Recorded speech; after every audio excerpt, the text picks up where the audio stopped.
The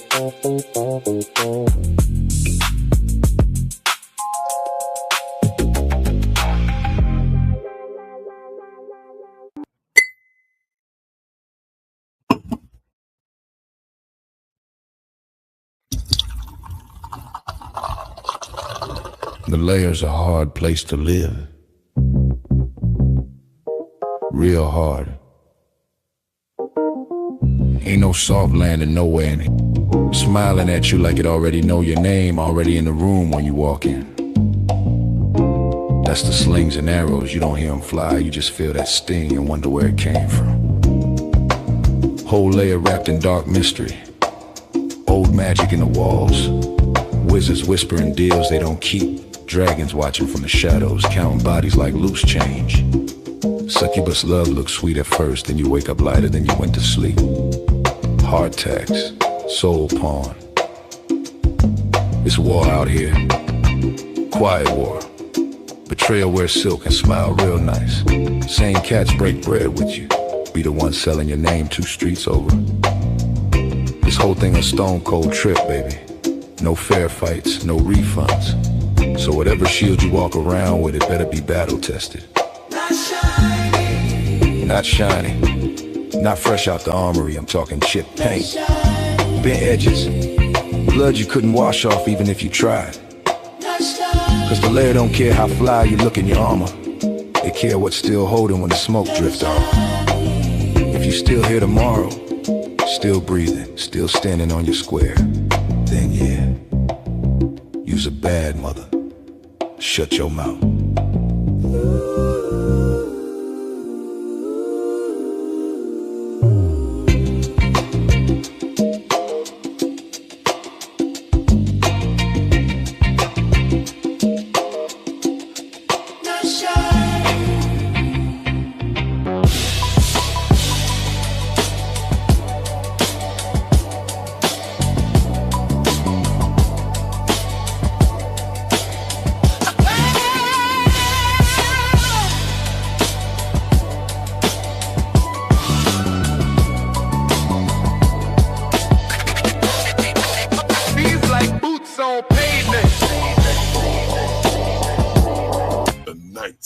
Layer.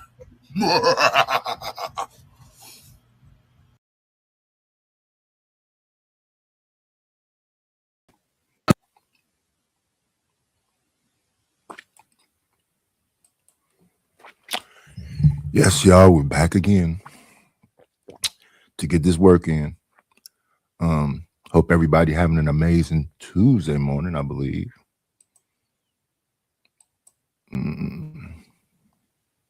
Yes, Tuesday. Let me put my mask on. A little bit more positive today. We're gonna get up out of the whipped face. Take our time. We're gonna slowly ease into it. I think we're gonna go with that one. Let's see. Get the background together.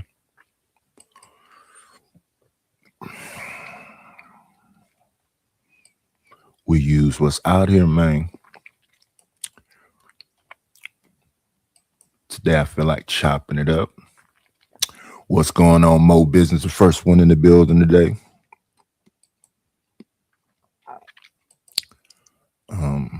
Yeah.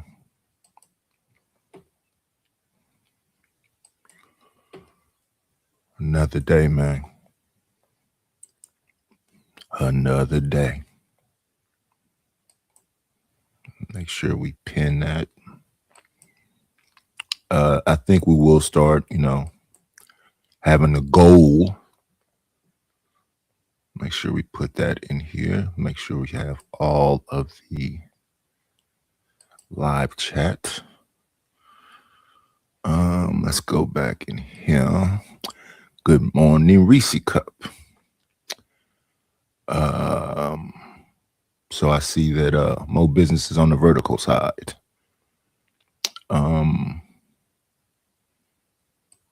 StreamYard keep giving us. So let's see.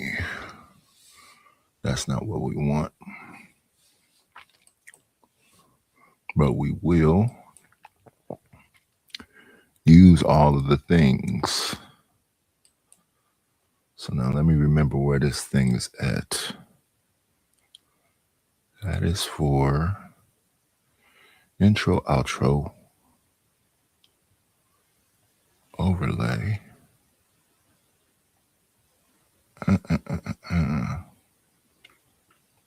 I just saw the other day we're talking about putting up polls. Show vertical, do. You know, private people notes, widgets, polls. There we go. That's a poll, and this is a QR code.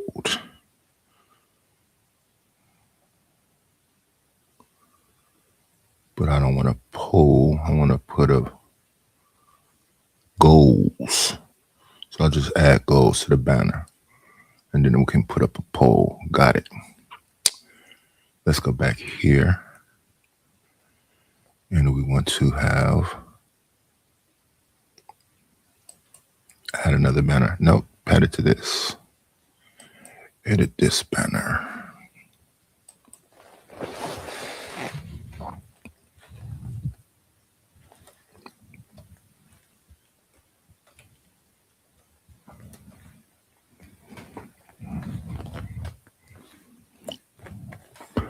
Go.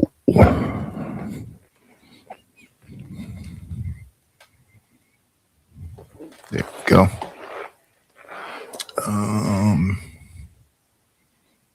Save that and add it. There we go. We want to change some of the music up because we're still waiting for Sir Ism to come back for his music. Let me see. What y'all know about some ism? What y'all know about some ism? Not the loud kind. The kind you don't explain.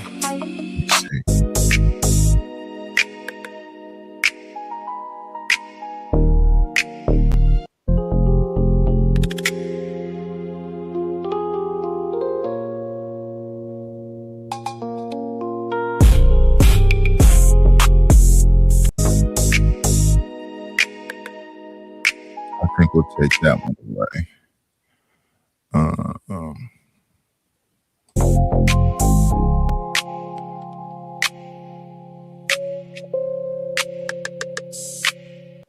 See? Yeah.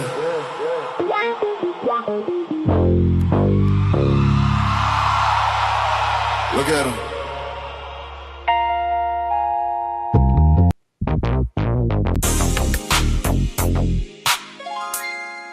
I wanna be a man.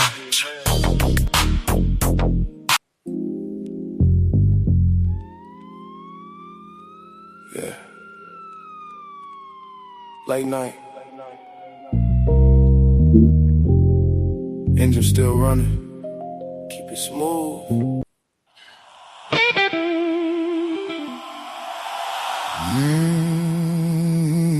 Yeah, that's the King's beat. Yeah. From the dirt to the hills. What you going? Now look at them. They can't even reach this level. I got a bitch named Savage eating Reno. Yeah, she cutthroat, lethal. Yeah, and get rid of that one. This is Chalk's thing. Yeah. Nights rain on the asphalt. Neon flicker. Temptation everywhere. Okay, so that's the King and the Queen.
Okay, that's our theme music. And we can get to the show now. We're going to start off over here with the brother. Y'all know one of my favorites. Mr. Carlos Miller on another show.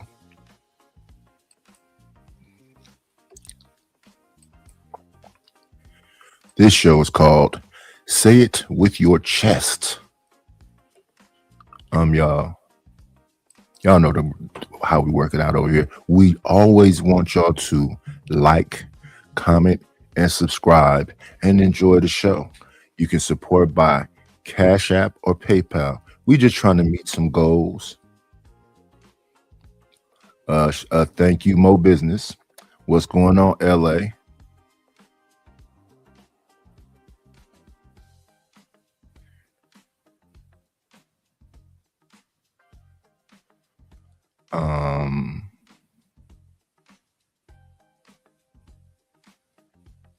I don't see the princess.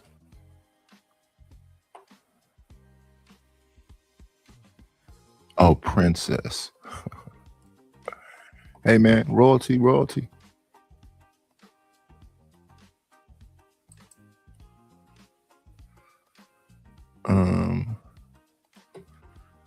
Let's see now. Let's make this widescreen, or is it already that? Okay, let's go. Okay, this is Say It With Your Chest podcast. I'm Miss Kelly, the realest bitch in the world. Today I have Carlos Miller here with me. Yeah. Let me clap for myself. I'm honored to have you here. No, thank you for having me. I always like to start off and ask my guests, who is Carlos Miller? For those who don't know. Just some comedian dude, man, from Mississippi. Entertainer, all types of things. It's a lot to me. I don't really know how to describe myself. It's just an experience. Are you a father? Absolutely. Yeah. Yeah, I got a 17-year-old son. Shout out to my son, Ashton. So, yeah, I got just one. That's it. 17, he a senior? He a junior. He just turned 17 a couple months ago. Okay. Yeah. But you keeping them safe, not the YN phase? Absolutely not. We definitely ain't doing that. He did ask me to take him to the YB concert when he came, but it's just like the day we were supposed to go, that's when they shut it down. And I was like, good looking out. Yeah, he ain't need to go to that. Yeah, I don't think he's ready for that crowd yet. Yeah. Nah, protect them. Yeah, you got to. And his mother, she's a comedian as well. Yeah. Did you guys, did y'all career have any effect on y'all relationship? Nah, not for real. I mean, it's just, same friends, same. Damn, they got there kind of quick, didn't they? Say It With Your Chest got there kind of quick. Who is Carlos Miller? 2 seconds in, you got kids. Next thing in, let's talk about the wife. What's happening with the ladies, man? What kind of booby traps they be trying to set? Good morning, my Reed. What kind of booby traps they be trying to set? Let me see. Where's this phone at? Yeah, make sure I have my phone together. Because I do need y'all support now. We do need this cash. We definitely need that. And I understand it's hard out here. They say we got a repeat of 08 in the housing market. Do y'all understand that? A repeat of 08 in the housing market? It's a whole lot of stuff going on. So you got I'm gonna get back to this Carlos thing, but so you got the 600,000 people that lost governmental jobs. You had the Oracle have mass firings. You got this thing that's going on, this conflict, and you got the housing market that they say is worse than 08. But at the same time, I still approach them with my hand out. I need y'all support. We all going through it. Group of friends, you know, we run in some of the same circles, but not at the same time. Oh, well, that's good. Yeah. Y'all co-parent pretty well. Yeah. We all, you know, we at the home stretch now, so all the bullshit is out the way. Yeah.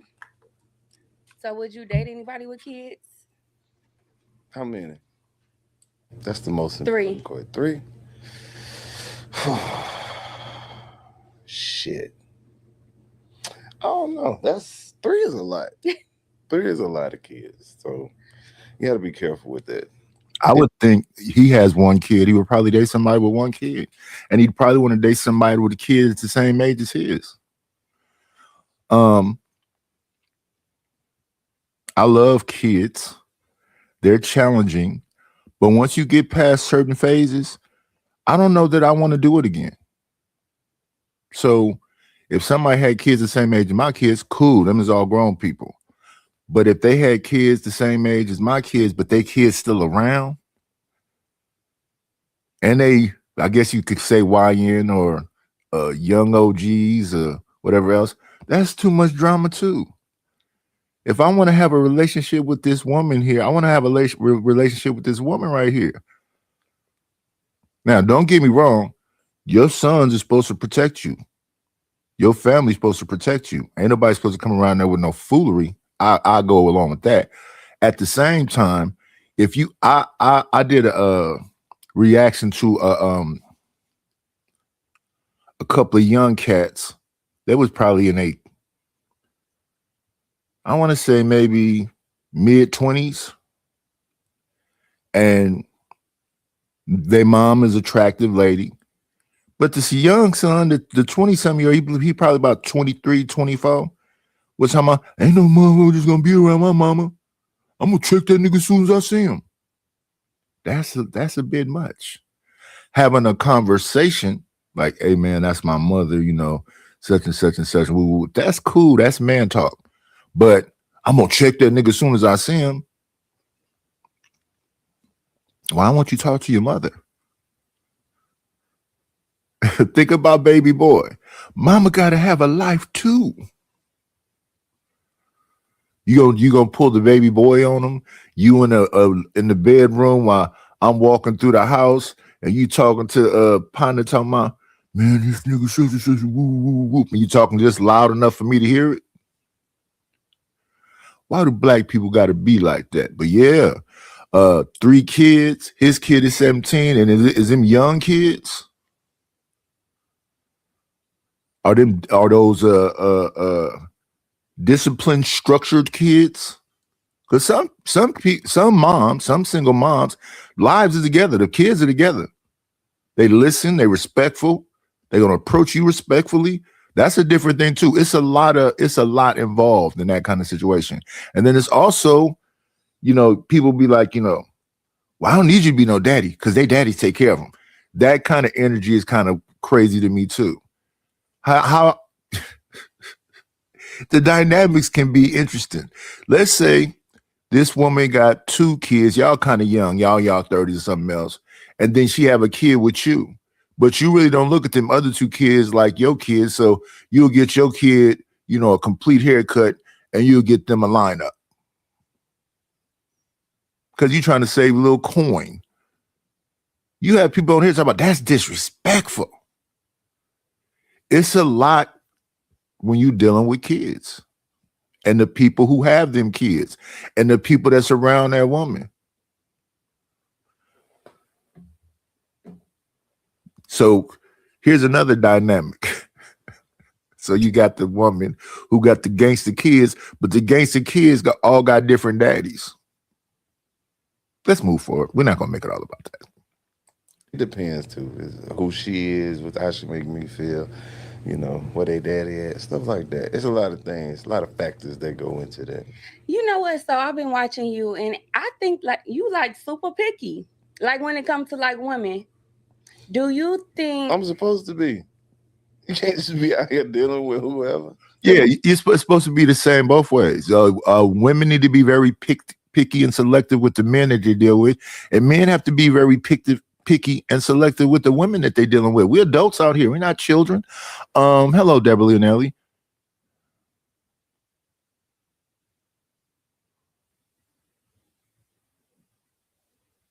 Okay, excuse me. It wasn't 600,000. It was 300,000. And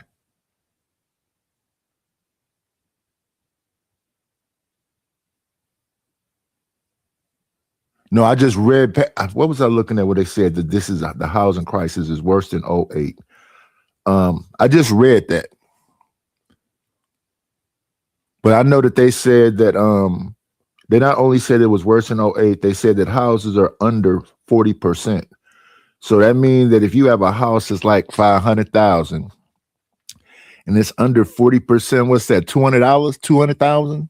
So your $500,000 house now is valued at 300,000. But listen, when I'm corrected, I stand on correct information. Deborah Leonelli said, look, not 600,000, 300,000. 300,000 is still bad though. Half of the number, but still bad though. And then with the housing thing, I just glanced past that when they said 08. But listen, if you got better information, and you hear me say something up here, I'm okay with having the right information. We do not want to put wrong information. Y'all can check me in real time if I give y'all some bad information, because I've been saying that 600,000 for a minute. You know, y'all got to understand, I'll be looking at multiple things when I'm about to do these shows. Salute to Bolo TV. Blessings to you too, brother. Yeah. Anytime I say something up here, y'all can tell me in real time, because we do not want to put out no wrong information. You know, that used to be me and Chalk bumping heads. You don't listen like Bomb Cherry don't listen. I listen, but you gotta be nice. Stupid motherfuckers don't even know. I can just imagine what Chalk voice sound. Let me see. Oh yeah, we've only heard Reese voice. Yeah, but thank you, Deborah Leonelli.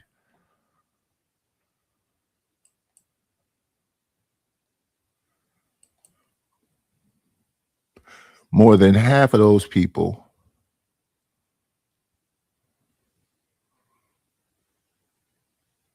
hopefully they got better jobs. I'm here for the people.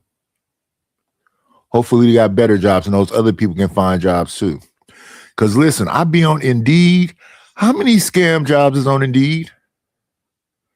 What's that other one called? We got Indeed. I can't remember all of them. What is all of them? You got Indeed. I believe it's called Lensa. All these. What's up with these scam jobs?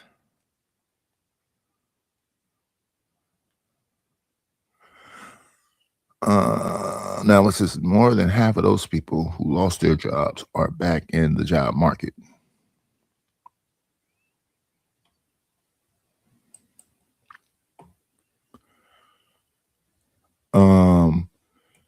I don't believe Baby Boy was a true story. It's when I think about John Singleton,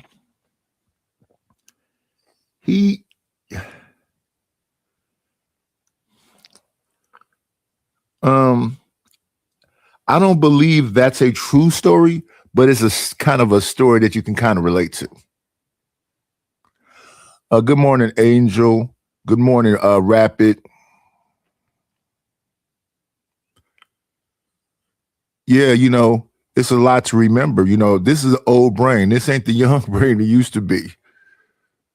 Y'all got to understand, I'm looking for stories, but I don't want to look at the whole thing. Like, I saw Carlos was on this thing. I didn't want to look at it.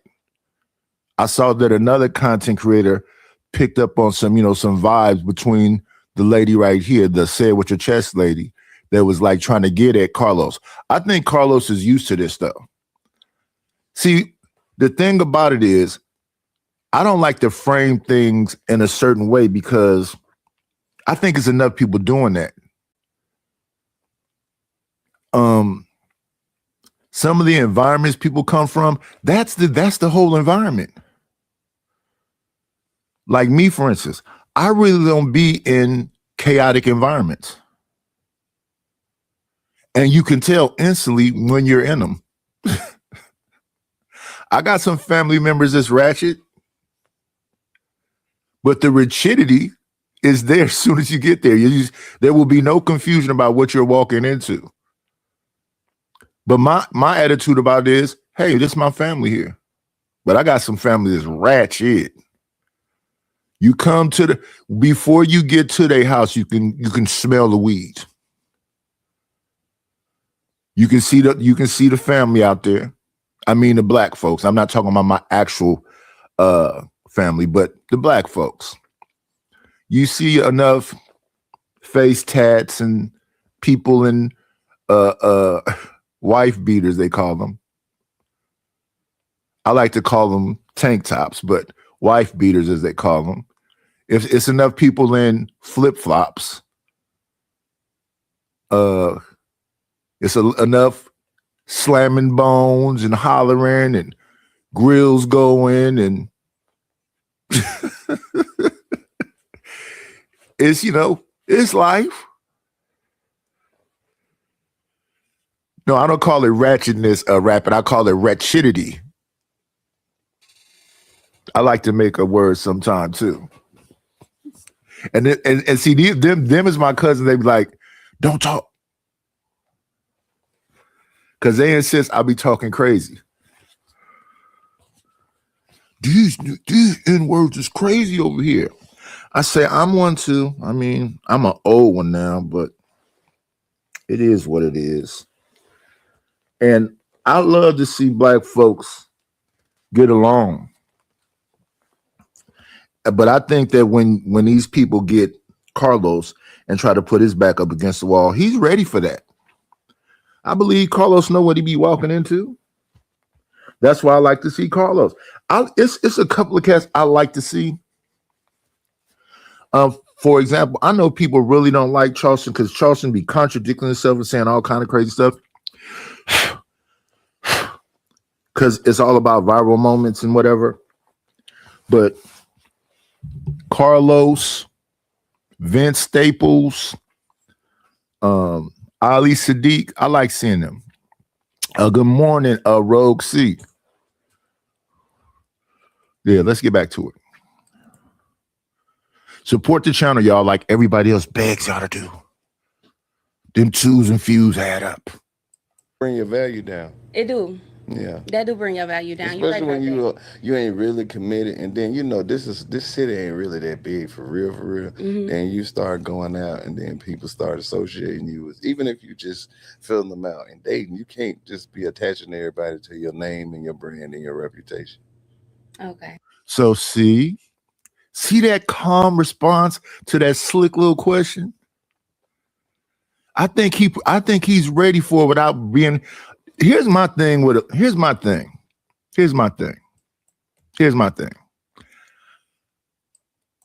talk about it.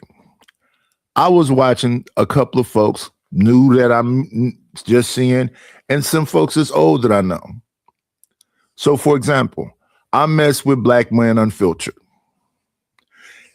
and that whole camp from Black Man Unfiltered. Black Man Unfiltered himself, Mandrell's sister, JT, R. Payne. I mess with that family over there. That's like a network. I thought that's what John Gall was trying to do with John and Portia and Stan Lee and all of that. Again, I like black people. However, when you start listening to some of them, it'd be extremists like Chaotic Truth and John Galton there. They think I have a conflict with them. I don't have a conflict with you. The issue is that you try to smut out black folks. I'm black. It's not a personal thing. And then the things that I do, I'm probably the calmest cat when it comes to the little bumping heads and what they call beefing. It's not beefing. Beefing is violent and dangerous. But the little conflict, I just crack jokes. I make fun of. Well, you call people gay. Well, you're saying that we're mongrels. You're saying I'm just a big dumb dude whose knuckles is dragging on the ground. Your whole, me and Stanley going back and forth. Stanley's whole point about me is I'm dumb. Where's the facts, son? You're just ignorant and you're dumb and you're dumb and you're dumb. I'm like, Stanley, how many dumbs you gonna think I'm gonna keep letting you call me? I'm cool with you or whatever else, but you mean you come over to my chat to just go, here he goes again, no facts, no information. If they want facts and information, they can go over there to your boring show. I'm trying to be entertaining. I'm not a damn a genius. I don't even suggest that. Nobody in this chat think I'm a genius. I hope they come to have fun before they get to their real shows they're trying to go look at.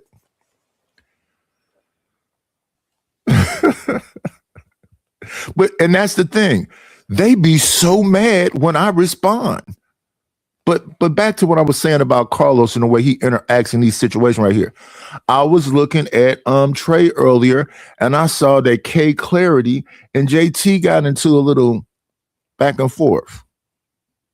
And it's a trip because some of us is already ready to go, bitch, who? I don't like that. While at the same time, you got to understand these are sensitive matters. And when you, like I was saying about Stanley with the you're dumb, you're dumb, you're dumb, you're dumb, you're dumb shit, you got to understand that women be going after these dudes. Oh, you know what? We just listen to this dude, and they got a consortium, a army of people that go, JT hates women. I don't think JT hates women. I think he just looks at statistics and all this other stuff and says this kind of thing. He's like Mr. Fantastic. They don't. It's kind of funny. Here's another thing. So a lot of these people are just controlling.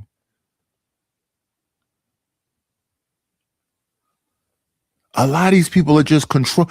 Like, I'm cool with Fantastic. I thank him for his service. I think he, based on his story, is a stand-up guy. But I swear I'll be on the panel and I'm a little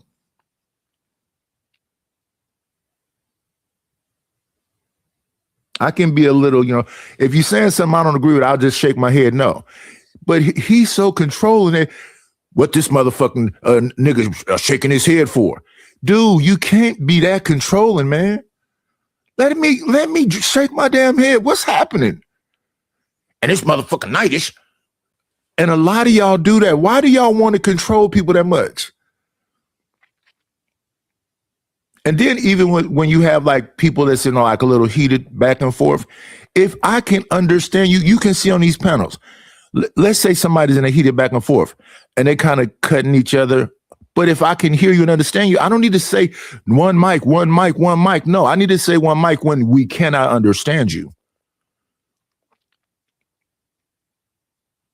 And I will pick a side if you're trying to dominate. So another thing I saw earlier, the brother, well, I don't really like Unlikely like that because, he's one of them dudes that goes too far. I like violence. I'll talk about your wife. I'll talk about your kids. What you gonna do about it? That shit is too much for me.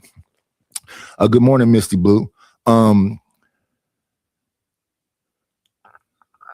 So Unlikely was talking to another cat, and the other cat, every time Unlikely said one word, he kept cutting him off, kept cutting him off, kept cutting. Now, see, that's different.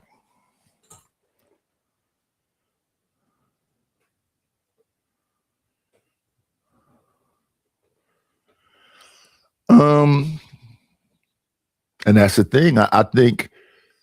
I think that a lot of times people will have panel etiquette, right? On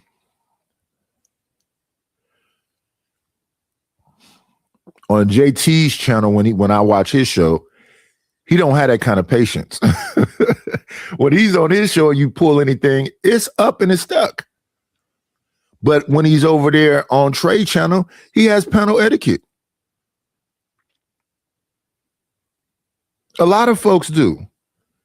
It's a different Fantastic on Fantastic channel versus Fantastic on Risky Channel. They have panel etiquette. I see some folks that I know act a fool on certain panels, and they have panel etiquette. They be respectful.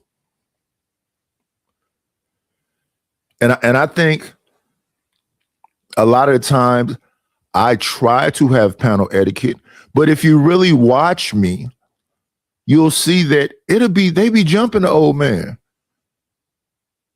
The other day when I was over there on Trey panel, it was, well, I don't even remember who all was saying, oh, he'll be sleeping in a minute. He'll be asleep. He sleeps. They don't understand that that's the thing that make me snap. That's the thing right there that I go, come on, y'all, let's not do this. Then they be like, nigga, this. I'm like, I understand, but I haven't called nobody no niggas up here.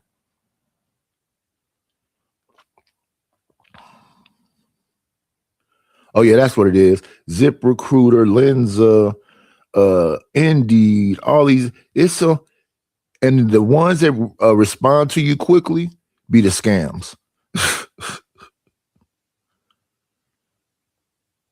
You can look it up, and it's just a scam right off the top.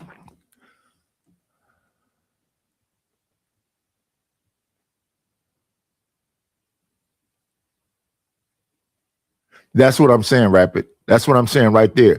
They be back and forth with it so much that they be on guard. And that's exactly what it is. That's why I say that they be having panel etiquette.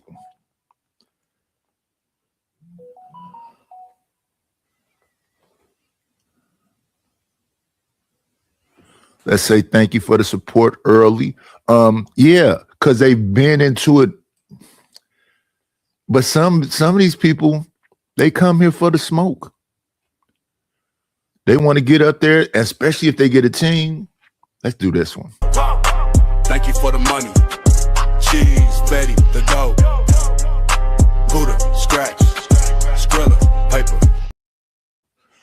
Thank you, Miss Deborah Leonelli, for the Cash App. I appreciate you. I appreciate you. I appreciate you. More people be like Deborah Leonelli and support the show.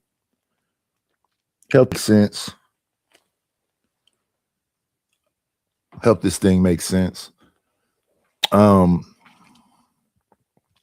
I swear, I'll be like, okay, I got a couple dollars. And then I just hear that, bim, bim. This phone is annoying. I got to figure out how to cut off something. I don't want to hear a buzz for every single thing.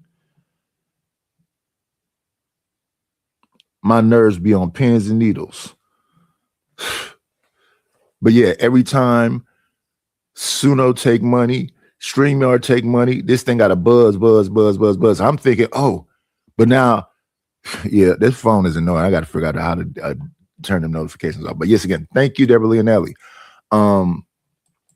But yeah, these people being so many back and forths on YouTube, and some of them, they have some women they feel like right now the new person is Jazz. They be going at her. So you get into enough of them, you be like, oh, well, F these dudes. Then it's the same thing the other way around when they go after the dudes. So yeah, they be oh yeah. Oh yeah. Steve the Dean, forget about it. Forget about it. Tommy Sotomayor, forget about it. It's certain folks that, yeah, they just ready to call you angry man. Forget about it. The thing that's a trip though is how much they be reading the chat. I be on people's panel. I don't have the chat on. Because it's enough dealing with one. It's enough dealing with, you either gonna deal with the panel or you gonna deal with the chat.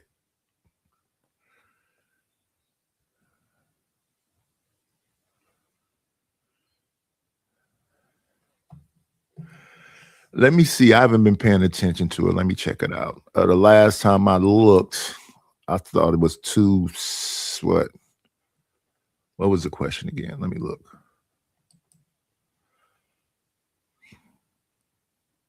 Oh, 37 away from 300. Yeah. Only thing I got to do there, Deborah, is I got to make you a bunch of, make a bunch of nice shorts.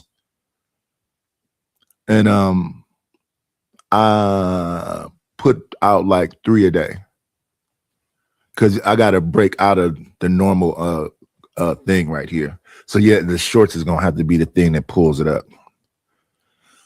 And then just being on consistently, and just making sure that the shows are enjoyable. I'm finding that because I forget who that is that yells at me, Nadish, why do you play that music when you lose people playing the music? Because there will be music played here. So here's the thing about it. I always say this: it's about finding your tribe. Music is my therapy.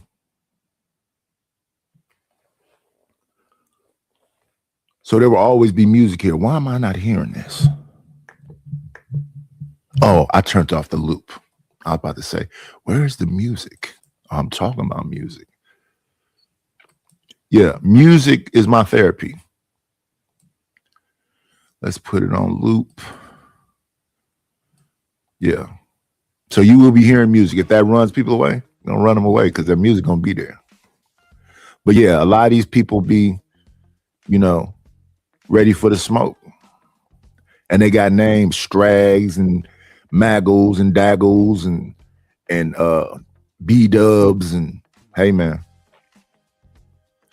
it goes with the territory. Yeah. That makes sense. Yeah. That makes sense. So, how old were you when you lost your mother? How old was I? That was what? 28, something like that. Yeah, about 28. So that was a while ago. Yeah. No, 30. I was 30. I had just turned 30. Do you feel like the pain from losing your mother affects your relationship with women? Not necessarily affects the relationship, though. It's just, you just need a little. I personally see that I need just a little more affection because it's been so long since she's been gone. Yeah. I just need a little more attention, a little more affection. Are you still grieving? Yeah. Yeah. Absolutely. It's like everlasting. That's not something you'll never get over. Okay. Think about that shit every day. Yeah. Yeah.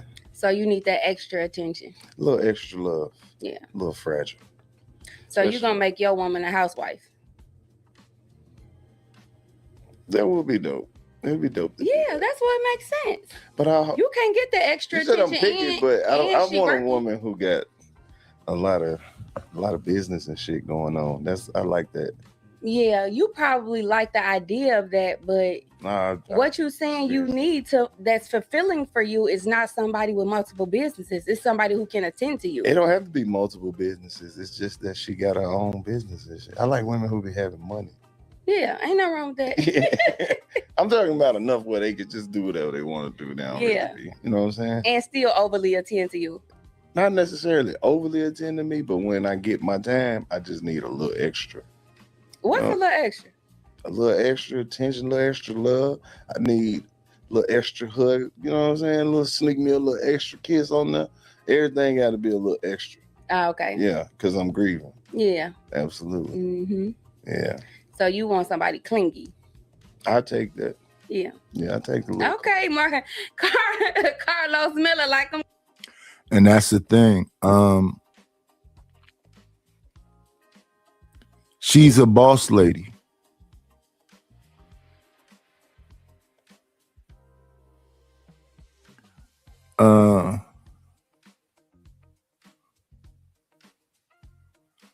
She's a boss lady.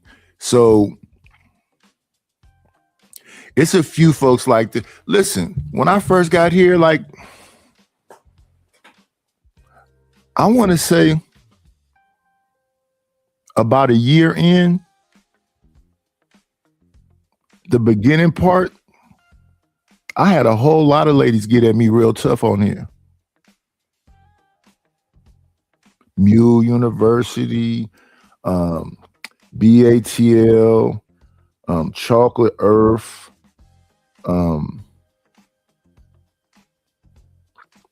Bomb Squad, not just Bomb, but her people from there. It's a bunch of shows where folks was coming up here talking about, I don't know what y'all think y'all doing. I heard y'all be talking crazy about baby mamas, and y'all be, and I will always have the conversation calmly. calmly like Carlos is having, I'll be like, who's the y'all exactly? And then they would go, you manosphere red pill dudes. I say, I don't even know what that is. What are you talking about? So when I first came here, when I first started paying attention, I used to hear Obsidian and Fantastic, and back then it was what's his name? Ramil and Ty City, and all these people are having arguments about what level of manosphere it is. It's manosphere 2.0, it's manosphere. So I'm hearing about it, but I don't really know exactly what it is. To this day, I really still don't know exactly what it is. I know there was the manosphere, and that was Rolo Tomasi and all of them, and that Angry Man, Obsidian, Donovan Sharp, who also had Angry Man, Obsidian, Donovan Sharp, and O'Shea all left that. So they, instead of it being proactive, they was reactive. They was reacting to, I guess they saw over there that they didn't necessarily go along with what that was. So I get the basic understanding of that right there, right? And then most of my interactions with Angry Man was on Fight Club. So then I remember I used to watch Angry Man a long time ago, but I never really stayed on anything that long. Because back when I used to see him, I used to see clips and stuff. But at that time, I was looking at like Imus and Howard Stern, and I was still looking at TV more than I was looking at YouTube. I didn't really start getting into YouTube deeply until probably 2018. So like I said, I'm trying to figure all this stuff out. And then I was trying to figure out what's the difference between the red pill and the manosphere. Then I hears all these pills. So if anybody remember this show originally, when I first started, my show used to begin with, when you're taking every kind of pill, nothing ever seems to kill you ill. Then that would be followed by Mo 3. Yeah, you ain't got no friends. Then I come to find out once I got monetized, every show I had was red. Because you can't play that. That's copywritten music. And then my shows back then was crazy because we went from Fight Club to the Black House and then from the Black House here. So Black House Morning over there with Jay Prince, Black House Mornings used to be crazy. Crazy. I want to say most nights, because I would be up late. So most nights going into the morning, somebody threatened somebody's life probably every other day. Bitch ass nigga, then pull up in the Black House. What's going on, Fast? What's going on, SD? So that's why I say, so when I transitioned to going back to doing my show, I would be the after the Black House. So then they would bring that same angry energy over here. And back then, just imagine this lineup. Real Pookie, Vic, Happy, Sherry Berry. Who else was up there yelling and threatening? D-Town, Sway, Granville. Who else was that used to be just... It's just the energy was wild. And the chat would be like, Nightish, when are you going to get the show together? Now, see, here's my thing. I thought that people, well, I know for a fact, I made this is before I was monetized. I made the most money from them yelling, because people would just drop him, drop her, drop him, drop that, get control of the show. I thought that that's what people wanted. Initially, I was positive that was what they wanted because that was the most supported show. And then Fatty started having conversation with me about, he said, no, you can't have it just be only that. You got to find a way to find a happy. So the person I think they got that kind of happy medium right now that kind of has that kind of, but it's calmer, is Sharon. Sharon's show is kind of, you know, balanced out. So Sharon has the same people coming every day to bump heads. Every other second it's a beef. I don't see Freezy show chaotic like that. I don't see Izzy show chaotic like that. I think that Hamp, I think it's because Hamp's Discord, they really gel well over there. It's very, you know, it's very controlled. And I think that's because of the way Hamp handles it. Here, my shit is so mellow. To me, it's kind of boring now. But I would prefer it to be boring than chaotic.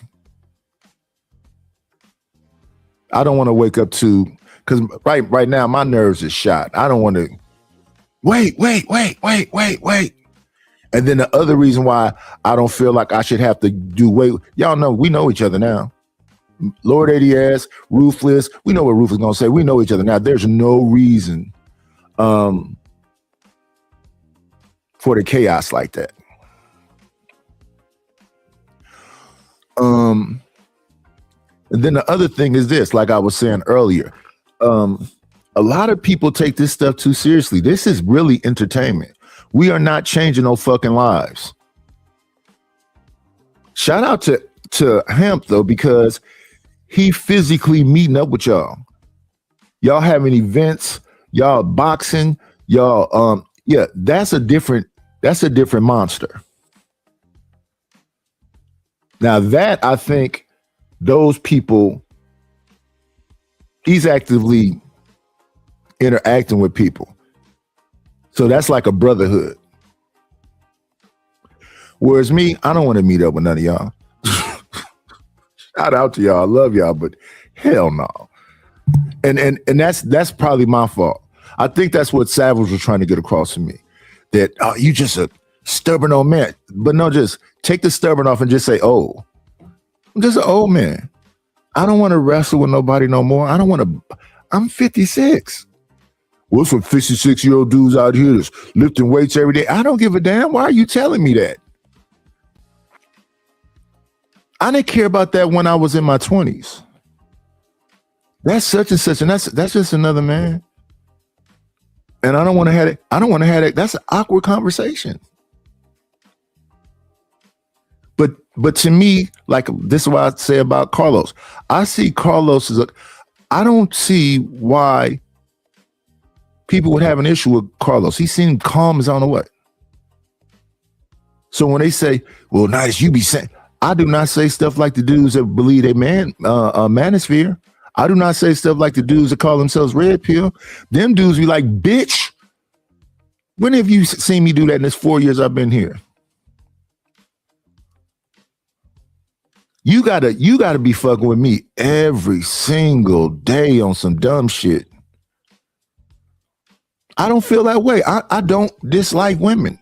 I don't know that them people dislike women. They just don't got no time to play with you. And it's because people try to bombard them. I haven't been bombarded since I've been on here. That's a lie. In the beginning, I did. But all of them people that I used to get into it with in the beginning, we cool now. But they still, you know, chocolate her for every now and then go, oh, nightish. It's a few of them still, but it is what it is. But yeah, this lady is a boss lady. And it's, you know, she looking at this from I'm finna get this man to say this. And we're just checking it out. But it's a little bit of a setup. It's a little bit of a setup. Clingy. Yeah, I like Note that. I like attention. Yeah, especially, you know, you have to go through all this shit to find somebody you like getting attention from. So when you do find somebody to get it, I want to make sure I get a lot of it. Yeah, for sure. Yeah. For sure. Would you say that you are scared to get hurt? No. And I just say that just due to my research. Like, you a trip. No, I ain't scared to get hurt. It take a lot to hurt my feelings.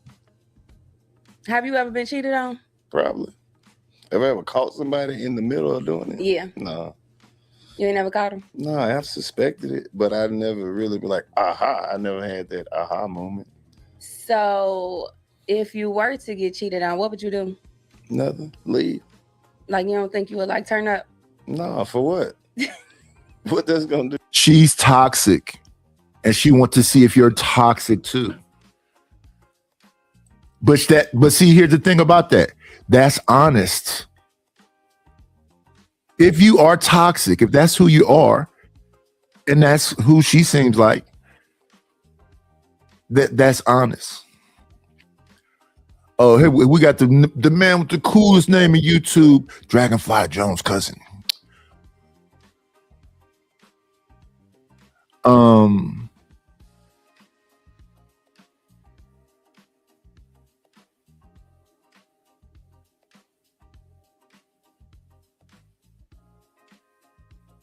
Oh yeah, I'm trying to think.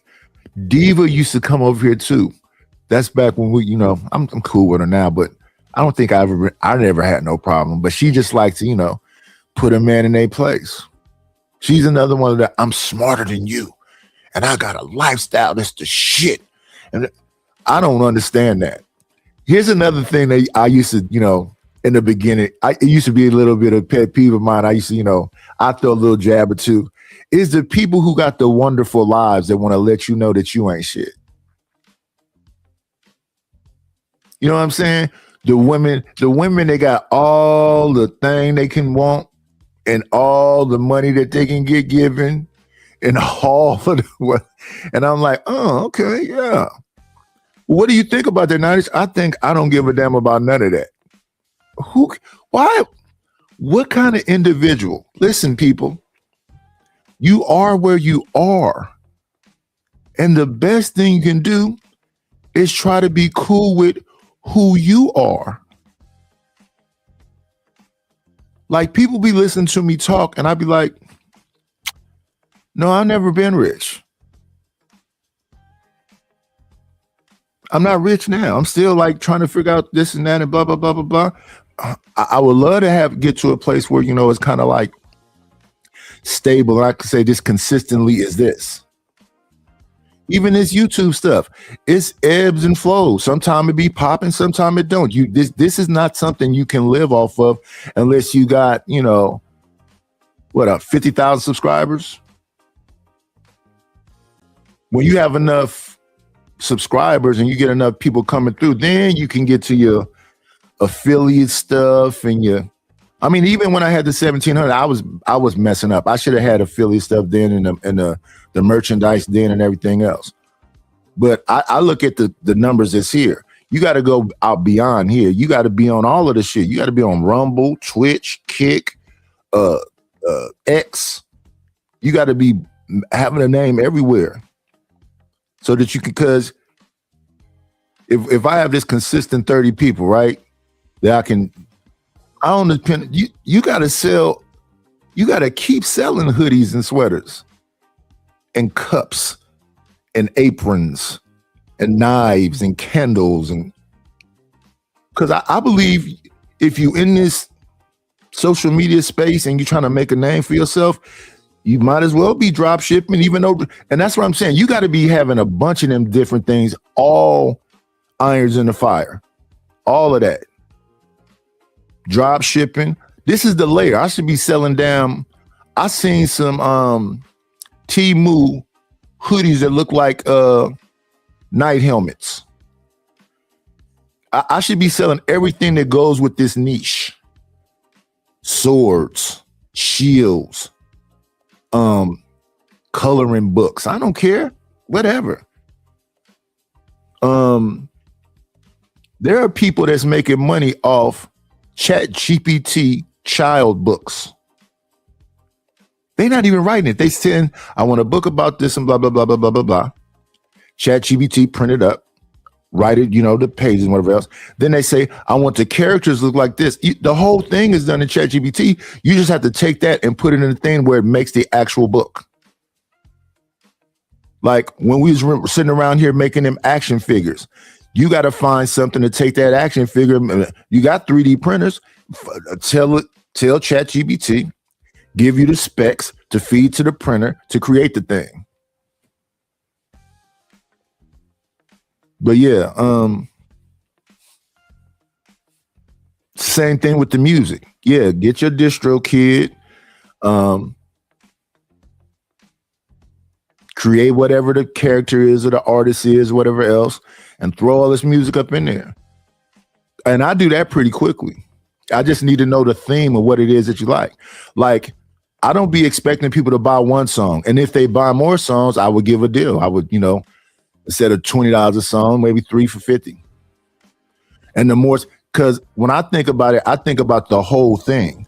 So if you got like Mo Love channel. So she got the Mo Love intro, but she could have background music that's humming, chanting. When I think about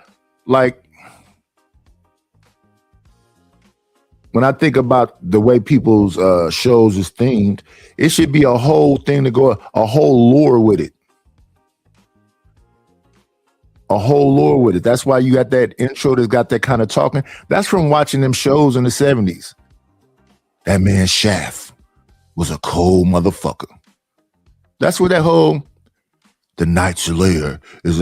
It's same thing with the old thing, in the night. But I'm not white. So that's why I said, I want to make it more 70s blaxploitation, medieval, whatever. You just keep working, keep, trying to recreate, keep it fresh, but don't go too far away from your original thing. That's where I be trying to get across to Ruthless. Ruthless, don't keep changing your banner. Let your banner just be one thing. At least more than a day. It seems like every day it's a different banner. It's throwing the people off. I mean, your main channel banner.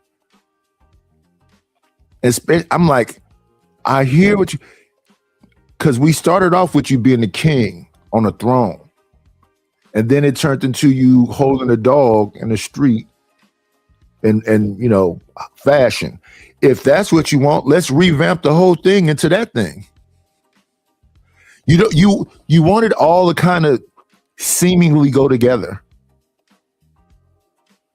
But yeah, I like the style. I like Carlos' style because these things could be triggering. Nah, people cheat. Some people don't. I don't think everybody cheat. I just think some people out here are fuckers. Mm-hmm. They just gonna fuck. No matter if you give them everything they want or if you don't give them everything, they just gonna do that. That's just who they are. So it really, yeah, this is the thing. Some people like dick. A lot of different dicks, a lot of different size men. They want a tall man, they want a buff man, they want a fat man, they want to experience a bunch of different dicks. And people be trying to shame them for that. That's just who they are. Here's the rub. Just be that. But it's the wanting the cake and eating it too. So you want to be that, but you still want to be treated as a lady and somebody hold the door for you and do. Well, why can't? Because this is my thing with Weezy and Mandy. When I look at them, y'all are saying all this wild ratchet stuff, and that's cool. You have your sexual liberation, not whore, sexually liberated. However, how good are you treating that man? See, to me, it's reciprocity. If you are a freaky chick, cool. But what am I getting out of doing all this tricking? That's why I say, you dudes that's tricking, ugh. What are you tricking for?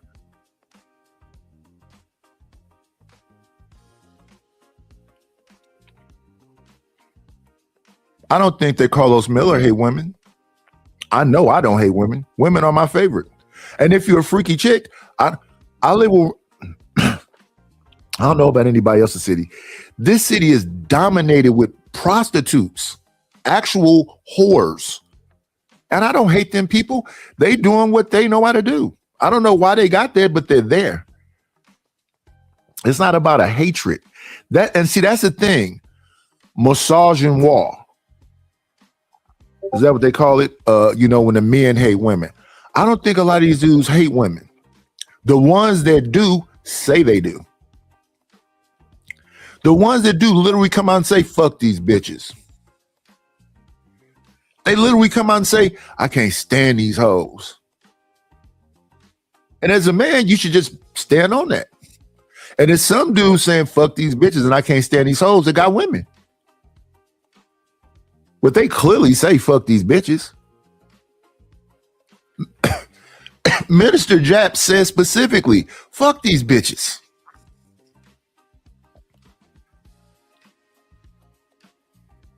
And then there are the misandrists. They hate men. But I can't say that Bomb Cherry hates men, because I've heard Bomb Cherry say too many times, she loves men. She just gonna chastise you. See, that's different to me. Somebody can see some, funny that a dude is doing, and she may chastise him or thump him upside his head or give him a noogie. That's different than hating somebody.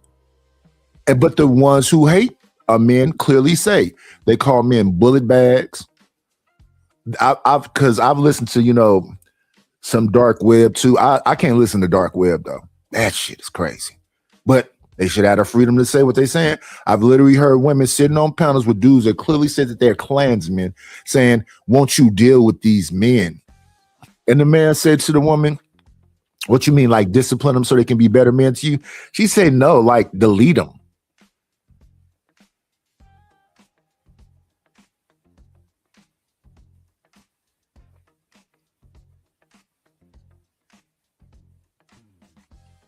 He said he's never met a woman that didn't want to delete him.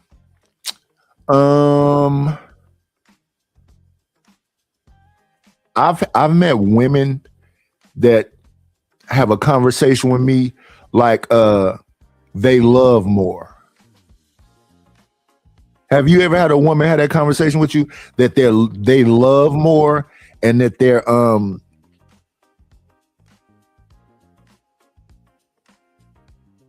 emotions are very fragile? So this is the conversation that they come across like this. If I really love you, I'm making myself vulnerable to you. So if you lie to me or cheat on me, and whenever I had those conversations, I say, that's why I wouldn't mess with you. And then their attitude is usually like, I got some problem with women. I don't have a problem with women. I have a problem with volatility. Man volatility and women volatility. When I move around, I'm a loner in real life. When I move around, I'm always by myself. So I'm always on 10. I'm not looking around, looking whatever, but I'm conscious of everything that's going on. I've seen people do little stuff and I'd be like, do they think I don't see them? So then when I see them doing stuff, I make sure I try to get as close as I possibly can get to them. This is when the prey becomes the predator, because I think that you're trying to prey on me. And if I get the feeling when I'm out and about, moving about, and you trying to prey on me, I'm going to become the predator. It's going to happen instantly too. Soon as I feel you doing whatever, I'm going to make it a point to get right up on you. So let's just get to it. And then I don't like the energy because you made yourself be recognized. Then I get right up on you. And then you kind of like, what is this now? Now, here's the difference. I don't do what volatile people do. Like when I used to be around people and I used to see men, this is men being volatile. Them niggas tripping. Well, that's something you can say quietly. And we can go see what that is about and then go back. When I go out, I'm trying to have fun. This is why I stopped hanging with groups of people. When I go out, I'm trying to have fun. I'm trying to be free.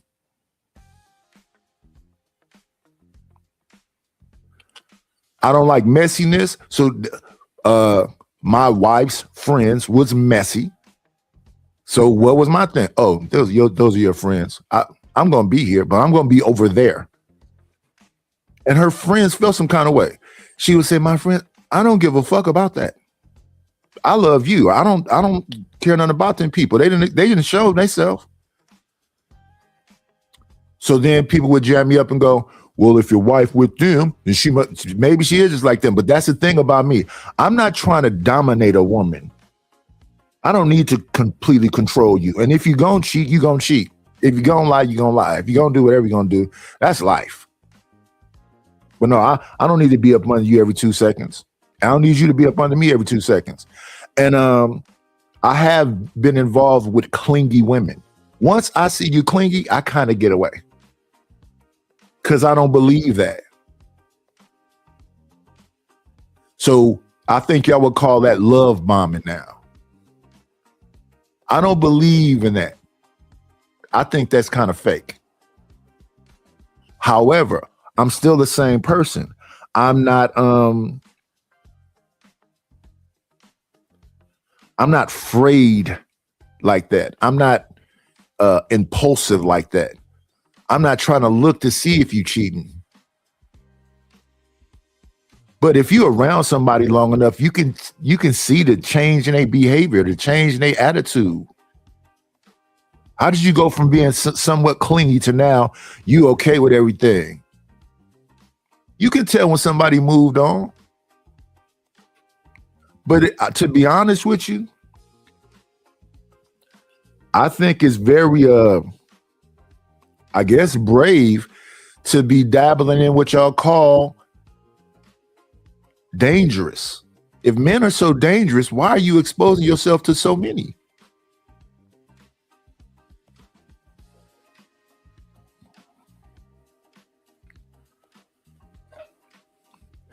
Yeah, and as far as like, I am a germaphobe. I don't like people be talking about condoms, but it's all kind of other crap. I don't know. I mean, shout out to the people that can live that life. It's not for me.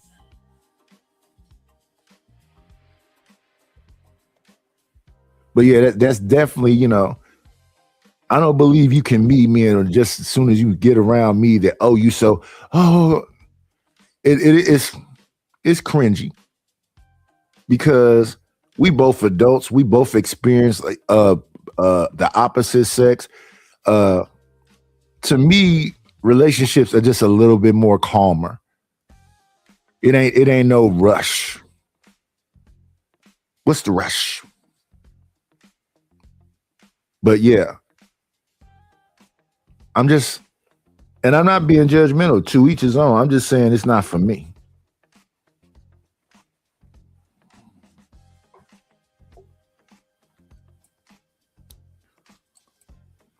When people cheat, it don't have nothing to do with you. It ain't that you was slacking or lagging or they just manipulated the situation. Yeah, they just freaky. And that's a trip. Some people look at it like that. Oh man, I must have some inadequacies.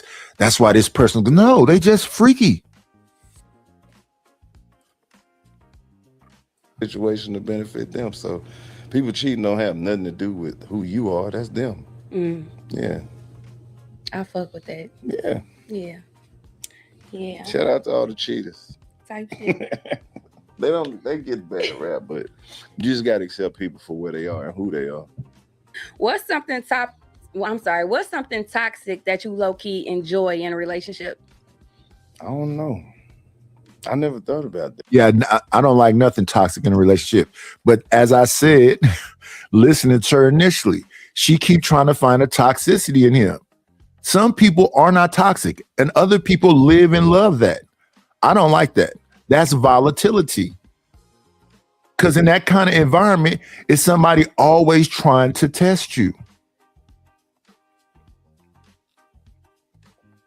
I don't test people. But in the scenario I gave earlier, that's not me testing somebody. That's me saying, back the fuck up off of me. I see you. I don't even know why the fuck you follow me around, but back the fuck up off of me. And I'm not saying it. I'm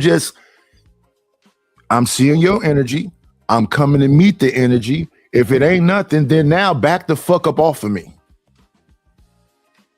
Because it seemed like you was trying to find an opportunity to do some shit. So let's get right up into it. Now I'm right here. You ain't doing. So now it's just back the fuck up off of me. Without saying it. Just get the fuck away from me. That I enjoy? Think about it. I'm going to take me another sip. That I enjoy? That's something toxic that you enjoy. I don't like toxic for real. I like to deal with people who are already healed and they don't have nothing toxic about them. Ain't nothing I enjoy about none of the toxic parts. Okay. Yeah. I like to make up. That's it. Yeah. Making up, probably. Toxic. So what if she was the type to like want to argue just because the makeup sex was better? It's better than the regular sex. I've seen that. You can't fault them though. Like some people just that's what they like. They fuckers. Gotta know it. You don't like that? What, makeup sex? Yeah. Yeah, of course. That's what. Even if she faking a fallout just to fuck. Yeah, then you dealing with somebody who are a little bit crazy, and you might have to pull out your survival kit and try to fix that, and try to prevent it from happening too often and too public. Yeah. It's all good to have a little attitude, but you always got a little funk ass attitude, or you always mad about something. Mm-hmm. That's gonna kill it for me. Yeah, for sure. Cause that's the thing. I don't have a funky attitude. I told you, I'm even killed. I don't really be too angry and I don't really be too sad. I kind of be right here. I don't like being angry and I don't like being sad. Because neither helps. I like to be right here. Sometimes, your nerves can be frayed and every little pop and click has got you like jumping. And yeah, I don't like being like that. I like to be right here.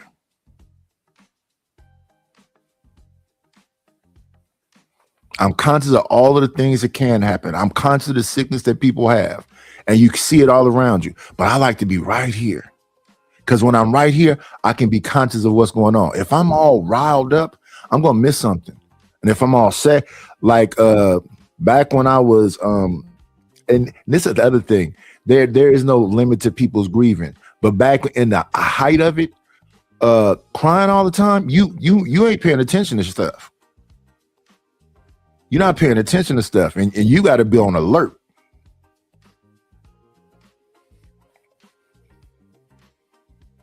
But I do this the toxic thing I like. I like when you're dealing with a woman and she mean to all the niggas except you. That's what I like. That's toxic. Okay. Yeah. Okay. All that friendly shit. No. So what's the most pettiest thing you ever stopped talking to somebody for? Let's highlight this. Wait a minute.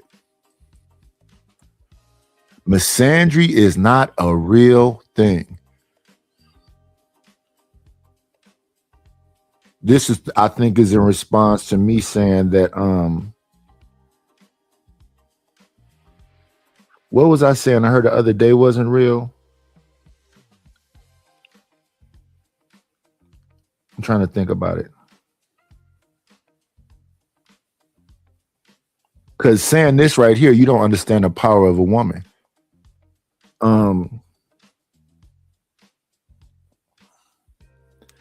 She was saying something to me the other day that I said is not. Oh, I said shame isn't real. It has a definition. Some people should have shame. They don't. They don't. Shame is not real. But misandry, Again, you don't understand the power of women if you can say that.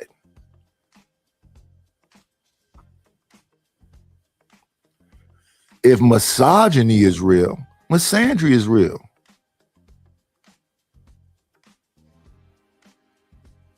Because there are men who will tell you that they hate you. There are women that will tell you that they hate men. And they don't kind of mean it. They really mean it. They talk the same way. I can't stand you motherfuckers. Y'all support the channel. Hit the Cash App.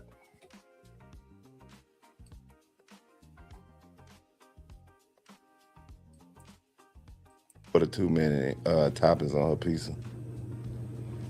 It was gross. It was nasty. Like, we went to this like pizza spot and she just got everything that they had, and I was like, I cannot fuck with you. Because why she do that? Because is you greedy? You a Ninja Turtle or some shit? Like, I've never seen no shit like that. That was the first time I ever seen somebody in real life order some anchovies, and I was just like, what? I can't do this shit. I think that would have blew me too. Like, fuck, you put anything in your body, I don't wanna. Right. And like, I stopped talking to this girl one time because when we went out, she hugged too many niggas. She knew too many niggas. Mm-hmm. I was like, nah, you can't fuck with that. That's valid. Yeah.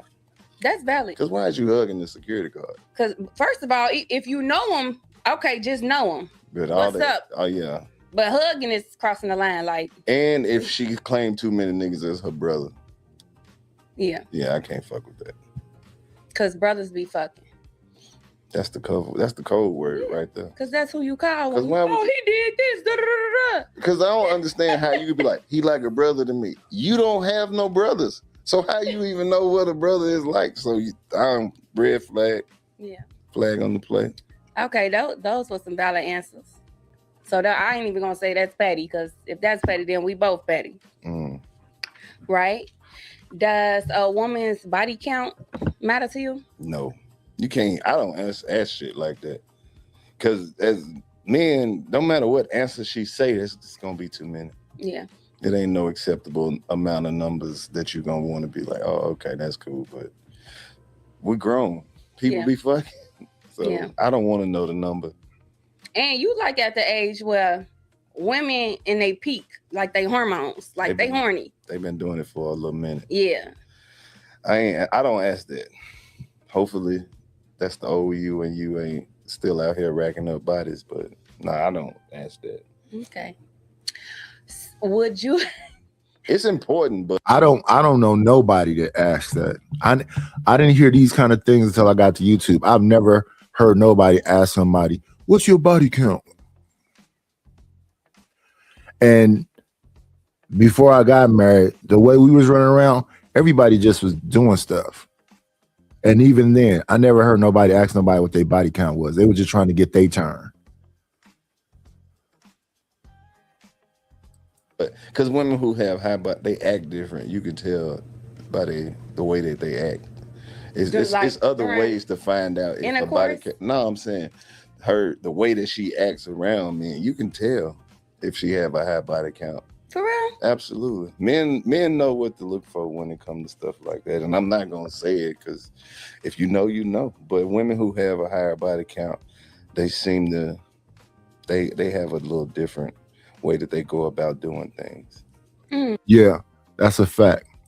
Good morning, Sin7Sin. Why do we get the channel history over and over again? I like my channel history. I like my channel history.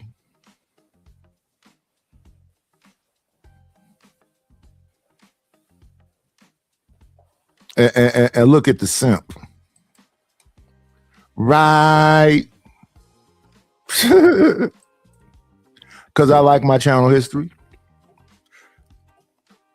I like things about me. I'm okay with things about me. I like my channel history. I like the ups and the downs. I like what I like. I talk about what I want to talk about. Like I said, I have to find my tribe. If you don't like it, you got, I don't know how many channels there are. Anybody that don't like anything. I don't know how many channels there are. That's why I say I've been saying since I've been here this 4 years. I just got to find my tribe, the people that mess with me. But folks mess with a whole lot of channels. It's a whole lot of people that I don't see in the chat right now that say they mess with me. And they mess with me to an extent, but not like that. But them other channels, you're going to see them there every day. And those other channels talk about their history also. Why wouldn't you? We're literally looking at Fatty play old shows like they're new shows. And they were good then and they're good now.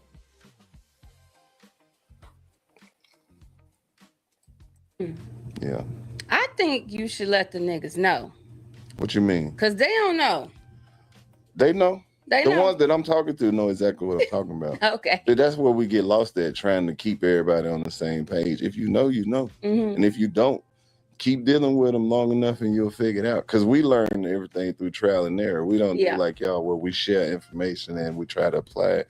It's just we know that every situation is different because every woman going to act different with depending on who she's dealing with. Mm-hmm. She might have a high body count, but if she sees somebody she really wants, she'll change her behavior to accommodate trying to get what she wants. Mm. But, you know, women who do that, women who have high body counts, they seek a lot of attention from men. That's the first sign.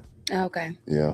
Okay. Like go out of their way to try to be seen, heard, just extras going over the top. Yeah. Yeah, we can tell. Yeah. Okay. Would you take anybody serious who your homie smashed? Nah. Nope. What if you like her? Like you just said, a woman could change. She would. What if she wanted to change for you, but she had already fucked Chico Bean 5 years ago? She shouldn't even be fucking with me. Okay. Yeah. Even if they just link, boom, one time. It don't matter what I look like. Nah, I couldn't do that. I don't think we're like a lot of me and my friends. We don't typically go after the same type of women. We all like different shit. Okay. And that's how, like, my friend groups, at least that's how we operate. Like, we don't clash like that. Yeah. And we don't backdoor each other. That's snake shit. So Chico Bean and DC Young Fly, those your real friends? Absolutely. Okay. Yeah. That's dope. Like no fighting over money, nothing. Nah. Who got the most fans, followers, none of that. No. Just a genuine relationship. Absolutely. I love that for y'all. Yeah, ain't nothing like that. Yeah, I love that for y'all for sure. Yeah. Because that's rare.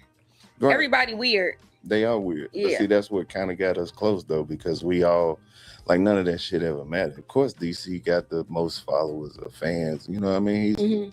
He's done a lot more stuff. You know, that went viral.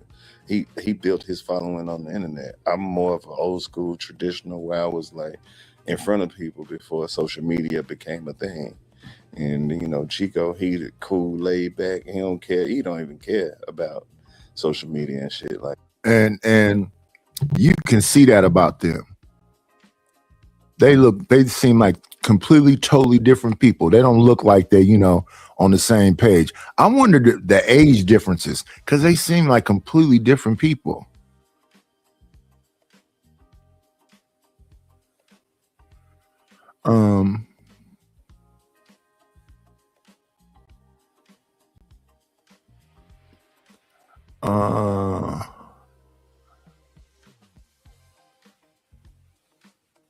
What's going on, Chicago Rilla?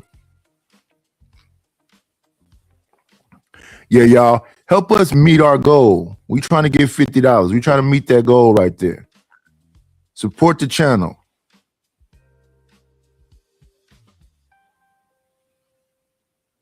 Oh, Reese's asked me. No, I'm not oppressed by anyone. And I don't really care. I don't really care who's a misandrist. I mean, if you are one, you know, somebody probably need to pay attention. I don't want to be involved with no misandrist. But no, I don't know what people are being oppressed by. Like, and I don't really know who's a misandrist. I don't know who is. And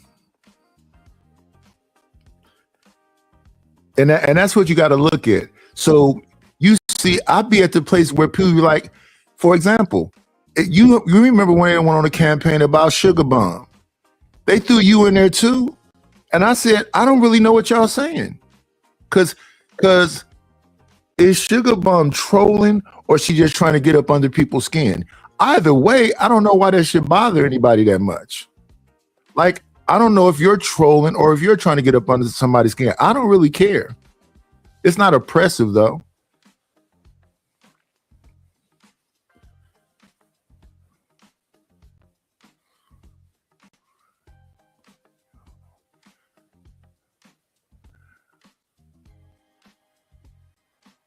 Oh yeah. I think I heard DC Young Fly say he was raised by like a 70-year-old or something. He had old parents. I don't know if that would that make. I don't know. To be honest with you, this is the thing about me. Outside of this YouTube stuff and paying attention to all these different stories and then interacting with the people in these chats and whatever else, I don't be in people's business like that. I'll look at folks on face value and I'll be trying to, just like when what Reese just said about is a misandrist or a woman doing something to me. No, there's no women around me. Doing something to me where? When? Like, I'm the type of person who typically like people who like me. If you don't like me, I don't care. So if you're a misandrist or whatever you are, I don't care. That's a you thing. I'm typically around people that like me, and I'm around a small group of people. I have a large family. I gravitate towards the people that gravitate towards me and my family. If like,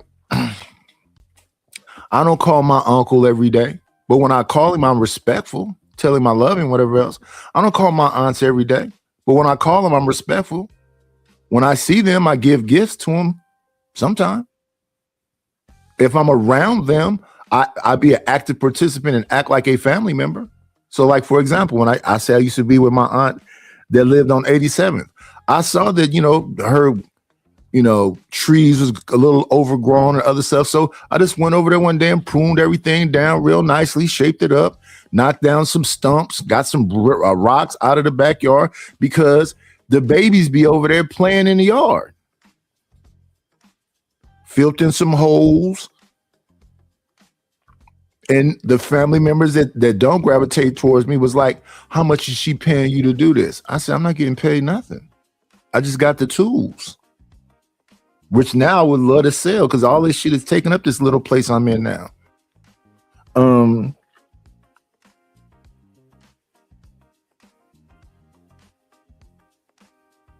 I got some cousins that's girls that hate men, but they're not oppressing me. I've had they snapped on me, but I'm a man. It's a very big difference from somebody that's, like I said, volatile and whatever else. They'll probably clash. I'm just looking at them like they out of their fucking mind. I ignore them. It don't change my day. Like that, so we just use it to promote the brand and the business and let the fans know where we're gonna be at next. But yeah. Yeah, you really been in the game for a minute. Yeah. Like this a minute. This will be year 21. Yeah. Yeah. To the point where you don't even look the same. You got surgery. Because I swear to God, when I just seen you on Hell Day, that's not you. I don't have no facial hair, though. That's not you. It is. So you ain't getting no work done? No, that's the man under the beard. Yeah. But no, I ain't. So it's just the beard. I'm just aging gracefully. Yeah. Yeah, absolutely. For sure. Yeah. I'm like, this is not him. It's me. But you still got like the same accent. Yeah, it's me. So I'm like, okay, yeah. My old work. Check me out on Hell Day. Where you watch it at? It's somewhere on one of them streaming platforms. But yeah, go find it if you can. Yeah. Season 2. I ain't telling nobody where I do my research at. Oh, okay. Because it took a minute. to find it? Yes, it was not on YouTube.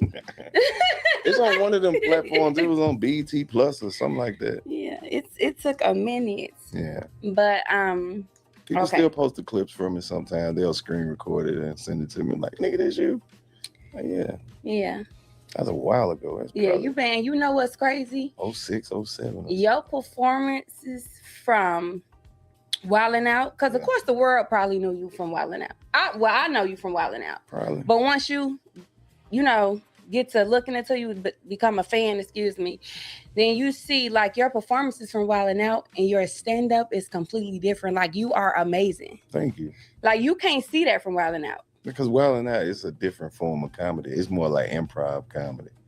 You know what I'm saying? You can incorporate Wildin' Out into the stand-up, but Wildin' Out is not like the platform to do stand-up. You know what I'm saying? Because I was like, hold on. Get them punchlines off. I was like, hold on. This man, funny, voices and everything. Like, thank you. It's probably. Yeah, Carlos been around for a minute. I didn't really watch Wildin' Out like that. I thought Wildin' Out was a little corny. And that's why I say I kind of separate that from that. I prefer his stand-up over Wildin' Out. I didn't really watch Wildin' Out. I've seen clips of it, but I never really watched. Nick Cannon is rich. He making all the money in the world, but he kind of respectfully corny. To me, even, Will Smith is an action star now, but initially seeing Will Smith is kind of corny. Like to me, the Fresh Prince of Bel-Air, he was supposed to be playing like a thug, right? He was from Philadelphia. He's supposed to be like a thug, right? I didn't believe that. He seemed like a good kid from Philly. And I guess you could say, the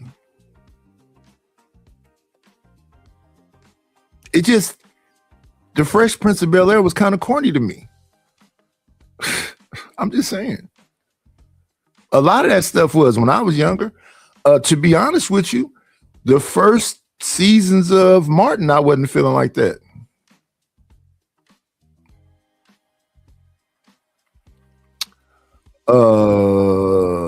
I guess it says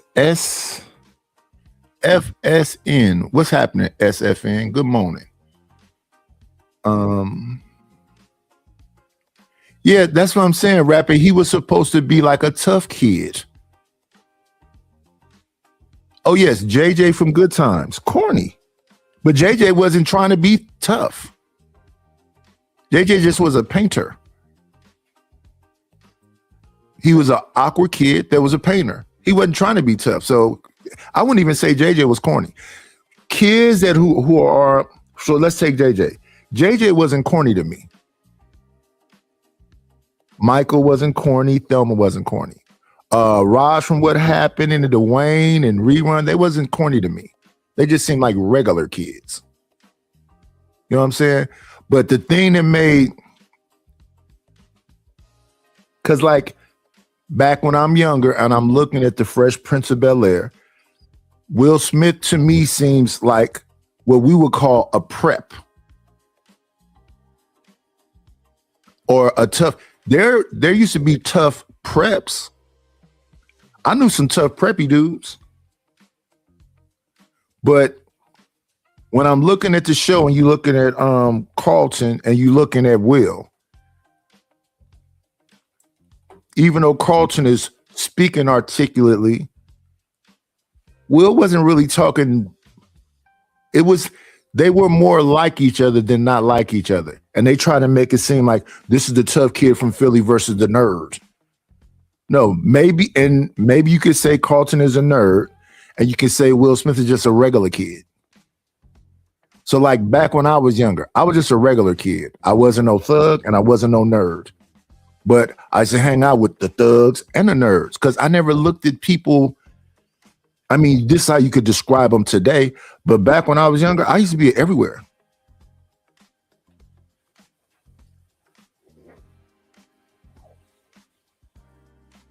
Look, Reese want to talk to me this morning. Thank you, Reese, for being so concerned. Y'all help me reach my goal. Y'all see the goal scrolling right there. Send me them twos and fews. I need them.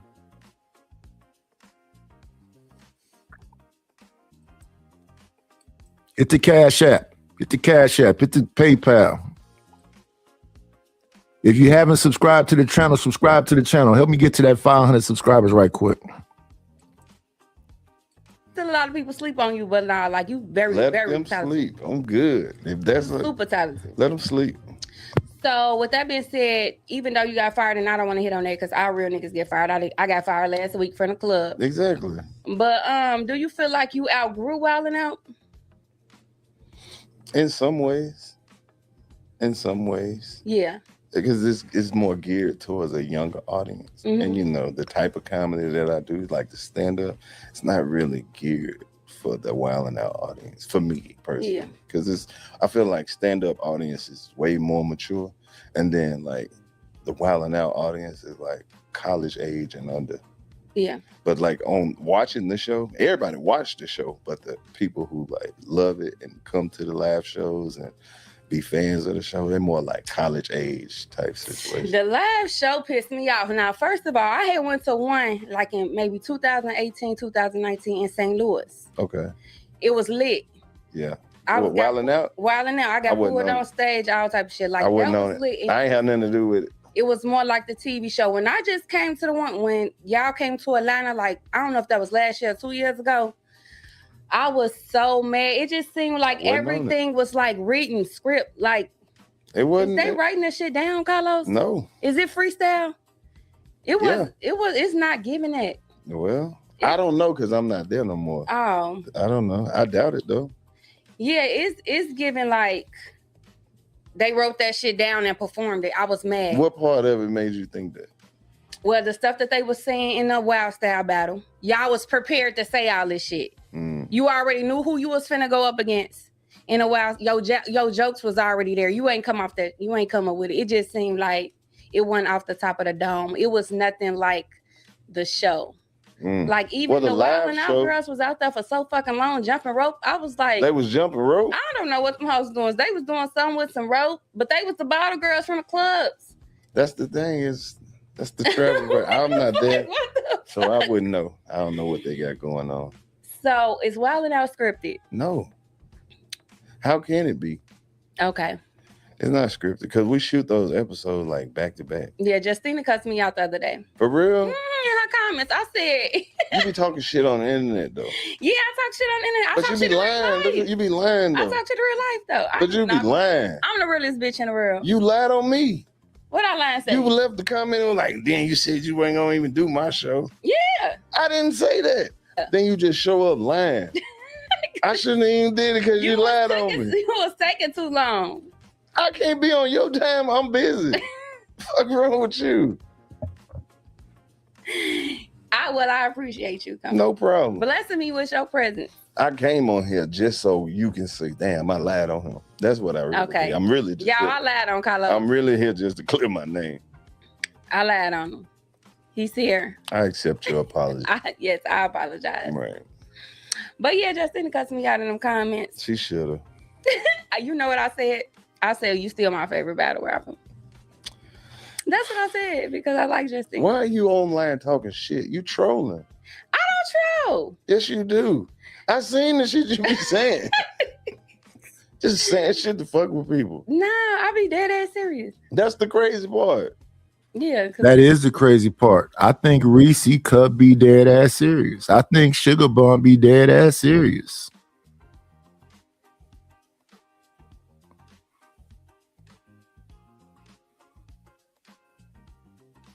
Well, we got 31 people in the building. Have y'all hit the like button? Are y'all engaging in the show?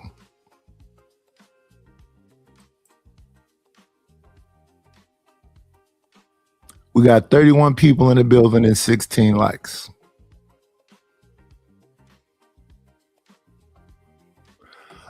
Are y'all engaging in the show? That's the thing there. Engagement. I need engagement. That's what I mean by it got to make sense. Because if I am here consistently, if I am here every day, that's where the support should be kicking in.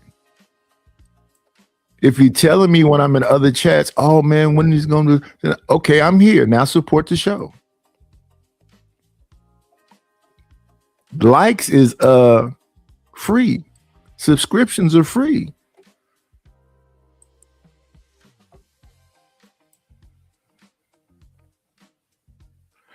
Yeah, we don't have a subscriber and we're at 16. And we got one person to support. Support the show.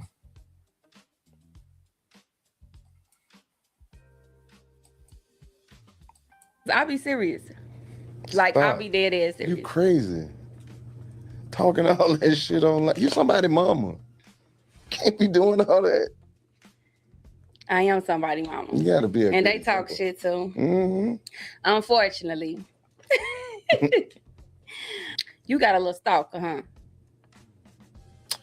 Yep. Yeah. So tell me about that. What you had put it down? No. Just... No. I did not. Never met this person. Just a strange, weirdo ass person. It's a woman, right? Yeah. Who else would it be? Yeah, it's a lot of weird people out there. You don't really want to give them too much light or no exposure. But yeah, it's a lot of people out here who mentally unstable and they make up delusions in their mind. They actually believe them. So it's really sad. Mm-hmm. And then, yeah. That's the other thing about that also. That's the other thing. You have to give these disclaimers. I'm not talking about the people who always support the show. There are people who always support the show.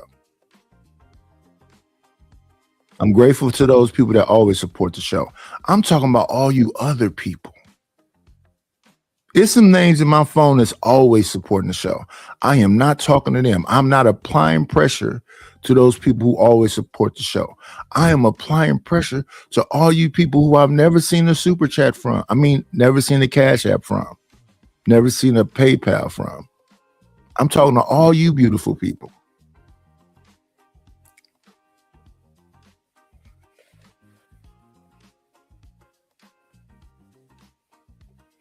But this lady right here, she keep looking for some kind of toxic stuff. The man is just not toxic. And that's the thing people be talking to me. You know, you be turning up. You know, no, I don't. I'm 56. What 56-year-old man you know was out here turning up? Turning up how? No, you be getting drunk and you be in my living room. I'm in my living room alone.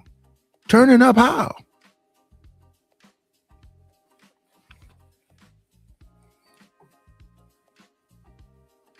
You pulling up? I don't know. So you telling me you ain't never met her, text her, DM'd her? No. Had no sexual nothing with her, Nothing. And she just acted crazy? Yes. Is she older? I don't know. I don't know nothing about this person. But you called the police on her? Yeah. Why? What happened? When you show up places uninvited, what's supposed to happen? There's security protocols and messages and things that you have to abide by. I couldn't just jump out here and be like, Megan Thee Stallion is my wife, and show up at her show and be like, let me back here. That's my wife. That sounds crazy, don't it? So why it ain't crazy when somebody do it to somebody else? It is what it is, though. So you ain't never seen her? I don't know the person. You lying? No, I'm not. I don't believe that. Don't. Niggas be lying. There's nothing to lie about. Look at this person. And then you just said in the beginning of this, I'm picky. If I was so picky, do you think I would have picked this person? Okay, speaking of you being picky, did you ever get the cute-eyed country girl? Nope. You ain't ever get her? She chose the streets. I don't know what makes you think I just came on here to make up shit. Are you asking me questions? You weren't aggressive enough because you was on her. So that's the problem. When you pull back and you start to see. Yeah, if you own somebody and they halfway like, oh yeah, this is something, blah, blah, blah. Yeah, I'm gonna back off too and forget you. And if you somehow spin the block and be like, oh yeah, now what's up? Nothing. I'm a serious person. Nothing now. You wanted me to get over you. I'm over you now. Yeah, that's a serious person. If a serious person is actually pursuing you and you playing games or hard to get or whatever else, I'm not going to keep pursuing you. And it won't even go that far with me. If I get the vibe like you talking to me, I hear you. You sound like, you being civil and whatever else, but you don't sound like you're engaging with me in the manner in which I want you to engage with me. So you're showing me interest, but it's something not right there. I'm going to move on. And then don't go around a party and then have my cousin talking about, such and such. Yeah. Yeah. Okay, cool. You gonna call her? Nope.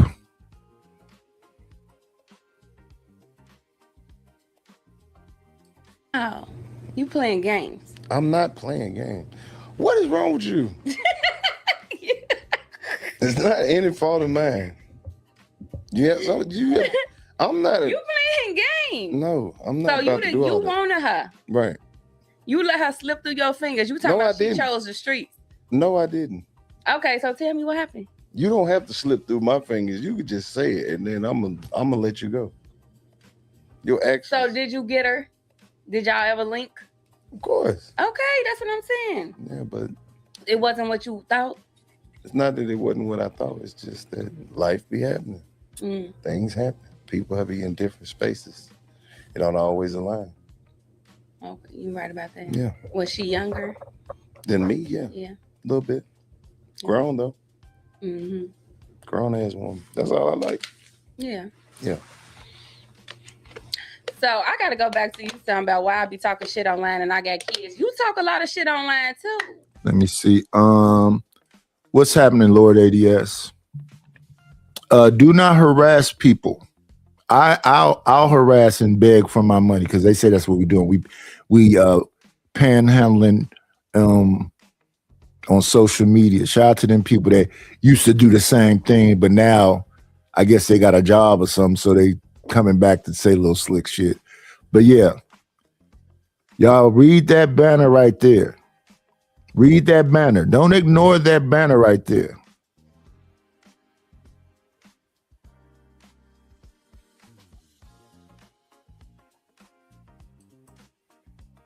Or let me read it for y'all. The Cash App is, the PayPal is, and we have a goal. Can y'all help me reach that goal? Can y'all help me reach goals when I'm on here every day? We have a $50 goal. We had one person support today, Deborah Leonelli. Can y'all help support me reaching that goal? I'm talking to everybody.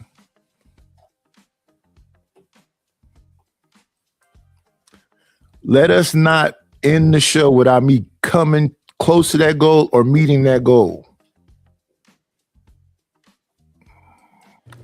The difference is you be fucking with people. I don't be fucking with people. I just talk general shit. You be making it real personal and specific. No, I did that to you. I don't know why. I was just minding my manifest business. right here. It's because I wanted my interview. But Nick Cannon, I love you for real, and I ain't playing with you right now. I think you a genius. So I ain't playing with you right now. He ain't gonna come on here. I see what you're doing. He ain't gonna do it. He ain't gonna do it. I can go play spades with him. He might do that. Yeah. Yeah. So I got to make sure I apologize to him immediately. You don't have to talk. You can't talk shit to Justina and apologize to Nick. It don't work like that. Yes, it do. All right. Are they super locked in? No, it's just, I don't know. I don't know. I don't know. No, tell me. What do you mean? When you say they super locked in, what that mean? Because I wasn't really talking shit. I just made a comment. That's not factual, though. Shit like that. What's the difference between being in love and being attached? It ain't no different. It's not? Nope. Hell no. Because you can be attached without being in love. And if you're in love, you definitely can be attached. So it ain't no different. It's just a different name. Yeah. But I feel like when you attach, it's not mutual. You know what I'm saying? Like, yeah. I don't know. What do you think the difference is between being attached and being in love? Yeah. I think when you attach to somebody, you just used to them. Comfort. Yeah. But when you in love with somebody, you want to be there. See how that's the same? That's not the same. That's the same thing. So okay, that's just like this. Stop looking at me like this. No, I'm just saying, look, it's just like this. So you could hit somebody up that you in love with. Like, oh, what you doing? Da, da, da, da. I want to see you for lunch. Like, you just want to be there. Like, oh, I'm finna bring you lunch. Woo-dee, woo, woo, woo, woo. But when you attach, you just show up. But when you attach, you just going to the crib with them. What? I think when you attach, attached is more about in-house comfort. In love, it's more public. No, because you can be attached without even having to be with somebody for a long time. You want to be around them. You never want to leave. You want to wake up with them. You want to go to sleep with them. You want to spend time with them all day. You want to eat with them, go to lunch, hang out, call them, text them all day. That's attachment. But you can't be attached because you're in love. Uh-huh. Yeah. So I think they mutual. They kind of, it's just depending on the vantage point in which you standing. Like if you not in love and all this is going on, then it's like, damn, you attached. But if you in love, it's just normal shit. Okay. Do you feel like that's the other thing. Dudes are not the feel like. That's women that's always on the feel thing. You can't attach your feelings to everything. That's wild. The question should be, do you think this or do you think that? Not do you feel this and do you feel that? Yeah, I think that the relationships that I have with the people that be here is kind of, it's like wishy-washy. It's kind of fickle. Cause you be having people that be wanting to impose their will on me. Here's the difference. I'm not trying to impose my will on nobody. So when people go, why do we have to hear the history of the channel? Because I feel like talking about it. Why do we have to hear about you feel like being blonde today? Because that's what you want. It's the same thing. It's just a man is saying it. And then the thing about shame, people don't have shame like that. And if they do, where? Everybody seems to be loud with whatever they're doing. I'm out here fucking. Who cares? Why are you making that announcement? I could be as freaky and nasty as I want to be. Who is that for? Are you talking to other women? Or who is that for? So that's why I look at those shows, because I'm like, who is this information for? And I be having women in the chat while we're looking at it. So when I'm looking at Mandy and Weezy, and they're talking about all the different freaky things they do and sex parties they go to and all, who is that for?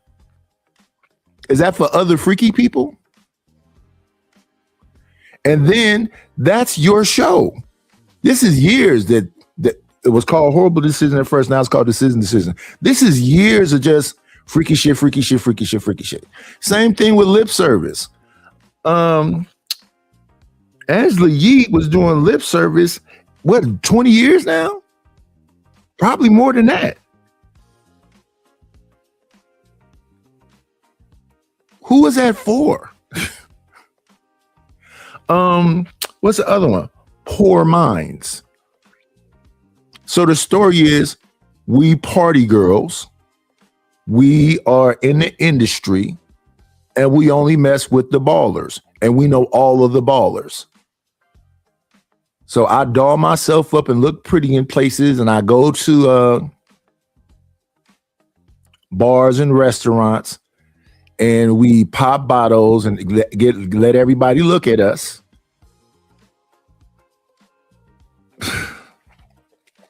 Is that a lifestyle? Maybe that's what, is that a lifestyle thing? I was watching Lip Service or listening to Lip Service on Sirius XM. I was listening to Angela Yee Lip Service on Sirius XM. That had to be 2006. Had to be. Maybe I can go look it up, but Patrice O'Neal was on there, Melissa Ford, Will Savant, and somebody. They had to be from 06. I wonder if the date is on it. We can find that right quick. That was on Sirius XM. Let me see.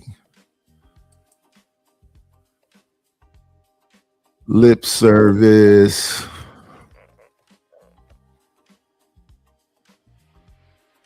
Patrice O'Neal.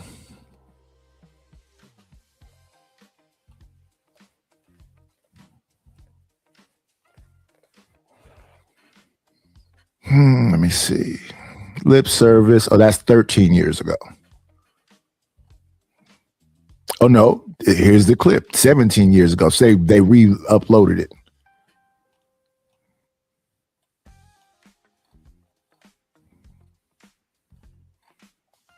"17 years ago." And that wasn't the first episode of Lip Service, but that's 17 years ago. Lip Service has been around as long as Corey Holcomb has been around. Because this is what I used to listen to on Sirius XM. They had a little part of Sirius XM that was Eminem show. Then they had a little part of it that was the Foxhole. Jamie Foxx, Corey Holcomb, Zoe Williams, Speedy's Corner, Claudia Jordan. It was a whole bunch of comedians that was with Jamie Foxx. So yeah, that's all ancient.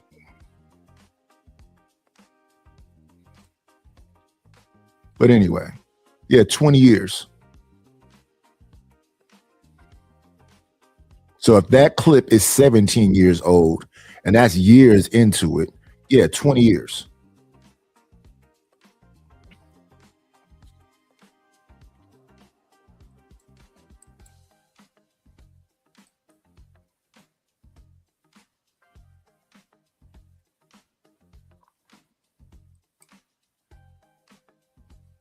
I think they're still comedians.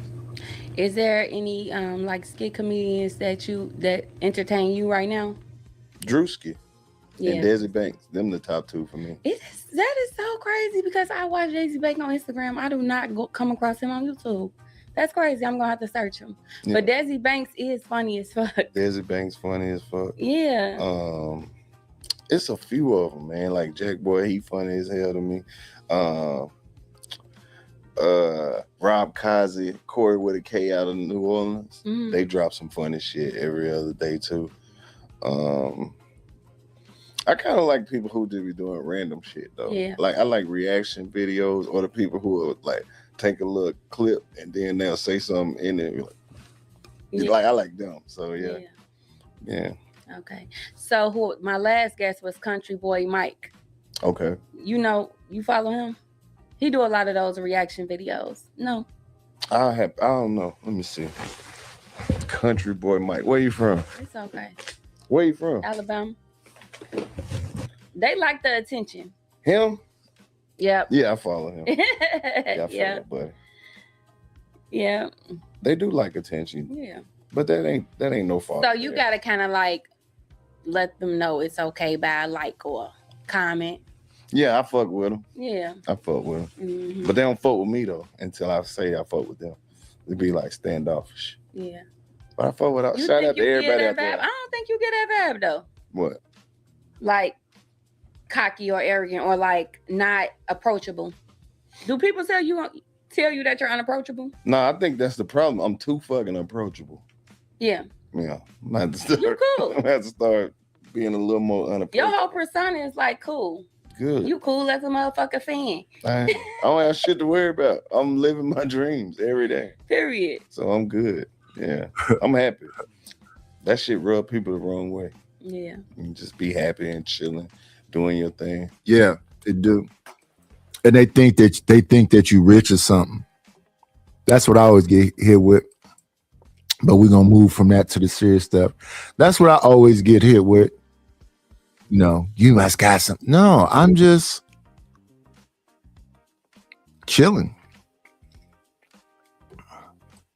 I'm just chilling. I would love to have some money, but I'm just chilling.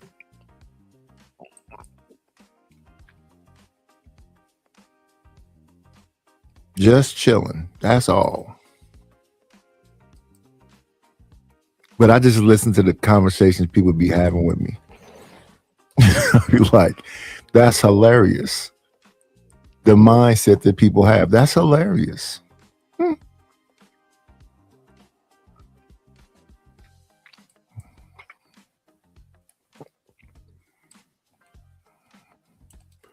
And in the latest news,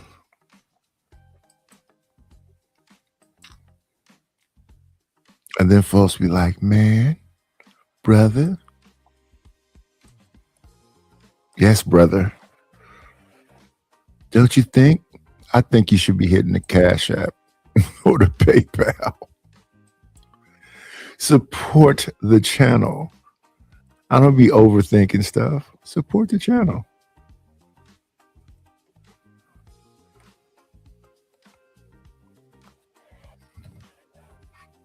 I'm up here working for 6 hours.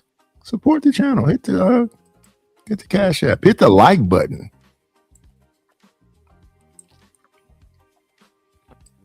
Because I see new names. I see a lot of new names. We got one guy that keep cussing me out because I told him to support the channel. We got another guy that cussed me out because I said, send me $10 so I can support this thing you're trying to do. No. That's good work. That's good work. That's how we really helping each other. Because what's all these, let's exchange IGs, let's be in Discords, let's do, for what? To just be in Discords? It's crazy. I believe in doing all that stuff because we finna do some work together.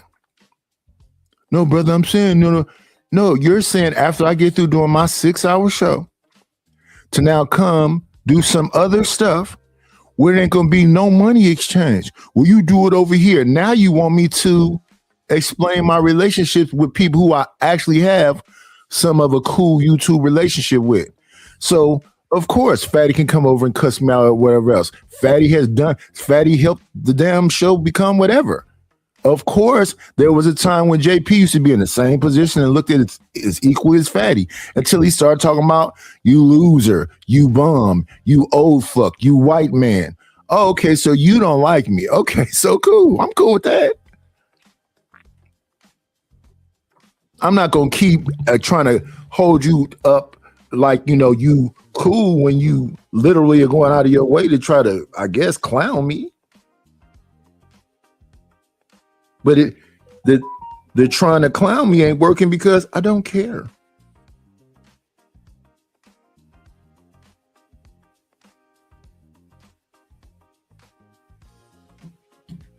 I mean, that's never worked on me.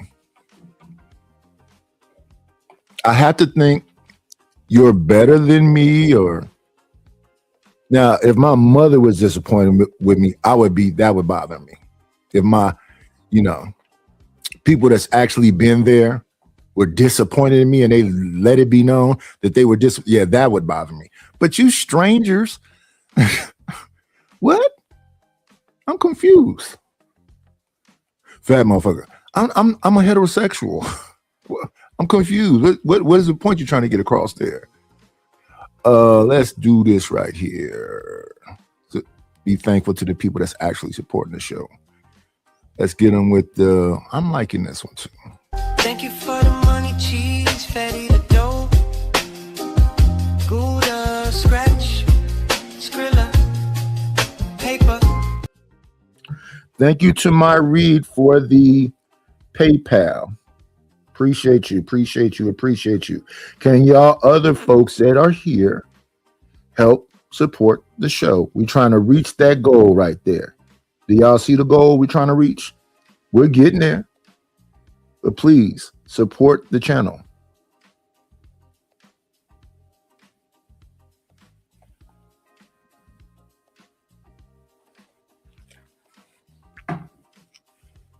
Okay, we're moving forward. Let me see. Moving over to this story. There's a lot of stuff going on all at the same time. Anybody hear about this story?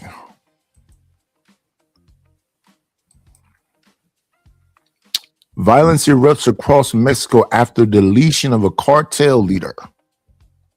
Is unfolding in Mexico after the killing of the country's most powerful cartel leader. Thanks for joining us for this special edition of the NBC4 News. I'm Kathy Vara. I'm Jonathan Gonzalez. The Mexican army killed the leader of the Jalisco New Generation Cartel. You're looking at him here, Nemesio Ruben Oseguera Cervantes, also known as El Mencho.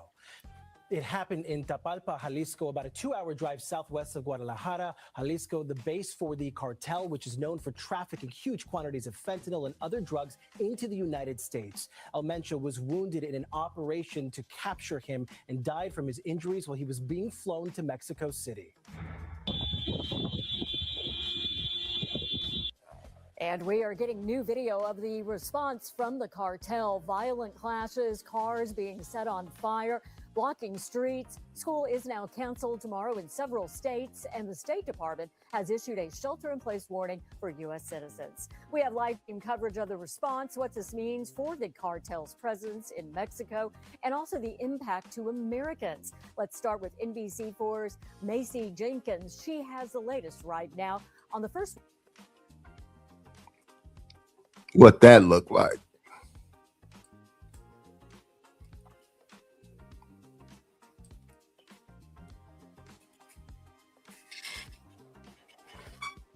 Let me see.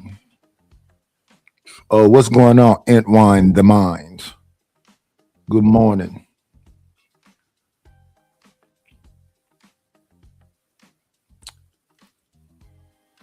Thank you to Rapid. Appreciate you.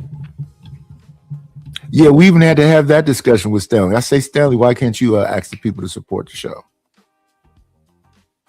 I'll pop over to your show and hit the like button, tell them to hit the like button, support the channel. I thought we was bros.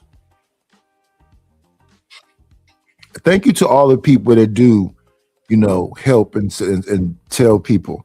So shout out to Dub and Rapid and My Reed and Bridget M and everybody else.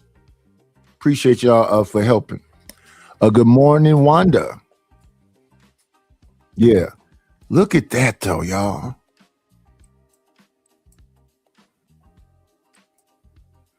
Word from the White House. Lines of burning cars and plumes of smoke billowing over Puerto Vallarta in the Mexican state of Jalisco Sunday morning after the capture and killing of cartel leader Nemesio Ruben Oseguera Cervantes, known as El Mencho. This operation is one of the greatest operations in the history of drug trafficking. The Jalisco New Generation Cartel, known as CJNG, is reportedly one of the main suppliers of cocaine to the U.S. and earns billions from the production of fentanyl and methamphetamines. Mike B. Hill, former DEA Director of International Operations, says El Mencho's capture is just as significant as the captures of El Chapo Guzman and the killing of Pablo Escobar. Demonstrating the efficiency and the willingness to confront drug trafficking by the Claudia Sheinbaum administration. In 2024, the U.S. State Department announced a reward of up to $15 million for any information leading to El Mencho's arrest. Since President Trump took office, President Sheinbaum has been under pressure to prove her strength and ability to crack down on international drug operations. This means a great victory, and I would assume that it's going to diminish the amount of synthetic drugs, especially like fentanyl, coming into the United States. El Mencho had previously migrated to the U.S., where he served nearly 3 years in prison after he was convicted of conspiracy to distribute heroin by the U.S. District Court in Northern California. He returned to Mexico, later creating the CJNG in 2007, a cartel known for its aggressive attacks on the military. They use armored trucks with steel plates, probably with machine guns mounted on the roofs. And they have operated with impunity for, over a decade. The Mexican Department of Defense says El Mencho was killed in Sunday's efforts to capture him in Tapalpa, Jalisco, about 70 miles southwest of the state's capital and Mexico's second largest city, Guadalajara. 6 more were killed and 2 were arrested in the operation. 3 members of the armed forces were wounded. So it was a carefully planned operation based on intelligence, primarily that the Mexican government had developed. And it was a combined effort by ground troops and then also using aerial resources in the form of armed helicopters. The death of the drug lord set off several hours of roadblocks in Puerto Vallarta and Guadalajara, a common tactic used by cartels to block military operations. But President Sheinbaum, writing on social media, "We must remain informed and calm. In the vast majority of the national territory, activities are proceeding with complete normality." Looking ahead, Hill says, "It's not enough to take out a leader. You have to destroy the infrastructure, and this is where the hard work is really going to begin." That was our Macy Jenkins reporting. Now, the White House did confirm in a statement that the U.S. government provided intelligence for this operation, and they commend the Mexican military for a successful operation. That statement. Yeah.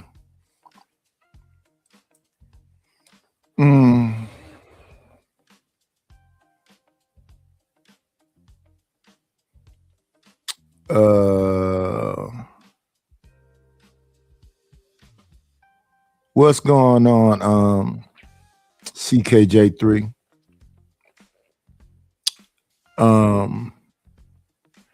Evron McKay. Good morning. Good morning to CKJ3 also. Shout out to Sporty and Mufasa.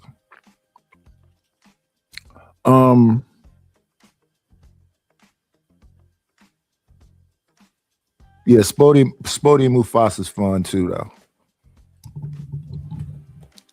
Yeah, but that's why I like reflect back on them days, because it was fun too. It was chaotic, but it was fun too. Because all of them used to be here, but everybody got channels now and living life, and I hope the best for them. I don't see them on that much anymore though, but shout out to them. Y'all help me reach my goal. Let's go scrolling right there on the bottom of the chat. Hit the Cash App or the PayPal. We trying to meet a goal. We trying to meet goals. We trying to meet goals. I am here every day. Support the channel, please, and thank you.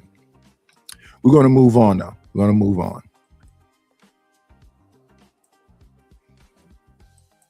to this story.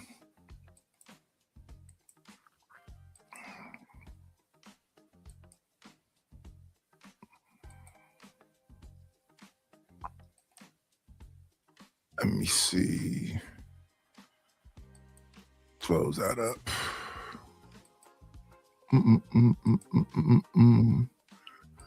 We're going to cut the sound off for this first part because it's probably going to be copyright music. So let's turn that down.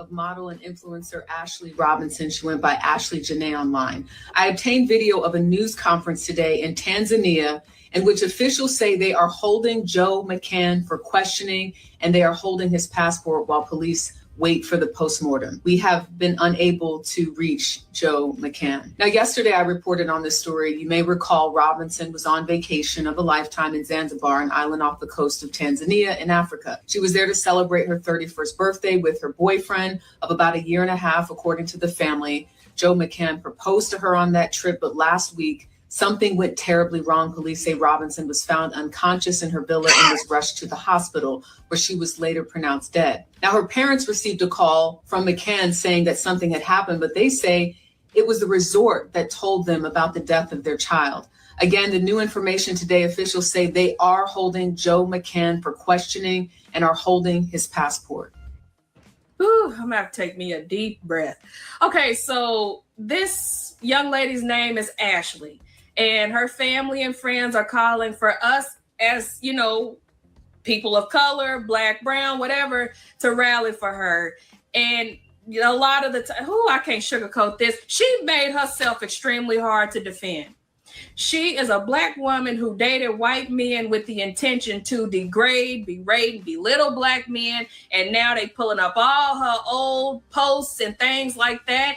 And they are saying, no, they not riding for you. Ming, can you handle the situation? I want your opinion. Here it is. We as black women, we pride ourselves on looks, money, and everything else, but some of us don't have the cognition or the fully frontal lobe developed to understand every black man is not responsible because we chose to date a couple that wasn't shit.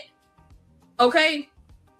Every black or brown woman on this planet dating black American men, some of them ain't shit, but you can't say all of them ain't shit because we ain't dated all of them. And if you've dated all black, that's just not physically possible. What's going on, everyone? And welcome to another episode of the Ladies Table. I'm your host, Jeff St. James, and I will allow the ladies to introduce. Actually, let me introduce them because I like doing that. Let me start with Miss Better Love Movement herself, Anita P. Stoudemire. Welcome, ma'am. Thank you. Thank you for having me again. Yep. And then also Miss Maggie, the substitute teacher. What's going on, ma'am? Hello, everybody. Hello, Anita and Kendra and Mr. Jeff. Happy to be here. And then last but not least, Miss Crimson Cure herself. Welcome, madam. Yeah, she say, hey, how you doing, everybody? Glad to be back for another episode. All right, so real quick, before we even jump into today's topic, I gotta say, y'all, the reception from the folks that watched our first little episode, they was first of all, the people that's watching, y'all very demanding. Every week, y'all demanding something new. But I really, really appreciate you all three of you for kind of joining last week, and it was phenomenal. So I was excited to kind of want to do this again. So yeah, guys, everybody that was asking and pleading, we're definitely going to do this more often. We're going to try to stick to Monday, 7 p.m. Eastern Standard Time. Sometimes one or two people may not be able to make it. We'll then try to have a couple people fill in. But as you guys see, this is indeed the Ladies Table here at Ask a Brother Podcast. So thank you, ladies, for starters. So today's topic that I obviously wanted us to kind of jump into, obviously Ashley Janae, who we were just kind of referencing, as well as the divestiture movement, and just a general warning of concern about maybe some general observations that we're noticing that's leading the ladies to even getting in this direction in the first place. So for starters, why don't I start with you, Ms. Crimson? What were your thoughts? Because you've obviously reacted to this on your channel already, including the updates. What are your viewpoints about both what happened, potentially what happened, how this young lady got into this position, and more specifically, what's been the reaction of men and women, and why there seems to be a lot of arguing in the comments, social media section about why maybe Black men aren't reacting the way maybe some ladies feel they should? Well, I think that my thoughts are well known, but I'm definitely happy to go back over because I feel like, as unfortunate as the actual situation is, her death, and we suspect that her fiance might be allegedly, possibly the culprit. behind that. That is, if that is true, then it is unjust, right? It's an unjust thing. So I'm not defending that she deserved or she should be or should have been deleted. So I just want to make that clear. I don't have. Yeah, that should be clear across the board. Just because she chose to date outside of the race doesn't mean that she deserved the worst thing to happen to somebody, and being so young. So yeah, that should be clearly said at the forefront of these kind of things. Have a she deserved kind of mentality for this. But what I do have is a when you put yourself in certain situations, it is what it is at this point. Because I don't know if a lot of these chicks' pattern recognition is off or what. Because, you know, as females, we supposed to have superior pattern recognition as a part of our female nature, which helps us to discover or discern potential dangers. So we recognize patterns. We're actually good at it, or supposed to be. The pattern that I'm talking about and referring to is these so-called divesting women that call themselves dislike Black men. They got a lot of disparaging things to say about Black men as a whole and how they're not going to acquiesce to nothing that Black men and Black men this, that, and the third, blah, blah, blah, blah. And white men are supposed to be the knight in shining armor. They're supposed to be the best possible men that you could ever get. And they're going to do everything in their power to get that man as a thumbing of the nose to Black men. That's I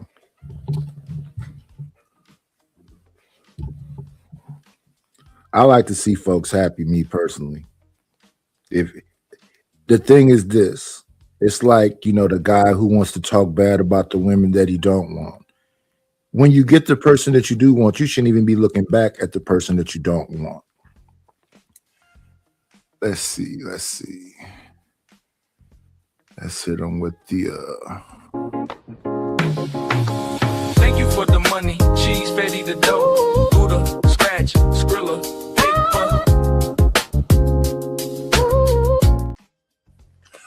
thank you to Stan the Man for the support by Cash App and helping us get closer to our goal. Please support the channel like Stan the Man did. Thank you, Stanley. I appreciate it. I appreciate it. I appreciate it. Let's get back to Crimson Cure. Y'all as Black men ask us as women to be feminine, to be in shape, to be fit, feminine, and friendly, to borrow a phrase from the late Kevin Samuels. And so these divested women are saying, we know how to do that. We're just going to do that for Mr. Cartwright. We're not going to do that for you because you somehow are unworthy or undeserving of it. Because there's that undergirding. The situation is obviously transactional that Miss Ashley has had just by looking at it. That didn't seem like a genuine connection. We were in love and he just happened to be white. No. A transaction. We can tell by the content that she posted on TikTok. I went to her page. I saw that content. It's reminiscent of Shira 7 content. It's reminiscent of, not only just divest content, but try to go get a guy for his money and make sure he spent all the money on you and gold digging and all of that, which is transactional in nature to begin with. So do I feel like she deserved it? No. But am I apathetic to it because of what the circumstances appear to be? Absolutely. Because we have watched these women, these Black women, be with Mr. Cartwright and get taken to the upper room or close to it. Too many times to count, really. One eating dog food on TikTok. Y'all blowing me. Y'all blowing me with that. So if he come out his Mr. Cartwright bag because they snapped in the morning and decide that they not coming back home to you no more. They do that. I watch a lot of crime. They do it. We're not even gonna play that game. You don't think that man that's got her eating, that's laughing at her eating dog food, you don't think he pictures her as a dog? Because the woman you love, why would you even let her do that at all, whether to be shown on social media or not? I'll land my plane. Tommy will tell me about ghetto gaggers. I've never looked it up myself, but more and more, I'm believing that this is a real thing that women. Not the ghetto gaggers. Yeesh. Good morning, Black Bear. Not the ghetto gaggers. Listen, Ask a Brother podcast. We're going to have to bring you to the front of the table. Ask a Brother podcast. I thought you said you didn't do messy content. What Crimson Cure said was like the mentality of the Shira Sevens and the Crystalline Karazins and all them, and when they telling you to not approach a person as a human being, but approach them as a utility. That's what Crimson Cure. And then you jump to ghetto gaggers. Sheesh, that's messy. Tommy would tell me. What? Anyway, listen, y'all. If you read the scroll, we had a Cash App, we had a PayPal. We trying to meet goals here today. It's not a super large goal. We have a lot of people in here. I would really appreciate if y'all would support the channel. The Cash App is $KNIGHTISH1. The PayPal is paypal.me/IDLNO. We have a little clip for you. Let's see. We'll hit you with this one. Must be this money. Get the money. Get the money. Don't forget the money. Yeah, where the cash at? Where the cash at? You think you gonna pay? I need a dollar, that's what I need. Hello, bro. I'm trying to get the money. Talk to me about money. Where is the money? We need our money. Don't you think it's about time you gave me my money? Support the situation. Is money is love. You could donate on PayPal now, and you can donate on the Cash App. Thank you very much. All right. Yeah. Please support the situation. Let's get back to it.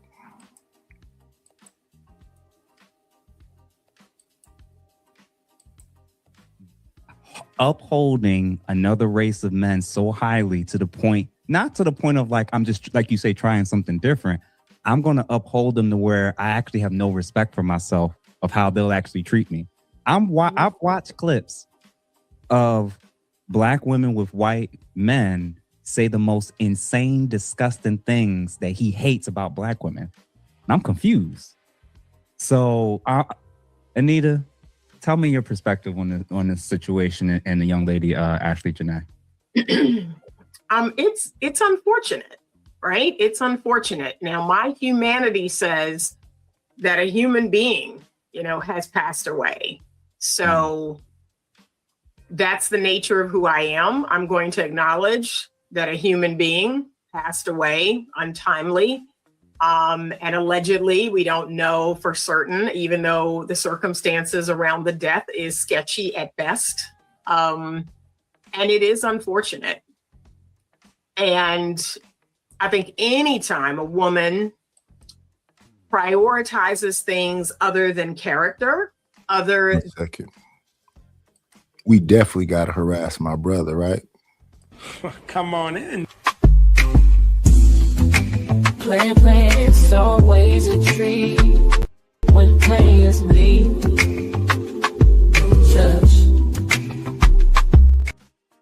Good morning. What's up, Nightish? What's happening? I know you heard about the story. What story? About Ashley Janae, the woman that was in Tanzania with the white guy McCain. Oh, the Iceman White is colder? Yeah. The ice is colder, yeah. Yeah, it shows cold. His heart was cold too. Good morning. It's my time. But we'll listen to the ladies a little bit more, and we can come back to it. Yeah, I don't think the humanity of somebody losing their life should be lost. However, I think the discussion about what people are willing to do, because that's where the sketchiness comes in at. If you go into Dubai to get pooped on, I mean, if that's what you have to do, that's a sad situation. But I wouldn't wish death on somebody. And if you are happy with those other people, shout out to Gabourey Sidibe, shout out to Eve, shout out to Serena Williams. I'm happy for a Black person being happy. Than time, just good old-fashioned time, and character and integrity and kindness and empathy and all of the traits she should be looking for. That's what I believe all women are just getting away from. They're getting away from just the basics of what a good man is and how a good man treats us. And to say that one race of man is better than another, or a wealthy man is better than a poor man, again, we're getting away from what we need to find a good long-term spouse. And it's not about height. It's not about the way he looks. It's not even about money. Science even tells us that over time, we get used to all those things, but it's how he treats us and it's how he treats our children. That is what actually matters. So I think it's unfortunate when women especially try to sell this to other women. To me, that's a problem. It's one thing for you to want to do it and you go, girl, you post your timeline full of this. But when you try to talk down on another race of men, or you try to sell this to other women, that to me is crossing a line. That's the part that I don't care for. Mm-hmm. Yeah, because it goes beyond that. They are literally telling women, you stupid if you don't do this.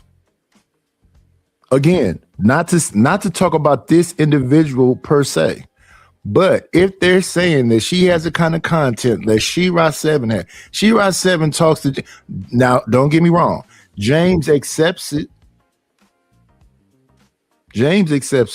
But she's teaching young women, you should be like not so feeling and emotional and attached to your man. Your man should be totally utility to you. He should be on your program. You want to get an older man and not attractive man, so you can definitely don't be attached to him like that. I listened to She-Ra 7. Sprinkle. For a minute too, because at first I was like, this is I thought it was a comedy sketch at first. Oh, rest in peace to James. I thought that was a comedy sketch at first. And thanks to the chat for keeping me abreast of these different things, because it's been a minute since I watched She-Ra 7, but she lost him. Okay. And good morning, Genesis. And don't forget, y'all, we are trying to meet a goal up here. Help me support the channel. It's just regular stuff. It's just like everybody else. Just support the channel. Because Rufus is finna kick in on this one.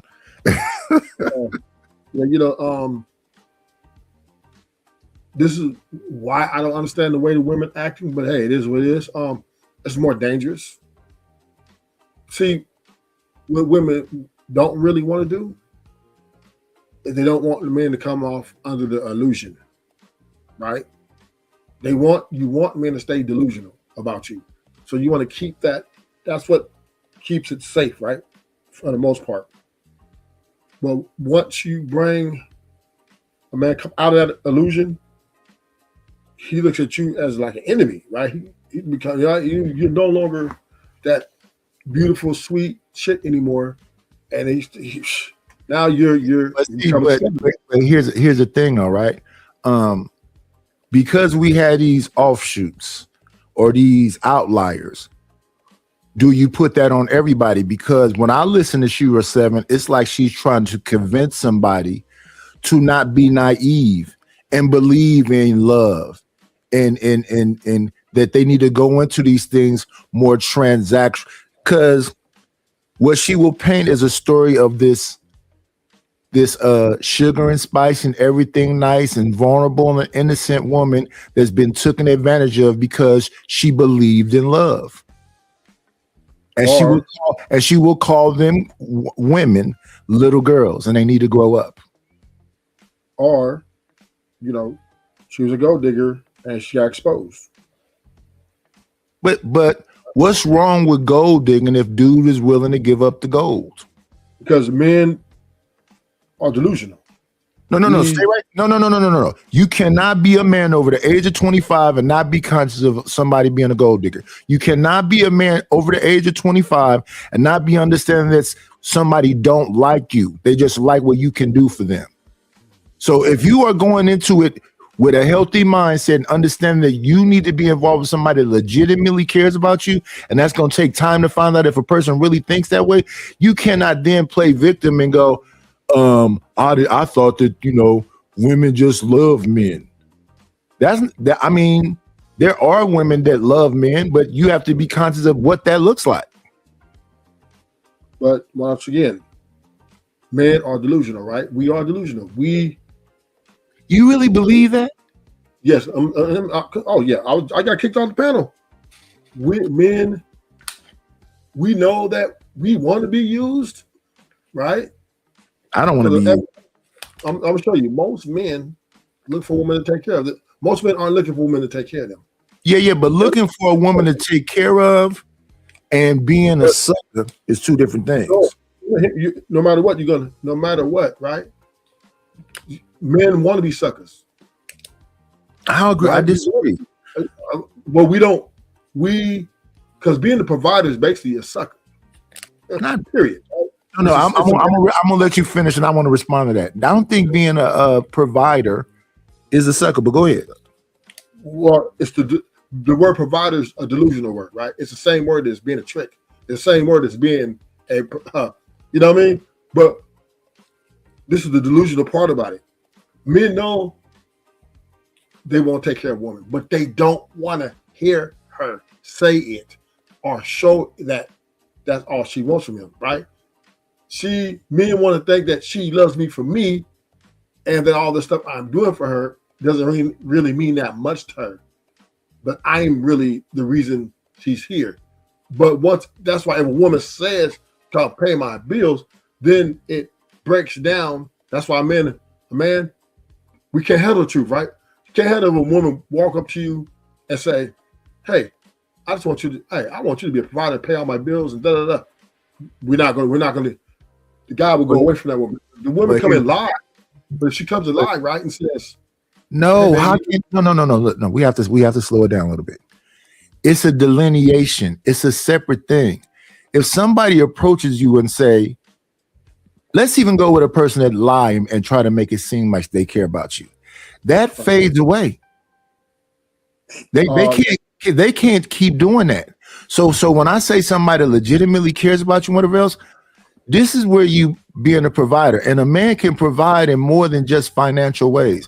I hate when people say that being a provider has something to do with how much money you give up. A man just being in your presence is providing and protecting. Right. Even like when we raising our kids, the way my kids respond to me and react to me, and the way they respond and react to their mom is two different ways. And if you understand just historically how that situation works, it's a reason why you would say, wait till your dad gets here. Because you want to, if you don't have that kind of mentality, you are literally teaching them to not respect authority. It's reasons for following that line of respect. Because me as a man, I'm gonna make sure you're supposed to respect your mother. She's supposed to be backing me up. We're supposed to be a team together. And she's supposed to be saying, respect your father. They had that movie, The Butler, where the son felt like he wasn't going to respect his father because his father was a butler. So I disagree. Somebody that's a gold digger or somebody just want to use you for your utility, you have to be willing to go along with that. And then it's about how much of that you will, because everybody trying to talk about being a sole provider. The majority of men cannot be a sole provider. They can have almost like what you would call a partnership, but because he doesn't have that much money doesn't mean that he shouldn't be respected and still valued. And a part of that respect and value is appreciating me. If I feel unappreciated, that shit gonna wear thin quickly. But you also got to remember, grandma, the one talks to daughters, hey, don't be like me. Don't suffer like me. Keep your freedom, and get the best man available. Don't, you know what I mean? A lot of women suffered in silence because of their hypergamous nature. They just went along to get along because back then it was more, number one, it was more prestige, more valuable, more prestigious. Stay in a marriage you didn't want to be in. But mom and grandma were so proud of you. Everybody was so proud of you. Because remember, marriage was a flex back then. It's still a flex now, but it's a real flex back then, right? So, and then that's why a lot of grandpas come home and some of the kids that was in there wasn't his, right? Right, some of the kids was from the milkman or from the guy down the street. Well, that was about being responsible. They both was getting their bang on. No, I'm not. No, that's not what I'm saying. No, I understand. But do you understand that while he may have had it, while Junior may not have been his son, he had a family on the other side of town. Right, but no, I understand that. But my point is for the woman, right? She's always been a user of resources. That's why it was no problem for her to go out and sleep with other men because she was only using the husband. She was using dad for survival's sake because women couldn't make money back then like that. So, he gave her a lifestyle. She liked him. He was good looking. And then after a while, she got bored, so she just stuck and went outside the door and. She was letting the guy drop the whole load up in her, right? And then now the baby's coming out looking mismatched. One's here, one's not here. So once again, right? My point is women have always been users and takers, always, right? They look for a man to take care of them, to give them things, give them what they feel they deserve. And that's crazy. So you are saying that there's not a dude that's out there that's doing construction or a mechanic that didn't make that much money, that didn't come home and throw his boots across wherever else, and she come wash his feet off and sit his plate next to him and let him sit in front of his football game? Yeah, that used to happen, but she still was unhappy. It still happens today. Yes, but doesn't mean she's not cheating. So in that dynamic, that man feels appreciated, feels respected, can walk in his house and say what he want to say. He's just not a monster about it. People love you. So is that really her using him? They're using each other. That's a mutual thing. Now what you talking about was once again well, you're using each other. Yeah, that's fair. But right, I'm talking about today. No, but there's a difference though. Men pay for loyalty. Women demand loyalty. My son ain't rich like that. That man got a whole baby and with a woman and they working together. But once again, most men pay for the mortgages. Not 98% of men pay. He ain't got no mortgage. He didn't buy the house when I told him to go buy it. Or rent. Rent is still expensive. Even we ain't got no mortgage. Most men are still paying for the rent in the house. Yeah. But wouldn't you want to do that though? No. But once again, we're not complaining about it. No. I'm not. No, understand what I'm saying. As an adult, you have to pay for rent. That's just a period. So if you as a man are paying rent, you shouldn't be looking at it like I'm paying her rent. No, you're paying your rent. If she leaves, you still have to have a roof over your head. So you should take rent out of it. Now, if you're talking about stuff that's directly for her, then that's something different. So if you're talking about her nails getting done, her going out to dinner, y'all taking vacations and all that other stuff, then I understand. But the roof, the lights, all this stuff that I got right now, if a woman comes here, I'm doing the same thing. It's just a woman in here. Once again, right? She's taking away, right? She's taking away resources. She's taking away things, right? But it's okay, right? Men, I can afford to be a sole provider. So if somebody come here, it's going to be like a 70-30 thing. So she won't be taken away unless I decide to give her something. So the thing about it is men they don't go get the woman they really want all the time. A lot of times, unless they're financially capable, right? They look at that. Okay, settle down means, right? Right. Now, you got some Pookies and Ray Rays that have some. No, but look, wait, let's take it one thing at a time. But that's what settle down means, right? Because settle down is a mutual thing. We're both settling. I mean, settle down is. This is the best you can do, dude, and it's the best you can do, lady. That's what settle down means. Shut your ass up. That's the best woman you can get right there. Shut your ass up. That's the best dude you can get right there. You can be as hypergamous as you want to be, but that dude that you really want don't want you. He might bang you, but you're not finna come live with him.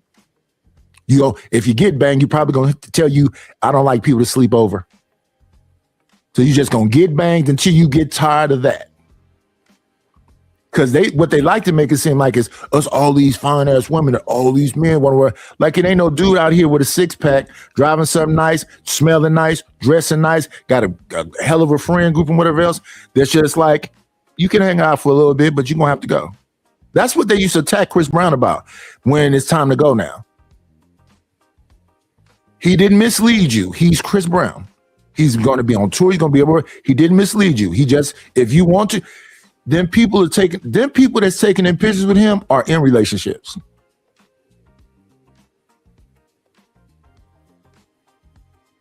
So that guy exists, and it's a bunch of Chris Brown looking cats. They don't got no money or talent, but that's an archetype, and that's those women are attracted to, and they're not finna get nothing but some dick.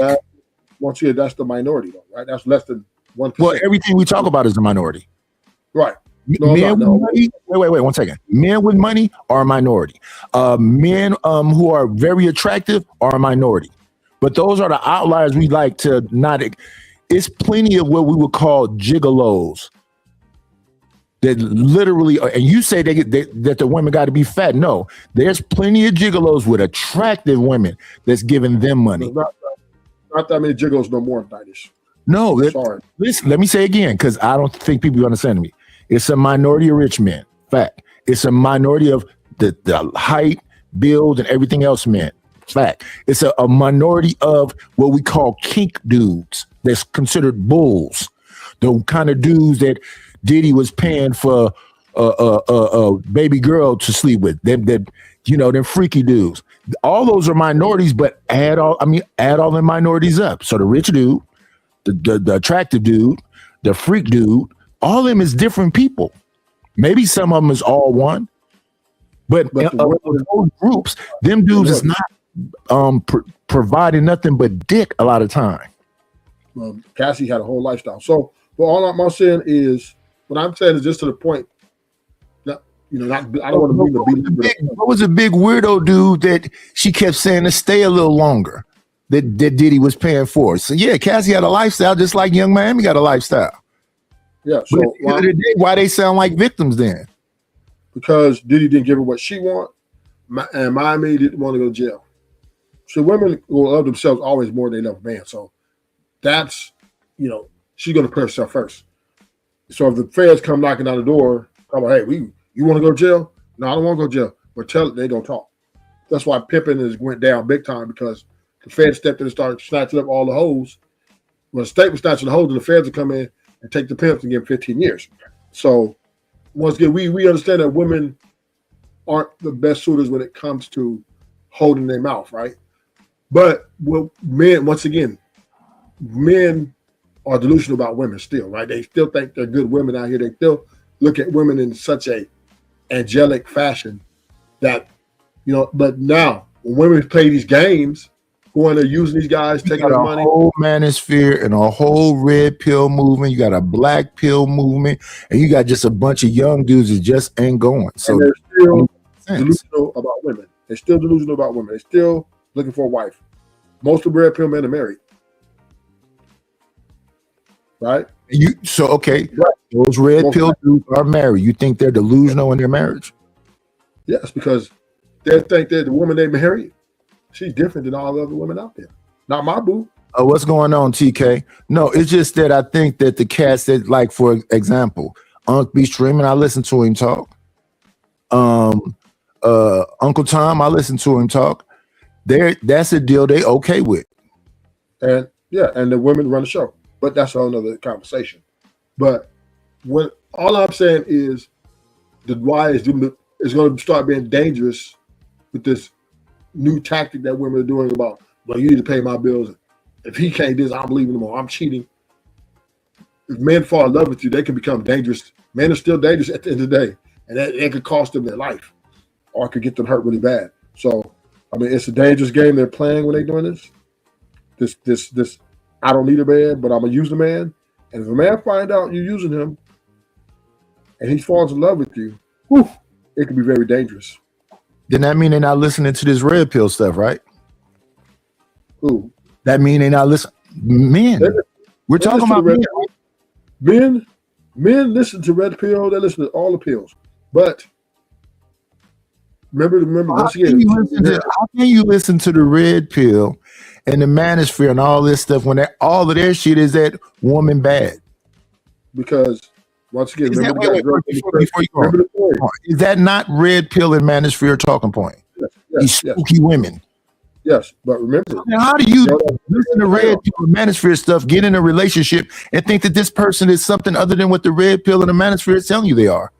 Remember the story me and you talked about? The girl was getting a train ran on her, but the last guy was like, "Hey, don't call her a hoe." He's a minority. He's a minority. That story is 100% true. That is a fact. He's a minority.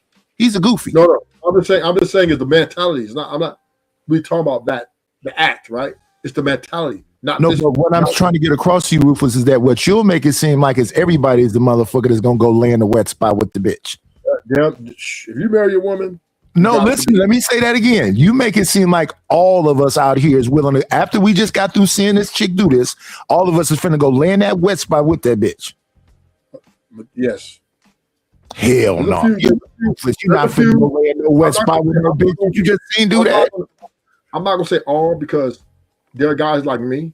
We're never gonna get married. We're never gonna marry women. So I'm not saying no. We just described something very graphic, Ruthless, and very specific, and that was the dude that just watched a train be ran on somebody. Now he's laying in the wet spot with the bitch, arguing with the other dudes talking about stop calling her a bitch. Yeah, now, that dude is not. That's not like what you do. I said that's 95% of men in that situation. So what was the dudes that ran the train? The world, right? She's in that wet spot. These dudes are getting chicks high body counts, and they're marrying them. They're former hoes getting married. Do you not think that some dudes like hoes? Yes. Yeah. Cardi B. Do you think that Cardi B is a bad example? She can't even keep a dude. Yeah, but somebody married her. So what? They didn't stay married to her. She left him. And don't she have to pay Offset? Yes. Then why you use her?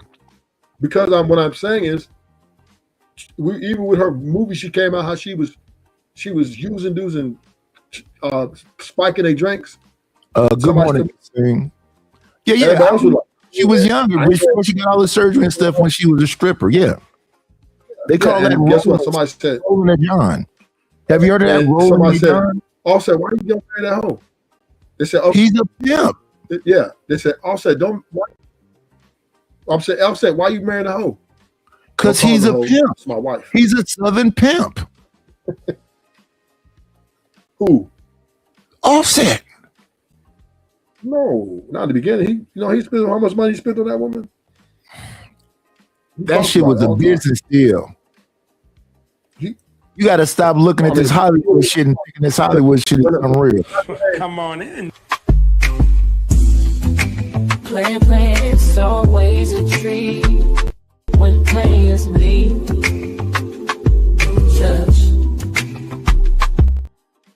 Good morning, LA. I'm not finna call you a name you as your profile, sir. You don't want to put it there, sir. Well, I never put that like that there. That's crazy. Let me fix it. I know I didn't do that. That's short. It say Short Street. Short stuff. Short stuff. Why you going there? Because I'm short. LA, you ain't short. You like he's not telling the truth. That's definitely 100% the truth, sir. It seems like everybody else got a problem with short people. I don't know. I don't get it. I never Ain't you stopped me 6'1"? from. No, sir. I'm 5'6". Ain't no motherfucking way. Yeah, no wonder, man. It That's you seemed in the like picture right there, right? you say what? That's you in the picture right there. What the hell I got to do with being 5'6"? You look like you're 6'1" right there. Well, I'm glad to look like that because I'm not. You taller than all the other two dudes. I mean, they shorter than me. That's all. I think What we they're doing? like the other two dudes look like they're 5'5", 5'6". No, he's 5'6". Yeah, that'd be 5'4", 5'5". And you look taller than them. That's a fact. That's why I'm So 5'6". you're 5'6", 5'7" and a half. No, Okay, sir. that's nothing wrong with that. You're no What's wrong with 5'7". I don't give a shit. But it seems like only people who care is other men, which is weird to me. I never heard the short argument until I got to YouTube. I never once had a problem ever with a girl saying you too Oh, short. you have an advocate on Lapeef right now. I don't even want to know. Her name is Mommy 3. What she look like? You got 5 kids. She got 3 kids. And 2 from you. She's trying to have 2 from you. 2 Well, from you. let's ask Ruthless because I trust Ruthless judgment. How does Mommy 3 look to you, Ruthless? She's I give her a 6. Yeah, about that. She's attractive. She's attractive. You can tell she freaky.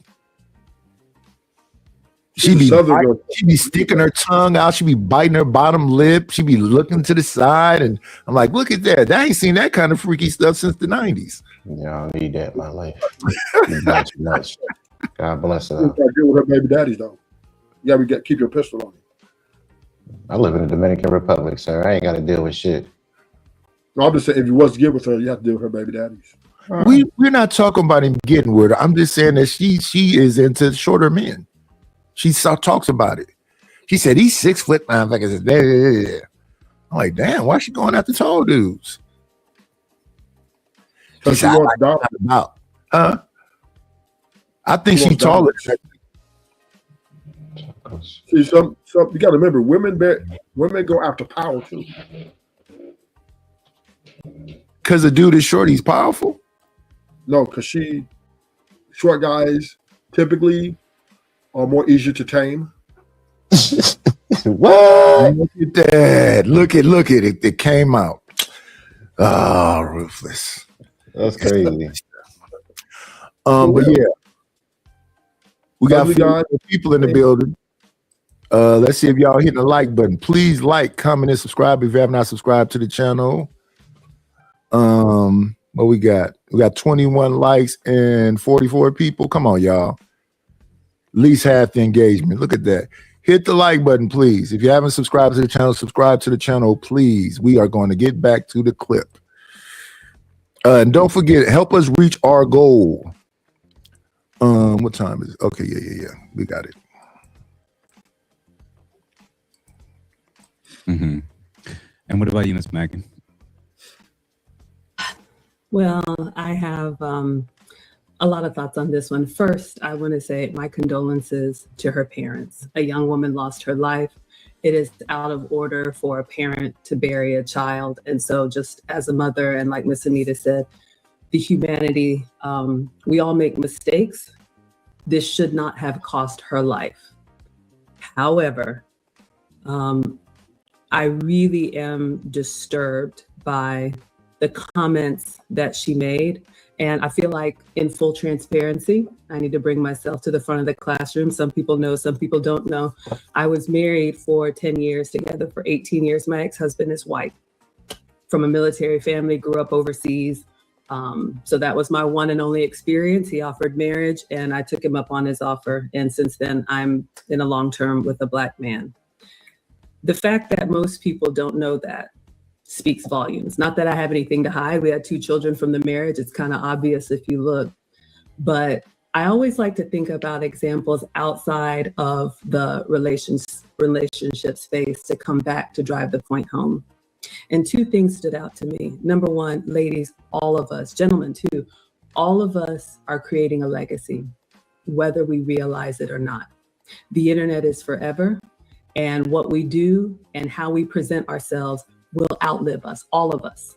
And you have an opportunity to decide what you're going to be remembered for. I think it's tragic and shameful that this young woman, unfortunately, the tragedy of her death will be overshadowed by the despicable comments that she made that I do not agree with in any way. So keep that in mind as you are spouting whatever you believe in the moment. It could be what you're remembered for, number one. And then number two, you know, like Miss Crimson said about expecting other people to love us better than our own. That goes against human nature. You know, I was thinking about this topic. When you travel, if you travel anywhere to a non-English speaking country, it's only normal if you're in a bus or a museum and you hear all these other languages and you hear English. It's human nature. Don't all of us kind of turn and look? We're trying to make that human connection, right? So we are looking for our own. It's human nature to be looking for a place to belong. And our place is with our men, full stop. Yes, there are exceptions, but they are exceptions. And it's not something that I think you seek out. If paths happen to cross and you're open to it, that may happen. But to seek that out and then to elevate other men over the men that share our likeness and our image, I think is honestly unforgivable. And, you know, when you think of expecting other cultures to look out for us more, I think you're setting yourself up for defeat. That don't sound like a woman who wanted to get the richest man or the white man or whatever else, even though she was with a white man. And when she's talking about seeking out yourself, you really kind of are. So when I say to people, these sayings that people hear, like when a man finds a wife, he finds a good thing, that means she already is pretty much what you want. And you already know what that is. It doesn't mean just go find a woman. No, she already doesn't do the lashes. She already don't do the weaves and wigs. But me, I don't really care about weaves and wigs and makeup or whatever she does to doll herself up. That's her thing. I mean, that's over the top. I don't want her going outside with no bonnets on. I don't want her going outside with no muumuus on or no pajamas on or those kind of things. But a lot of this stuff people be talking about, if you know how to do that stuff and it makes you feel better and it don't take up all day and night, who cares? I don't mind you wearing a wig and looking like a different lady tonight.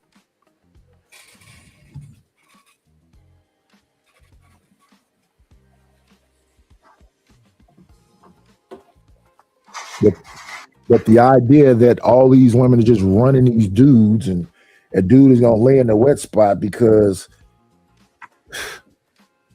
but what that does say is that some of these dudes like freaky girls. That's a whole fact. They want a very freaky girls. They want a very freaky girl. I believe 99.9% of men like freaky women. No, I'm not really into freaky women like that. I had a freaky girlfriend. I had a freaky girlfriend one time that was annoying. I'm not really not into that. You're part of 1%. But to most men, they like freaky women. That's why they go to strip clubs at Figueroa. Because their wives ain't performing for them. Every man want their wife to be a hoe in her bedroom, and a hoe in the bedroom, and a woman on the street. Yeah, it's called a whore Madonna. Yes. So men, that's what they desire. That's the trait they desire from their wife, right? That's what they expect to get the performance from their wife. But wives, they don't do this stuff, right? They just do the basic bare minimum, and sometimes not even that. And a lot of men they go to strip club, they'll creep out to the strip club and get a stripper to give the desired fantasy. When I listen to people that's from that side of the game, they say the reason why she's not freaking off with you because you don't know how to bring it up out of her. I don't think that's true. I don't think a man need to bring something out of a woman. If she's charging those fees she's charging, she should automatically hand that over, right? Because she's charging. This ain't free. Automatically hand it over. Listen, if you're dating someone and you're charging them this fee, You charge them a lot of money. This ain't cheap. It ain't like it's, oh, well, we're just going to the park every day for the next 2 years. I'm doing a lot of money, $30,000 a year on this woman, and she doesn't want to perform for him, go above and beyond the freaky Get a side. new woman. Who's not into you like that? She's into Get a herself. new woman. Yeah, get a new woman. Well, a lot of men, And don't spend the 30,000. Yeah, like if you spend 30,000, Ruthless, you kind of going against yourself. That means you can afford to just go get another woman. well, That's not a little bit 30,000 amount a of year. 30,000 a year. Yeah, we heard what you said. Yeah, that means you can literally go get another woman. That's some people how much they make working. Yeah, that's So, your job. Yeah. yeah. You So you guys can are literally right go about get another woman. You guys are right about that. 30,000 a year is what? 6,000 a month? No. So 30,000 a year. a month is what? 3,000 it's a little under 2,000, something like that. About two and change. That's rent. That's rent. Rent and groceries. So you You know, literally for some go get people, that's another just woman. rent. And that's low. Now, if you live in a 1-bedroom, that's about that's rent and groceries. Yeah, if you live in a 1-bedroom, that's about 1,300. You getting 2,000, man? Yeah, man. And you're not even with them that long.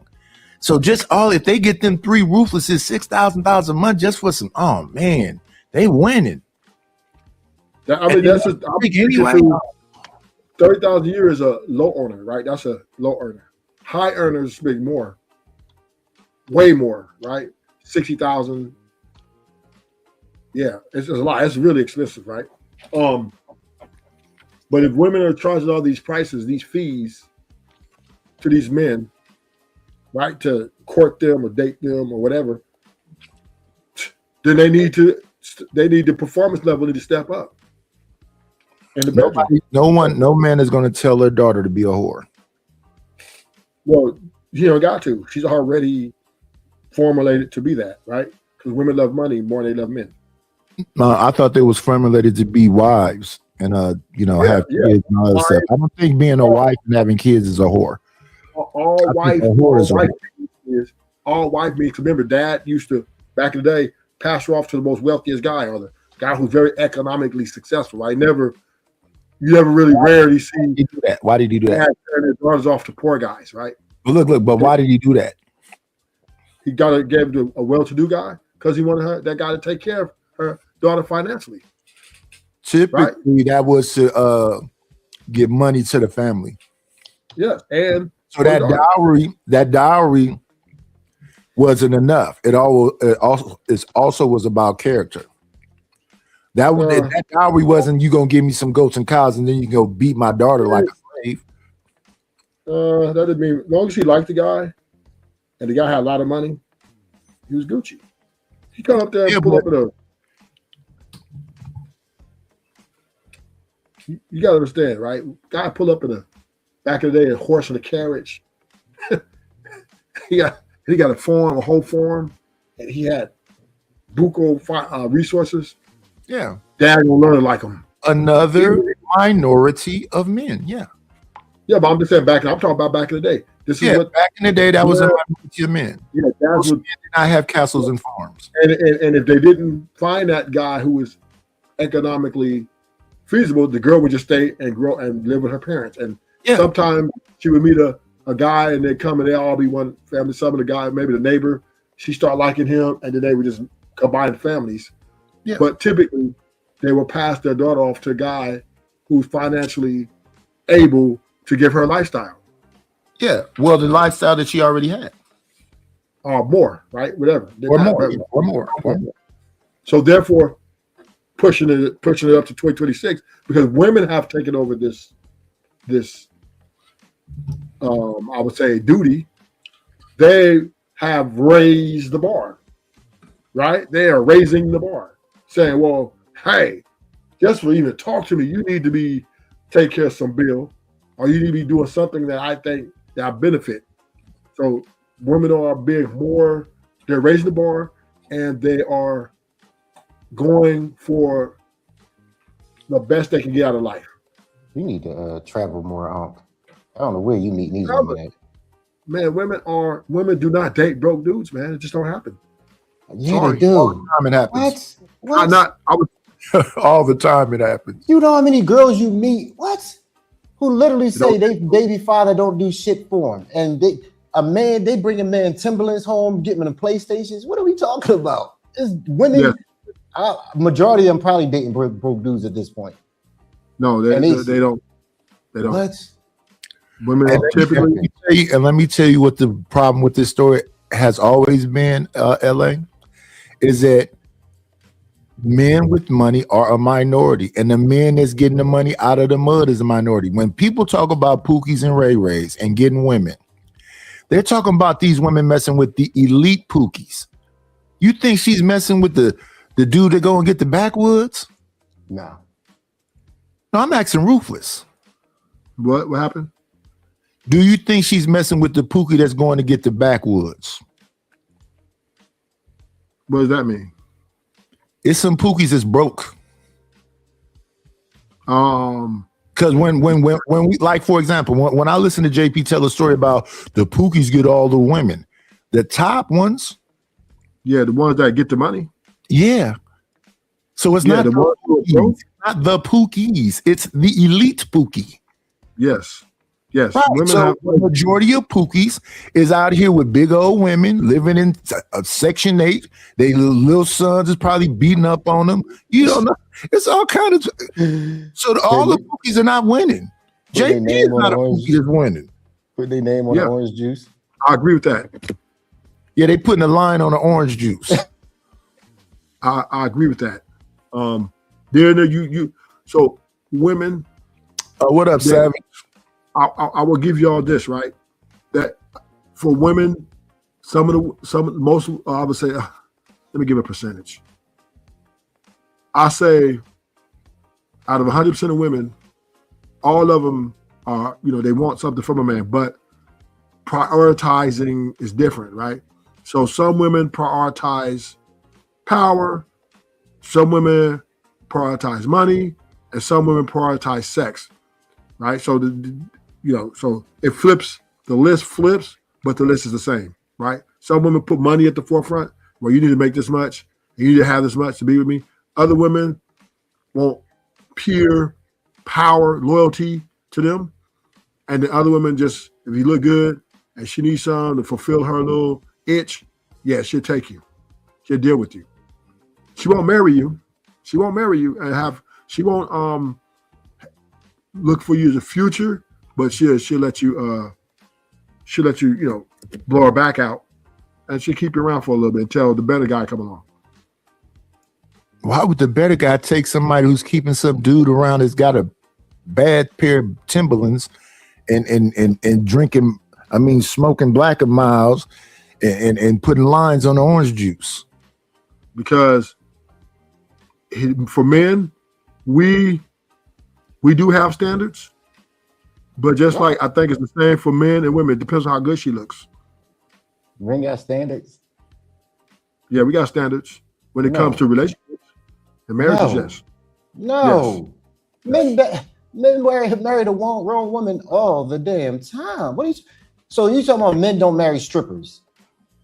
Men don't marry whores. Those dudes like strippers. So the standard. So let me help you out, LA. The standard for men is beauty. I just said if she looks good enough.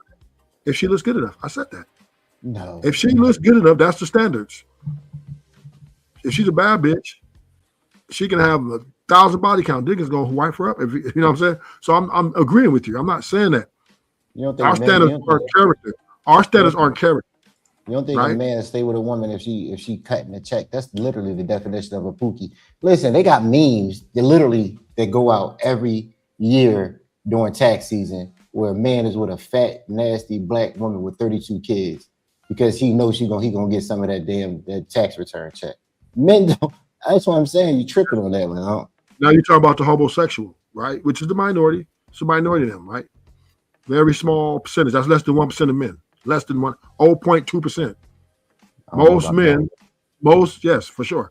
Most men go out and get their own money, whether it's most men, average American men, going to get a job, get some promotions. He's going to get in a position, build his credit up, get things together, and then go look for a wife.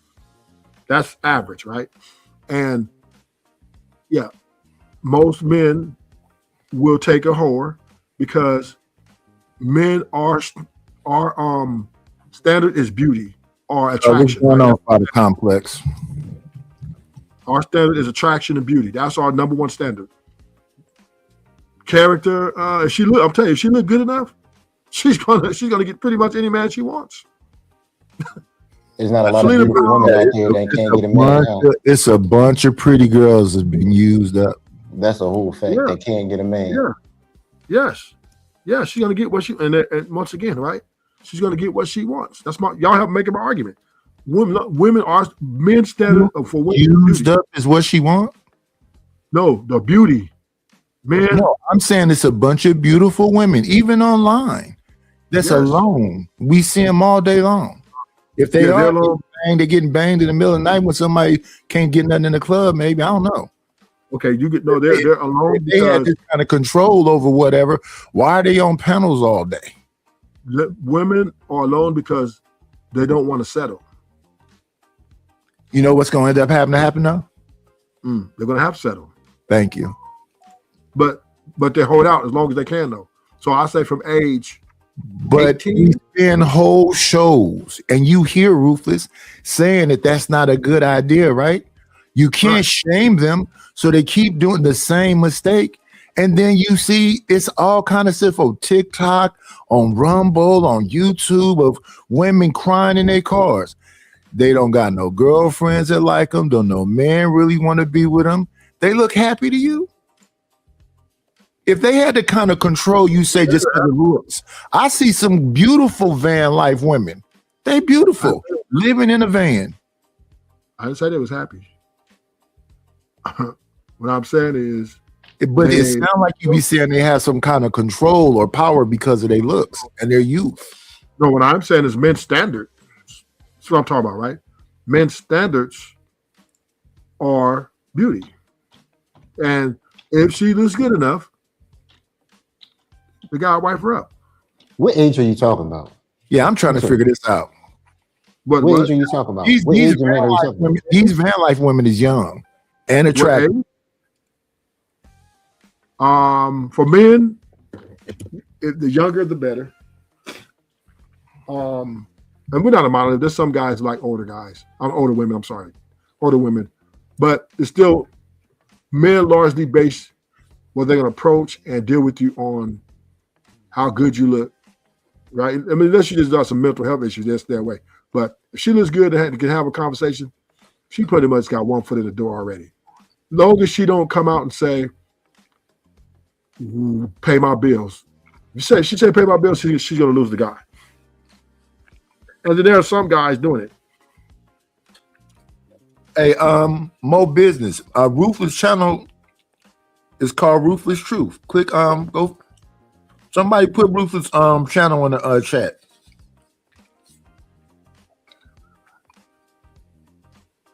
If y'all don't mind.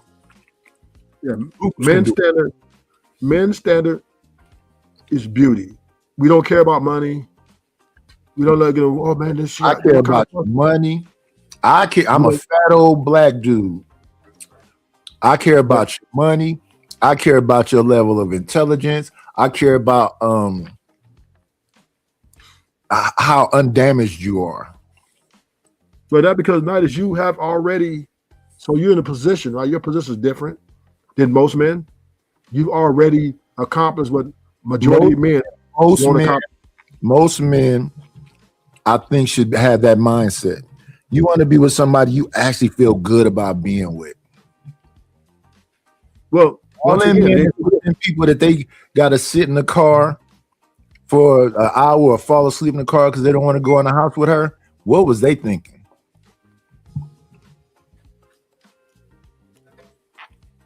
We had a man on the altar, and a gospel singer came and sang at his wedding, and his wife dropped to her knees in front of that man at the wedding in front of everybody. What was he thinking? Men are, once again, we are going for a lot. Men are going for a lot of things. She's beautiful. That's it, she's right. Huh? Yeah. That man that just was in concert and his wife went over there to Chris Brown and tongue kissed him. Yeah, because Chris Brown tongue kissed her because she looked good. That's Chris Brown's standard. He didn't say, "Are you married?" I understand that part. I'm not blaming Chris Brown, but I'm saying that woman was average looking. Yeah, but attractive, right? Just because, there's some average women that are attractive. Chris Brown attractive to that woman? No. Not is Chris Brown attractive to that woman. Do you think that woman that he kissed, that wife, was the kind of woman that Chris Brown is out there looking for? Obviously he was. If he kissed her, I think if he put his tongue down her throat, he thought she was definitely attractive. You just don't go up just kissing random women like that. Wait a minute, I disagree. I think Chris Brown is a slickster. Let me kiss this middle-aged woman in front of these women. Let me really blow their mind. Man, not a peck on the lips. They tongue kiss. He's in competition with other R&B singers. You know, Usher was running around here putting cherries in people's mouth. He did it to T.I. wife. But once again, men are standards. If she's attractive to us, if she's beautiful to us, she can do no wrong.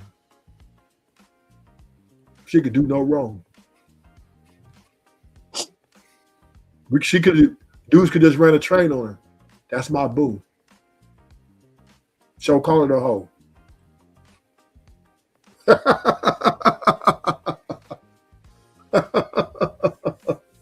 Men fall in love with beauty. That's what men fall. Women fall in love with everything else, right? But women can fall in love. Women can fall in love with women are the same way too, though. Women are the same way, right? They're the same way. They can fall in love with women are still in love with Tupac, and he dead, right? Women fall in love with Chris Brown. When women are in love with Chris Brown, never met him, don't know what his personality like, nothing, because he looks good, got fame. They love him. I love you. They'll tell him too. First time, I love you, Chris Brown. They'll yell at the concert, I love you. So men and women, we're the same people arguing why we so different.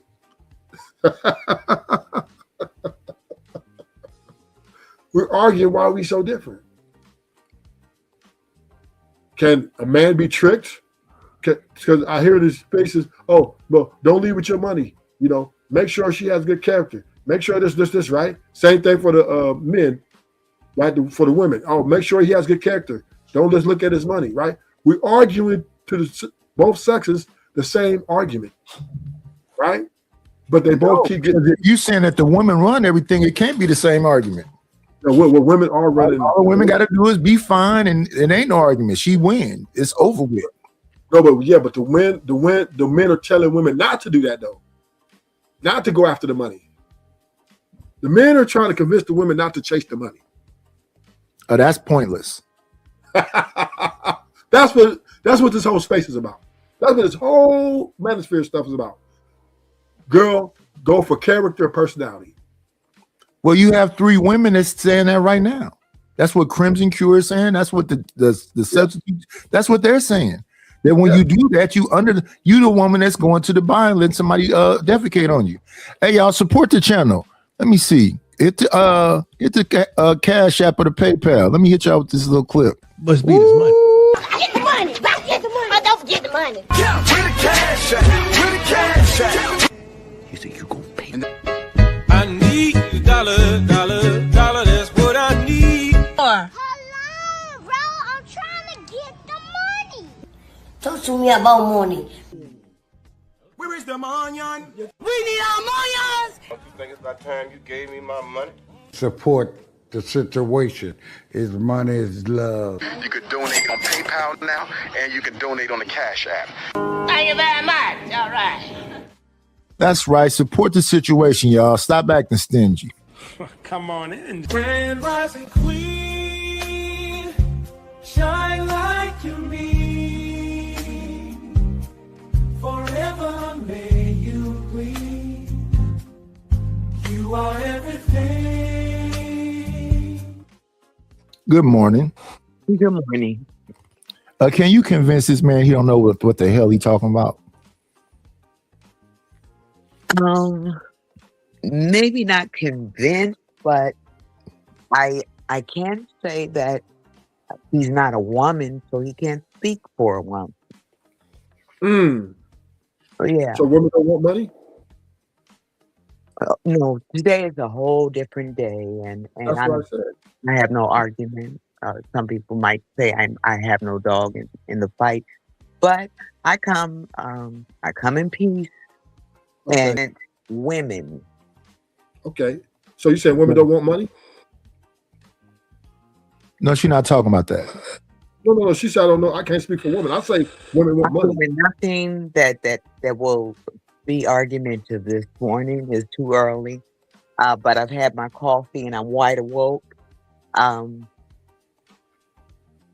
One thing about what I know and who I am is one thing that says something to me is that in all of our getting, we must get an understanding. You're talking about a handful of people. You're not talking about the entire womanhood or the entire manhood. You're literally talking about your own experience, Ruthless. Women don't want money? Some. Oh. To some, that means something. I keep saying we talk about minorities. It's a minority. No woman. Say it like this. I'm going to say it like this. And I will travel 3 steps back to go about 10 steps forward. Okay, we think about the little comedy show the other night. Simply just amazing. If you look at it in the very beginning, I come on as a woman that's very innocent. I just want to be supportive. Okay? There's 2 sides of every person. There's a good side and there's another side. There's an evil side. And some people are not biblically knowledge, but the Bible tells us that it's always a war in the body. There's a flesh and a spirit. So when I approach this panel, this person's getting my good side, but you're pulling on my flesh. When you call me up and I'm already being supported, and you're boasting about my support. You're like 3 times a Cash App person, or this woman is so supportive and she's doing this and doing that. This is what you would have gotten from me. You would have gotten support. I would have been on your panel doing nothing but being quiet and telling people to be interested in what you're interested in. But then you call me on your panel and you toy with my flesh side. I didn't even allow my spiritual woman to take over. I said, if this is what you want, this is what you get. Now, coming back to the side where I want to choose to stay today, I'm just letting you know, we don't always go after somebody else's stuff. Some of us women have our own stuff. And I told you the other night, my ex of many years started out delivering pizzas and ended up a top beyond his pay. He couldn't get paid no higher. Carpenter that excelled to have his own construction company and a church. Okay? Because we sat down and had a talk. We sat down and had a talk, and I asked him, when we were in our 20s, what do you like to do? Because when I bring my children into this setting, you can't take care of my children delivering pizza. So he went to school, carpentry school, and I continued doing healthcare. And we put our heads together And we came up with a plan, but we couldn't come up with the plan without the plan of God in our life. And we asked God and we believed God and we walked in the promises of God and it came to pass. Now, whatever happened beyond that happened. Now, after that did not go any further than 22, 24 years, then I stayed under God's covering as just a kept woman, you know. The other night I got made fun of because I said I'm celibate. I don't entertain sex or nobody's money. But if you're in a church and you want to bring me in front of the church and put a 2-carat ring on my finger and say, this is my wife, I didn't ask you to do that. But that happened to me. And before that happened, here's another man in the church wanted to put a ring on my finger. But we believe in the church that you don't go and defile the bed. And so, yes, I'm a kept woman and I don't mind telling nobody, no, I don't sleep with nobody for their money or for nothing else because God takes care of all of my needs according to his promises and his riches, and I give him glory for it. Now, what you're up here talking about, you're talking about something that is so worldly and so and it's not a promise that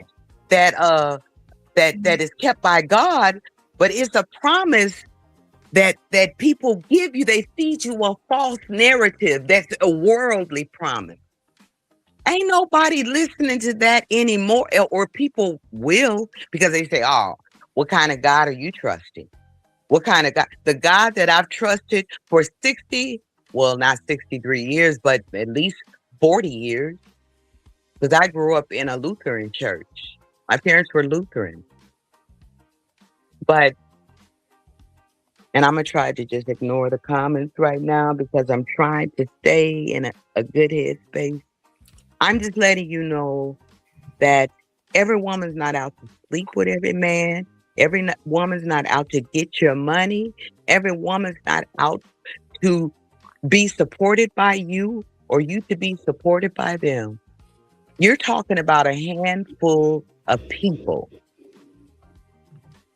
You know, people that, I don't know, you might have had a bad experience with or whatever, but there are some real women in this world that have a mindset. Me, myself, I say if God never does another thing, he's already done enough. And I thank him for it. Because I can be here today and gone tomorrow, but I guarantee you when I leave here, there will be an obituary with the greatest things that I could have never thought that would be done in my life. That will be in the words spoken about who I am as a person. So it doesn't matter when I get on these panels what you say, they say, or the naysay. You know, I don't mind what people say because they don't know like I know. And who I listen to is the one that's been guiding me through everything that I went through in all of the days that I can remember that I've done good. You know? So what you're talking about, Ruthless, I'm trying to I'm not going to compromise with what you're saying. Not zero. Yeah, I give you 0% of my energy today on this woman's a gold digger, this woman is this. Honey, that was simply comedy the other night. When I said, what did I say? It's a song. Night, you know what I'm talking about. It Whitney Houston. Saving All My Love. No, not that one. It was a song. And I said, it's just something about, I'm not a gold digger, but I'm not messing with no broke niggas. Oh, there we go. Yeah. That was simply just something just to, I mean, am I entitled to have fun? Are we too Christian to have fun? We can have fun. Nobody can stop my fun. But literally, I have respect for Stanley and had respect for Stanley. But did Stanley need to be taught a lesson? You go back and look over the background of Stanley and I. I never did a thing to him for him to call me forward and throw me down like I'm some dog, that he found on the, no, I wasn't going to allow that, or shut up and wait till I tell you to talk. Is that how you treat women? Well, honey, you called up the wrong woman because I wasn't going to let him treat me. But as far as that, now he knows, and I don't have anything else to say. Now you know, dude. You're not doing me. Y'all support your channel. We're going to get back to this story of this lady right here. I mean, these three women's perspective on that lady in Tanzania and the choices that she made. Pastor told me once the difference between expectation and reality is disappointment. And you're going to consistently be disappointed when you expect other people to see themselves in, a little child like us that goes missing. That is why when the Gerber baby looks like a certain way, everybody oohs and ahs. But if you don't see yourself in that reflection, it's going to be hard for you to connect. And that's just human nature. So I would just sum it up by saying we need to understand and expect that even if we go outside, it will never be what we could have with our own. I appreciate that. I've definitely mentioned it a couple times that in my last relationship was my only one that was also an interracial relationship as well. And this is a good segue related to this point about, I think we need to start with separating people who are just generally in interracial relationships versus people who are identifying as divestors or obviously female. Wait a minute, where is that sound coming from? Somebody got a breathing machine or something? No, it's not me. No, everybody else is muted. Just mute until you're talking, please. Okay. I don't know where that sound is coming from. Female versus men that are passport bros. And I'm going to give y'all what I think is the difference, and then y'all tell me your thoughts about this and even add to it if you want. People who are just in quote-unquote interracial relationships kind of probably happen similar to any of us who's ever done anything with anybody that wasn't Black, where it just so happened. You met them in college, timing, work environment, things aligned, you had a lot in common, it happened, right? They're not, when you get to passport bros, because I'm seeing so many comments, so many ladies having this thing about the divestors are basically the same thing as the passport bros. I'm going to kind of push back on that. A huge percentage of the men that happen to be Black and are pushing this passport bro thing they're not super as invested about the skin color. Like they may go to the Dominican, they may go to Brazil, they may go to Africa, and they still will date Black women. Some of them obviously do go to Thailand and certain parts of Asia and whatnot. But the overall theme is they're not giving up on the Black race. Are there exceptions to the rule? And there are certain men in some of these chats and comments that's like, I'm done with Black women completely. I'm running to they sound just like the divestors to me. But believe it or not, a lot of the passport movement is about going to where you culturally as a man are more aligned with the women that you think you're compatible with. If she's Black, if she's Hispanic, if she's whatever, the actual central goal is just about strictly culture. And you're not reducing it to just skin color. Passport bros would like, I'm telling you, you actually go with the men who push this stuff and talk about this stuff. You'll see a lot of times them with Black women in the videos. So that's one.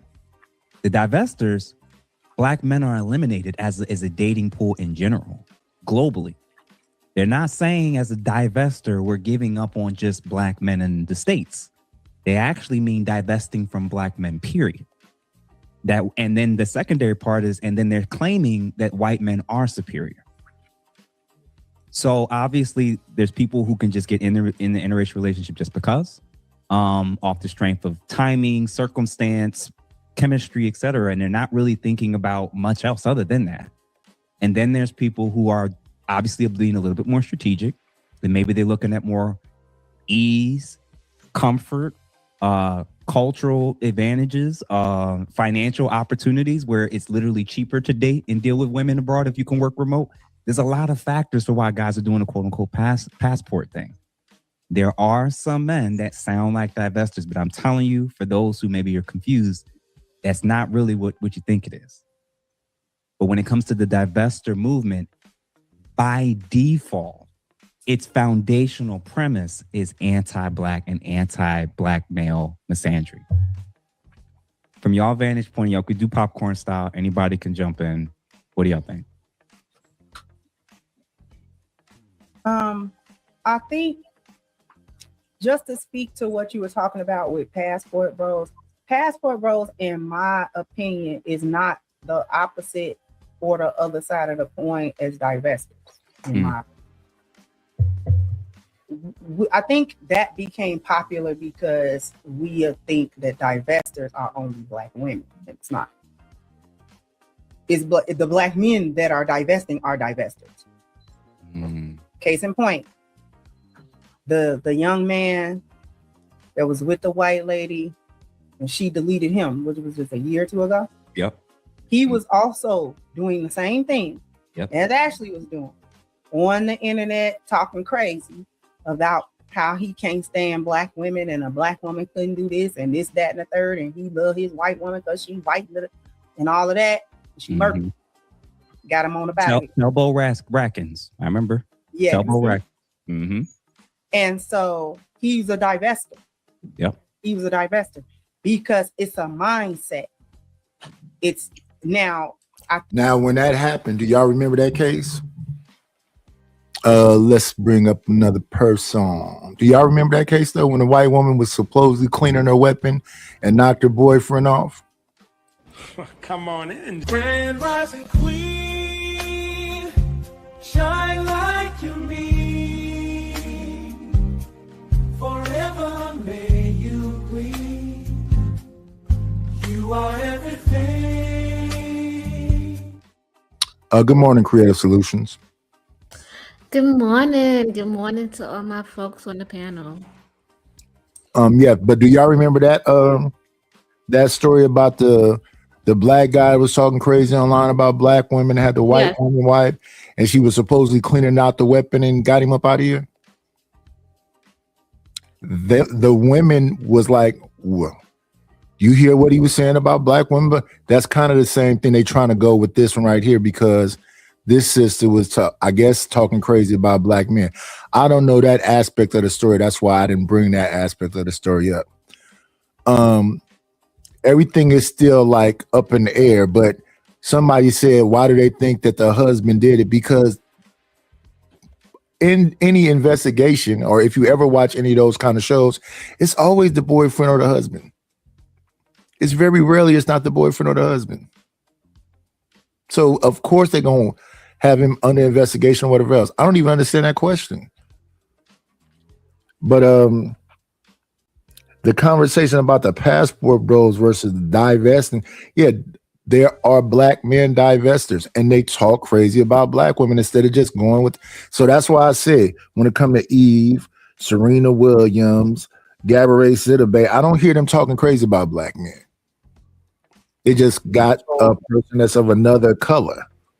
So I think what the guy was saying was the difference is Black men who are divestors were chased out. Women if they're divestors is because they just want to. It's by choice. You think Black men were chased out? What do you mean by that? So yeah, I don't think no Black man just becomes a divestor just because. I just think he tried it with Black women and the Black women chased him off. Maybe he didn't have certain things they liked. They would, talk shit on him, and he said, you know what? And found a white girl who accepted him. So he was forced to go with who likes him, right? Like who likes you. And his experience with Black women, that Black women didn't typically like them. So Black men who are divestors are forced to be divestors in most cases. But here's the thing, because we say this across the board. If you don't like big women, why are you talking about big women? Because you got a woman that's fit. Just be with that woman that's fit. Don't talk about the big women. If you was a dude that wasn't accepted as a Black guy because they called you a nerd and all this other stuff, cool.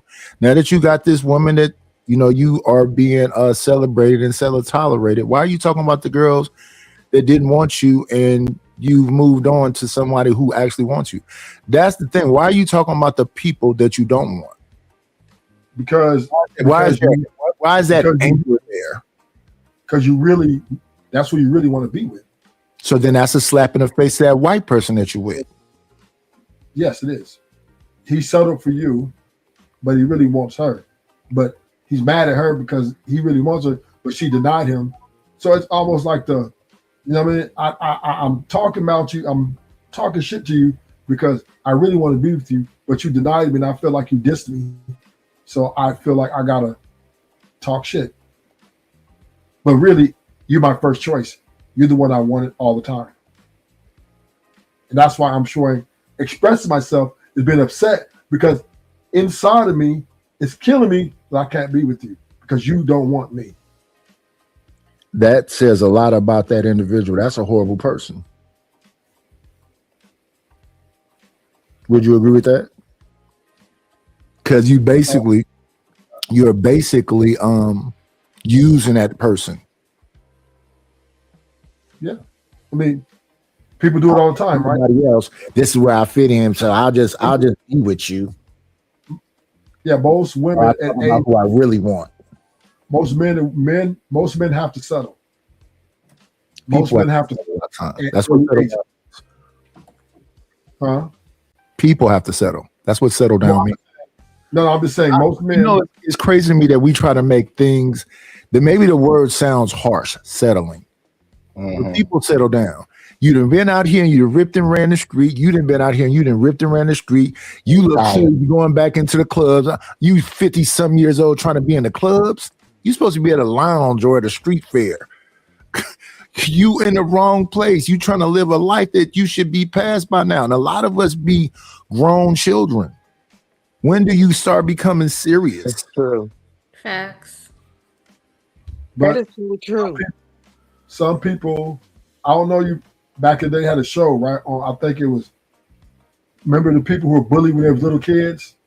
And then when they turned they were like 40, 50 years old, and still hold grudges. Some people are sore losers.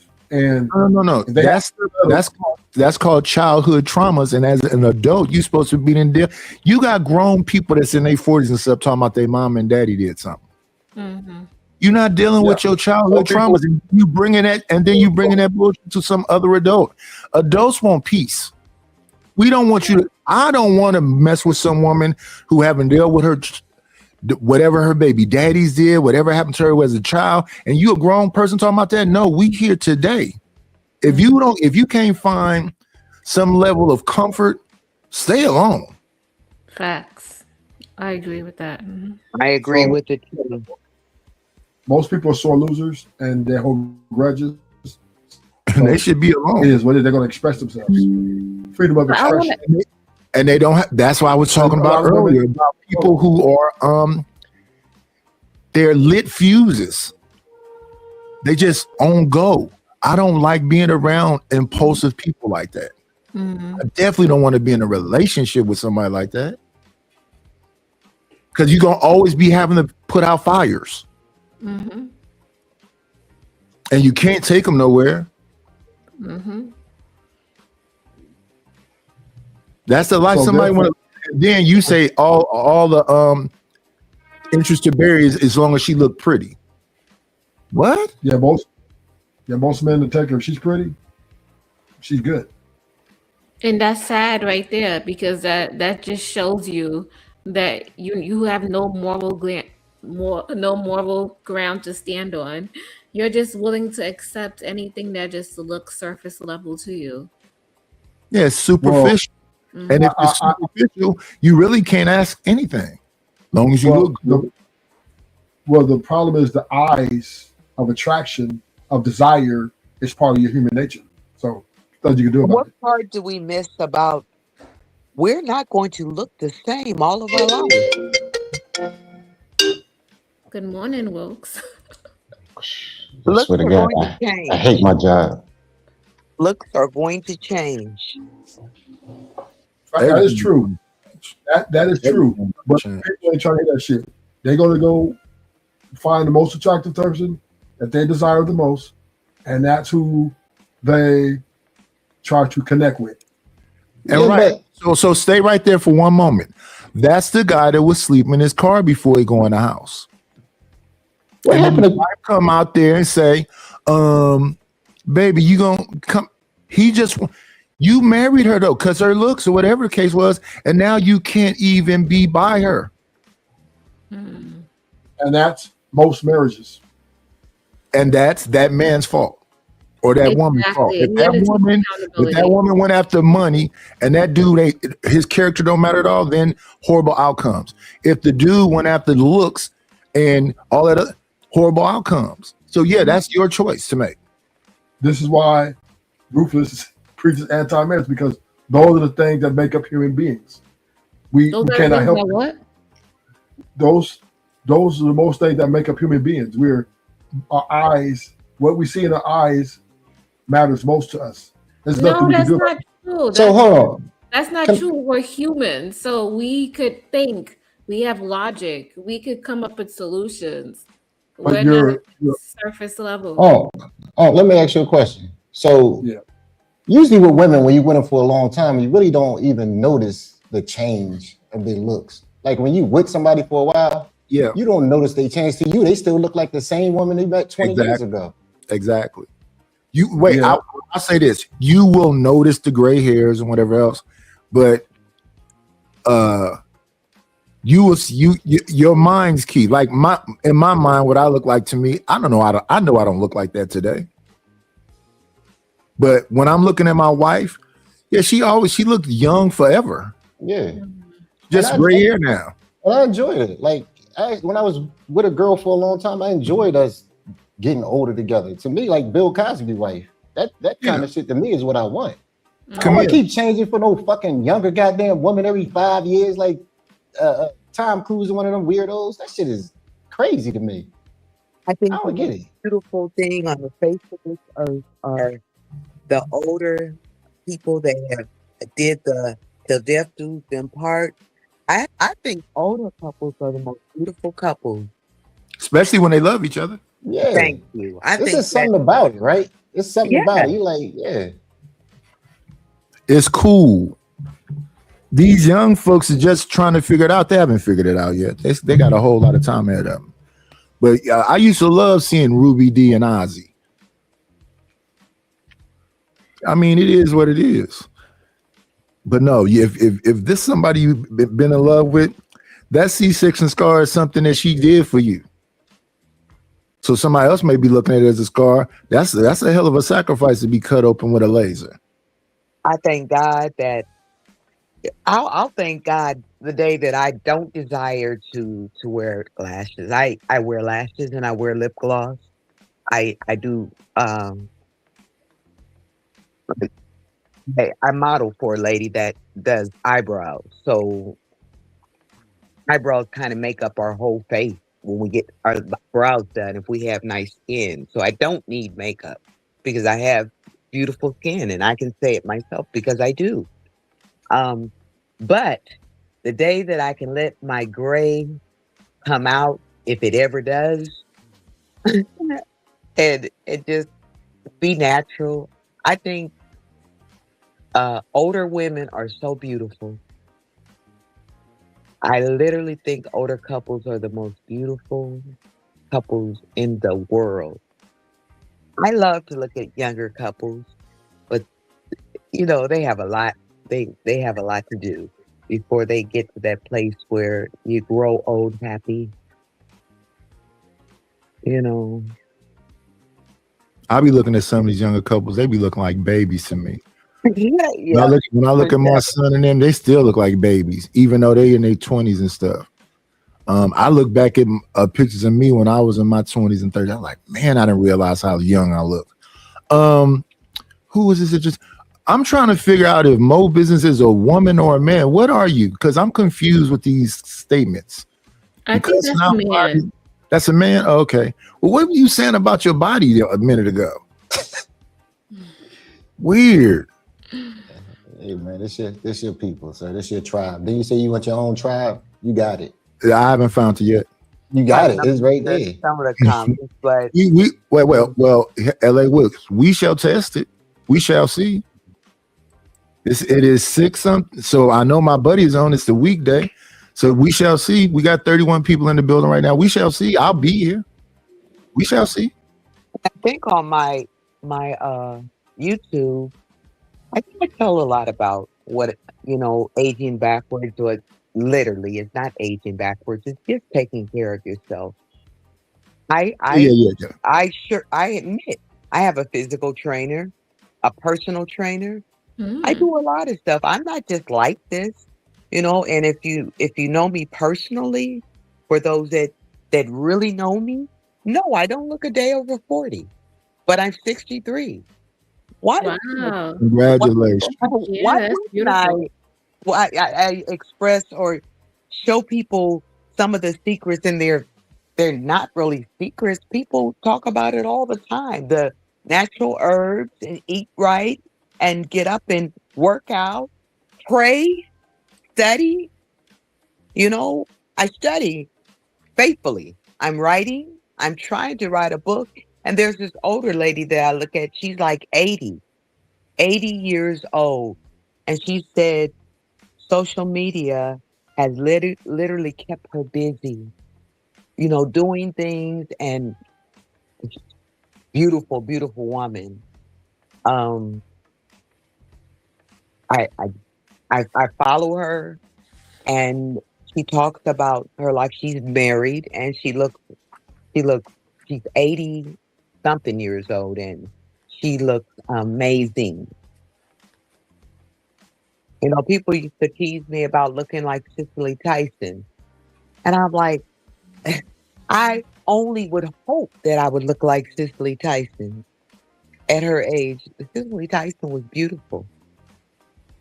At least I thought so. Yes, Cicely Tyson is beautiful. What up, Abby Wody? I forgot to say what up to you. Sin 7 Sin, you're a moderator, Sin 7 Sin. You being a moderator, why aren't you timing Mo Business out for doing too much? This is what I'm saying, Sin. We don't want to just give wrenches and take wrenches and do all other stuff, but y'all make me do it. Y'all just want wrenches to have wrenches. Be a moderator, please. Mo Business is out of pocket. I mean, back to back to back to back to back to back to back. This is not the place for that, Mo Business. Show some respect over here. We don't mind a little trolling, but you doing too much. Facts. I'm not cussing out Fighter Complex, so you cut it out. And you cussing out people on the panel. What are you, a weirdo? Nobody cares about your opinion, especially if you're not contributing nothing positive to the conversation. I think most divestors in the Black community are women, but it's not exclusive of men either.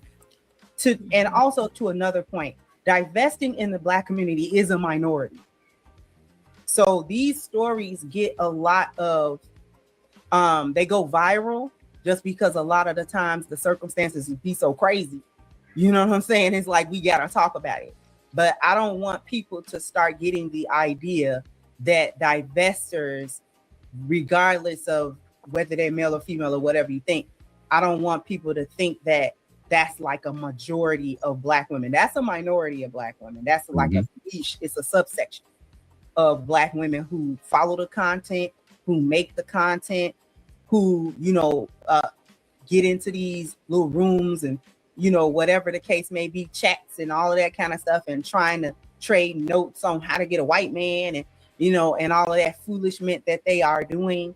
That, in my opinion, they're still a minority. They're just, I guess, becoming a loud minority. I don't know. I guess it's just that when things go left for them, it goes really left for them. And then we got to talk about it because, again, like I said, the circumstances be so crazy. It's like, you got to talk about it. Yeah. What happens is that it be a minority, but y'all got to understand this when it comes to this kind of stuff. They'll put that in the algorithm to try to make it seem like it's more than what it is, because typically people go where the numbers are at. So when you see these numbers about this new person, well, who is that? That's the machine trying to push that, to make that into something. It isn't. The majority of Black people date Black people. whether they're getting along or not. The majority of black people date black people. The men date out a little bit more than the women, but the women, that's why I say it's a minority of a minority. They just get a magnifying glass put on them. I know Same thing with the passport bros. Dudes ain't got no money, and then passport bros be going places and getting stuck and asking people to send them cash apps. That's a whole fact. That's me right now. I need cash app. Hey, I don't believe that. That man is a businessman. Creative solutions. I just want to take the time to greet you and say hi to you. Oh, hey. Hey. Yeah. My family. Oh yeah. Go ahead. I didn't know her full name on there. That's all. Oh yeah. I can't see it either. That's fine. My time, lady. Fighter, I'm not talking about you cussing. I'm talking about Mo Business cussing at you and cussing at people on the panel and doing too much. And yet, Sin, I don't see. Let me look out here. Won't time him out. Okay, thank you, Ben, for finally doing that. Appreciate it. He's not banned or blocked, but let's have a little bit of decorum. We don't have to, especially when I haven't heard nobody say nothing to you. So you can't just go off on women just because you one of these dudes that just want to snap on a woman. It might be Uncle Roof. Uncle Roof, is that you in the chat? I like some shit you do. Cuss all the women out in the chat. I don't cuss women out. Yeah, Roof don't cuss them out. He times them out. I think women are perfectly acting the way they're supposed to act in 2026. Men just got to learn. Men just have to learn to embrace the truth. That's all. You was doing good until you put that last I know, right? You was doing so well. You was doing so well. Yeah, I'm proud of you. I can't with y'all. I'm actually doing right because the debates on these panels with the women, right, are, well, we want you to be, like our grandmothers, and we don't want you. These debates? No, women are living in transparency now. Right? Do you think these debates are real? You honestly Yes. think these are real debates people having? Well, no. If you're talking about if you're talking about educated debates, because those kind of debates you have to learn how to argue for and against, and you have to substantiate everything. But do I think that these people are coming from an honest place when you got the dudes that's probably incels or who knows what? You got the women that just, are upset because they feel like you're not living up to whatever because they want a lifestyle up out of you. So then they start talking about, let's go find the statistics to justify what we're talking about. So they'll say, black women are the most educated when they're the most enrolled. The most educated women are Asian women. The most successful people in marriages are Asian marriages. Asian women date out the most, and they typically date white men. So if you know all these different things, you can frame an argument to make something sound like whatever. But I say this, though. For those women that are enrolled, they are learning, the academia languages and everything else. So they can't then come from out of that back to somebody that's talking like he's in the 12th grade. They want us to be able to match conversation and lifestyle and every single thing else to go with it, right? So when they're saying, if they say it in a kind way, I understand it, but they don't say it in a kind way. They're saying, dude, you need to match up or meet up with me. Now, the reason why that doesn't work is because black men still make more money than black women. But this is the problem. They don't want to date somebody that's in construction. They don't want to date some bus drivers make good money. Garbage men make good money. They don't want to date a garbage man. So if it was about money alone, it's black men that make good money, but they're typically in trades or the military, especially if those people do their full whatever in the military and they come out at the end of it because they're going to have all kind of benefits, money saved because they're really not spending money because they're always, on a ship or doing blah, blah, blah. You can learn better about that from Fantastic and them. Uncle Tom. So if you saying, do I think it's really like an honest debate? No, but they are trying to substantiate their argument by saying that they can't find a lot of men that fit that academic type of conversation. And those dudes that do fit it don't typically want them women because they're players. Oh God, I fucking hate this company. So yeah, I do think when I'm listening to Sharon over there, that's what Sharon is doing. And then all the women can come over there and they can get off. Yeah. You know this and this. Nidish, why you don't come on the panel? Because I don't really have time for that. Because I don't think it's an honest conversation. Not really truly honest. Because if we're coming from a place where we don't really look at each other as a community anymore, and we don't really do that.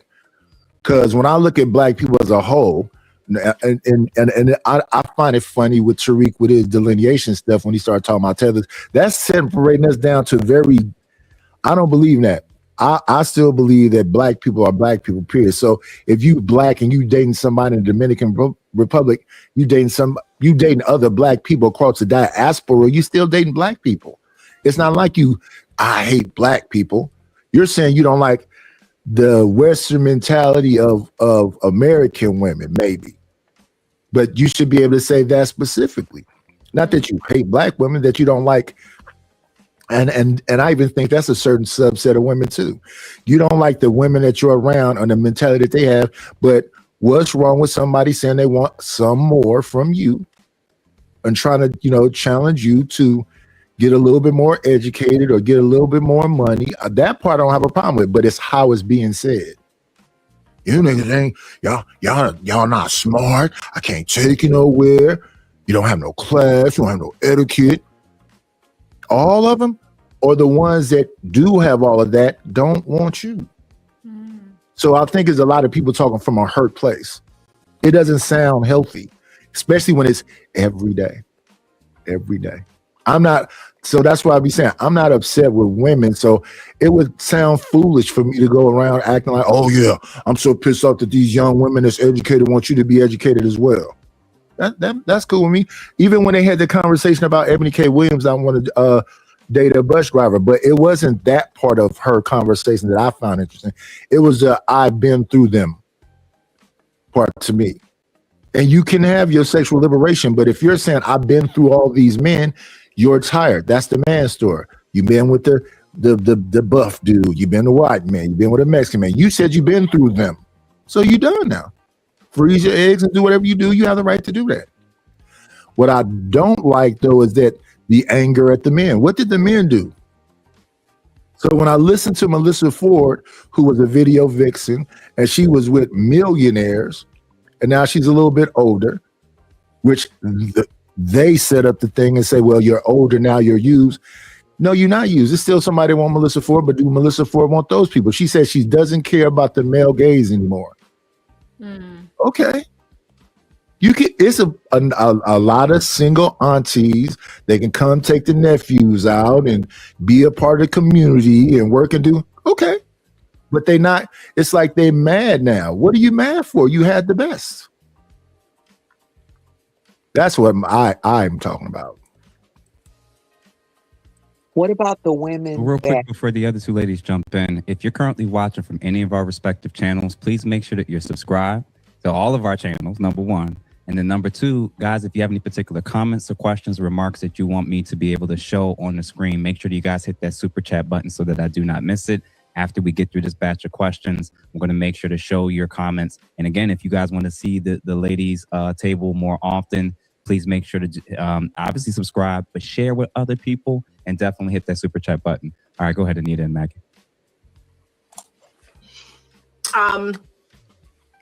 I am actually kind of unfamiliar with divesting. This is somewhat news to me over the last month. Excuse me, learning more about this.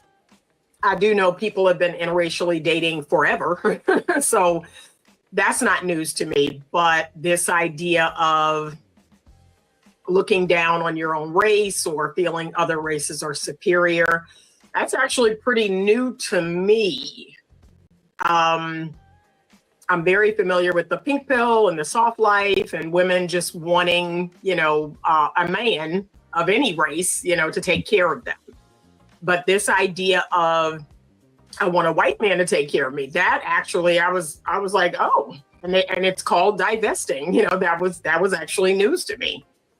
So there's lots of reasons why that could be. I'm seeing some people in the comments saying, darker complected women hate themselves. Like I said, I'm not inside of these people, but clearly what I think is clear is either they're unable to have the lifestyle or relationship they want with another person of color, or perhaps another person of color hurt them, disappointed them, let them down, something happened. That's what I would say. It could be a self-hate issue, but it also could be a whole lot of other issues. And it is unfortunate because, again, whatever it is you're choosing to do, then you're choosing to do it.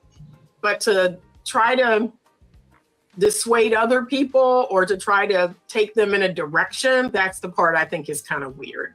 That's the part I don't completely. Well, let me say, I like to speak on this. I don't think women divesting is because they hate themselves. That's furthest thing from the truth.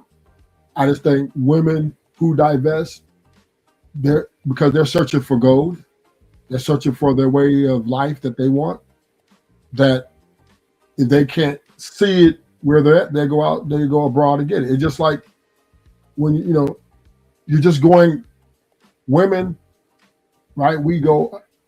They'll go out and get what they want, and they'll do what they gotta take to get what they want. And that even means disintegrating their race and going another race. They agree with that, right? And that's their prerogative. That's their prerogative. I don't have a problem with that. Divesting is a normal way of life.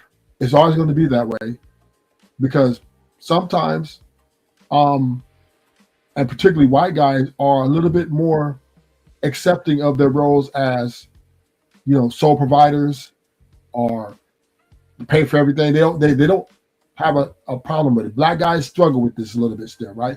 Black guys, we want to 50-50. Well, what do you bring to the table? We still want to ask the question. Well, white guys and Asian dudes, they don't ask those questions. If they think you look good enough and they like you, let's go. They pay for everything and won't have anything. You are hilarious, huh? I mean, it's like he didn't hear what Jess was saying. This is hilarious. Black women date out the least. Black men date out more than black women. Yeah. No, I'm not saying who more. I'm just saying when their numbers are so small, it's almost like why even talk about divestors? Oh, well, you date women outside the race? Irrelevant. You date women outside your race? Do I date women outside my race? Yes. Of course. I date women in and out. So what the hell is the difference? Exactly. What the hell is the difference between? I mean, I get the argument because I listen. At a certain point, it used to bother me when I seen a black woman with a white guy. So I grew up and said, "What the fuck do I care for?" It's all the same thing. I don't understand the difference. And it was kind of normalized when I was younger. It wasn't like no big. We looking at it on the Jeffersons. We looking at a lot of the actresses that we knew from back then. White, and so Lenny Kravitz's mother is the woman that's on the Jeffersons. So yeah, I mean, I never really thought nothing about it. And then the point where you're saying with the white guys pay for everything, you know how many times I would go to a place and it was a white guy and a black girl, and the black girl pulled out her card to pay for everything?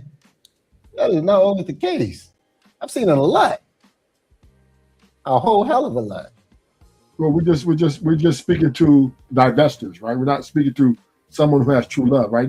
Maybe there's a few black girls who really just like white guys, right? Really just get along with them. Not saying they don't exist, but this conversation is tailored to that guy, and they're talking about divestors, meaning people, black women and black men who have neglected their race to go for another race to get something out of it. So no, Rufus, they delineated. You don't remember? They say it's a difference between interracial dating and divesting. If you happen to grew up around this white guy or this white girl and y'all just cool and whatever else, that black person is not saying, yeah, I don't like my people. Right. That's not a divestor. That's just an interracial dating. Right, exactly. The divestors, that's why I say it's a minority of a minority. Yeah, it is a minority. And that's why when I see Serena dating eventually a white guy, she dated a bunch of black guys at first. I don't hear her saying Common is trash and that whoever she dated before is trash. She just moved on. Mhm. But I do, yeah. Black women love black men, and black men love black women. Majority. And they need to understand that, figure out what the big gripe is between each other, and get back to them building communities and whatever else instead of picking. Oh well, you can't this and you can't that, and I don't like this and I don't like that. It's not a buffet. It's life. See, I think the gripe is the women are once again raising the bar, particularly black women. They're raising the bar of what they want and what they won't settle for. And black men, they don't want to hear it. They just want you to go for character and personality. No, because a lot of dudes ain't got no character or personality. No, All they got is their money. we get to the place where we start letting communities make the choice of who we love. And what about the women that have fell in love with themselves and they're not ready to date? They fell in love with themselves and they're taking time for themselves. And they're going with the fact of if it happens, well, it may happen. And if it don't, I'm good with it. Whether he's black or whether he's white, am I going to say, oh, I'm simply never going to date another white man? I'm not going to say that because it may happen. Am I saying that I'm going to trash black men? Absolutely not. I'm just saying I'm in love with myself, and whatever God has for me, it's for me. Whoever grows on me or whoever I love, and in my love life, I may not even share with social media, but not at all. I do agree with you. That women, and that is women's stance, right? Self-love is their ideology. But what they're saying with their self-love is they love themselves too much to settle for anything less than what they think they deserve. What's wrong with that though? Why be in a relationship that's Because, miserable? because they raised the bar. That's the problem, right? And it's not really a problem. It's not really a So the problem. men's supposed to raise themselves. If I raise the bar, then you gotta work a little bit harder. I'm not really having a problem with what you guys doing. You get what I'm saying? What I am saying, I'm just describing the disconnect, right? A lot of men are delusional because they don't want to hear the woman talking about they raising the bar. They just want the woman to focus on character and personality. But the women are saying, no, we need our man to be this, because we think we deserve the best that life has to offer. But I'm gonna go with what Nida said. Most men don't have the character and the personality. Because if they had that character, that personality, and moral, and was a good person, they will probably be in a relationship right now. Well, so what the argument is, find your person. That's the men's argument, right? Find your person that matches up with you, but don't focus on the money. That's what the men are saying. The women are saying, well, he needs to be a provider. Women are prioritizing financial literacy over. But men, that's what men do, because men think that that's their value. It is our value. Okay, then. So what are you talking about? Well, one guy said we're delusional. I just said, you didn't hear me? I said us men are delusional. We understand that we build ourselves up to be used to take care of a woman, right? But then we don't want to hear her say it. Used. If that's your natural nature, that's something that you want to do. I'm agreeing with you. Yeah, I'm agreeing with you. See what I'm saying? I'm just telling you the other side of the argument. That's all I'm doing.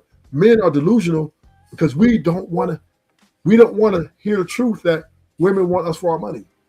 Also, we don't want to hear that. We want to live this fantasy land. Lucas, let me ask you a question. So if you're in a relationship with a woman and she's this wonderful woman, doesn't it something inside of you wants to provide for her and make her smile and do nice things for her? Yes, men. And once again, right, we don't have a problem with shelling out the cash, right? The problem is with men. What is this whole thing about being used and? No, hear me out though. You're not hearing what I'm saying. We're delusional. We want to take care of a woman. We just don't want to hear her say, do this, do that. You get it? We're delusional. That is, we don't want a woman to come and tell the truth that, hey, I want you to pay my bills and to be with me. We don't want to hear it. We want her to pretend that she's really into us. And then we shut out the cash. We want the fantasy. No. Don't nobody want the girlfriend experience.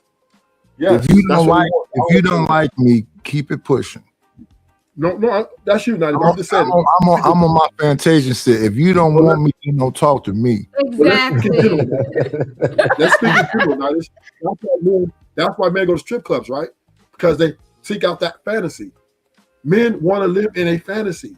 They don't want a woman to come talk about, you need to pay the bills. You need this, you need that. They don't want to hear it. They want to believe, even though they know it's not true, that woman really loves them for their character, personality. They don't care about the money. That's what men want to believe, and I'm saying it's delusional. We're delusional creatures to think that. But the whole premise, you're repeating yourself, the whole premise is ridiculous, because if you understand what's being said over there on Sharon channel, the dudes have given up. No, they haven't given up. I make this much money. This is what it is. If you are interested, cool. If you're not, I make this much money. This is what it is. They literally, if you don't have the education, if you don't have the certificates, if you don't have the degrees, and this is really what it boils down to. All the boring stuff that people know it is you have to do, people haven't done it. They've been partying, they've been drinking, they've been doing everything else but making sure their life is in order. And you can mess up, and before you know it, you 40. Now you have rent to pay. The rent is not going back down. Now you have a mortgage to pay. The mortgage is not going to go back down. So now where do you fit in if you don't have the certificates, the trade, the military, none of that stuff? You're stuck out here. And there's too many people like that. I know too many grown men that still living at some part of their family's home because they can't afford to have their own. Yeah, and that dude is having sex. I'm not totally disagreeing with you. What I am saying is this. Men. So how can he be a provider? He's not even in his plan. He wants to be a provider because he get a job, get a house or apartment, whatever. He get a job at McDonald's or some entry-level job. That's not going to be able to pay no mortgage. No. Most men like that ain't going to even chase the girls that they dream, right? Men won't chase the girl they dream until they get at least a plumber, electrician, something like that, right? Where they get, men understand. We understand. That's why I keep trying to have these conversations with you. Most plumbers are my age. They have very small amount of young people going into HVAC or trades, period. There's a lot of young plumbers. If you look at just look at the plumbers when you see them. They're typical, and they're older. It's very few young people going into these industries. I'm not disputing that. So Rufus, wait 1 second. If they're not enrolled in school, if they're not in the trades, if they're not joining the military, where is this money coming from? Okay, once again, I'm not disagreeing with you that most men who become successful plumbers are older. What I am saying is this. No. You said most people are average. You said it yourself. You said most people are average, and I agree with you, which means that you'll have a grown man with an entry-level job. It's not young kid. You know, McDonald's used to be jobs for teenagers, right? It still is. McDonald's, them is grown men in there. Yeah, grown men, teenagers, 18 years old. No. Why is there a lot more jobs than McDonald's? They could work for different. Like a majority of people. What I'm saying is Home Depot, McDonald's, Burger King. Home Depot is a good job. You get good benefits if you work at Home Depot. To pay a mortgage? That's not that young. But McDonald's has got a lot of teenagers. In-N-Out has a lot of teenagers. Most fast food restaurants are teenagers, really, right? I'm seeing grown men in there. You might, because they probably kept a job from when they were a teenager. But most people start out as teenagers. Right, that's what the women are saying. Why aren't you trying to strive past that? But most people who work in fast food restaurants are women. And older women too. Well, I haven't seen that many older women, but mostly young women out of high school, go fast food. Most guys go in they either chase sports, they chase trade, or they go into more physical manual labor. It's a minority of people that make it into sports. It's like I be wondering, people, do they watch the content I show? I showed the famous clip of Kwanzaa Kunjufu talking about how all these black people have their kids going towards sports, and as they get older, those numbers get small. They only take about 7,000 people that be involved in all sports. So you mean everybody engineer towards going to sports, and they probably gonna have to go across the seas or something because they're not gonna be in the NBA.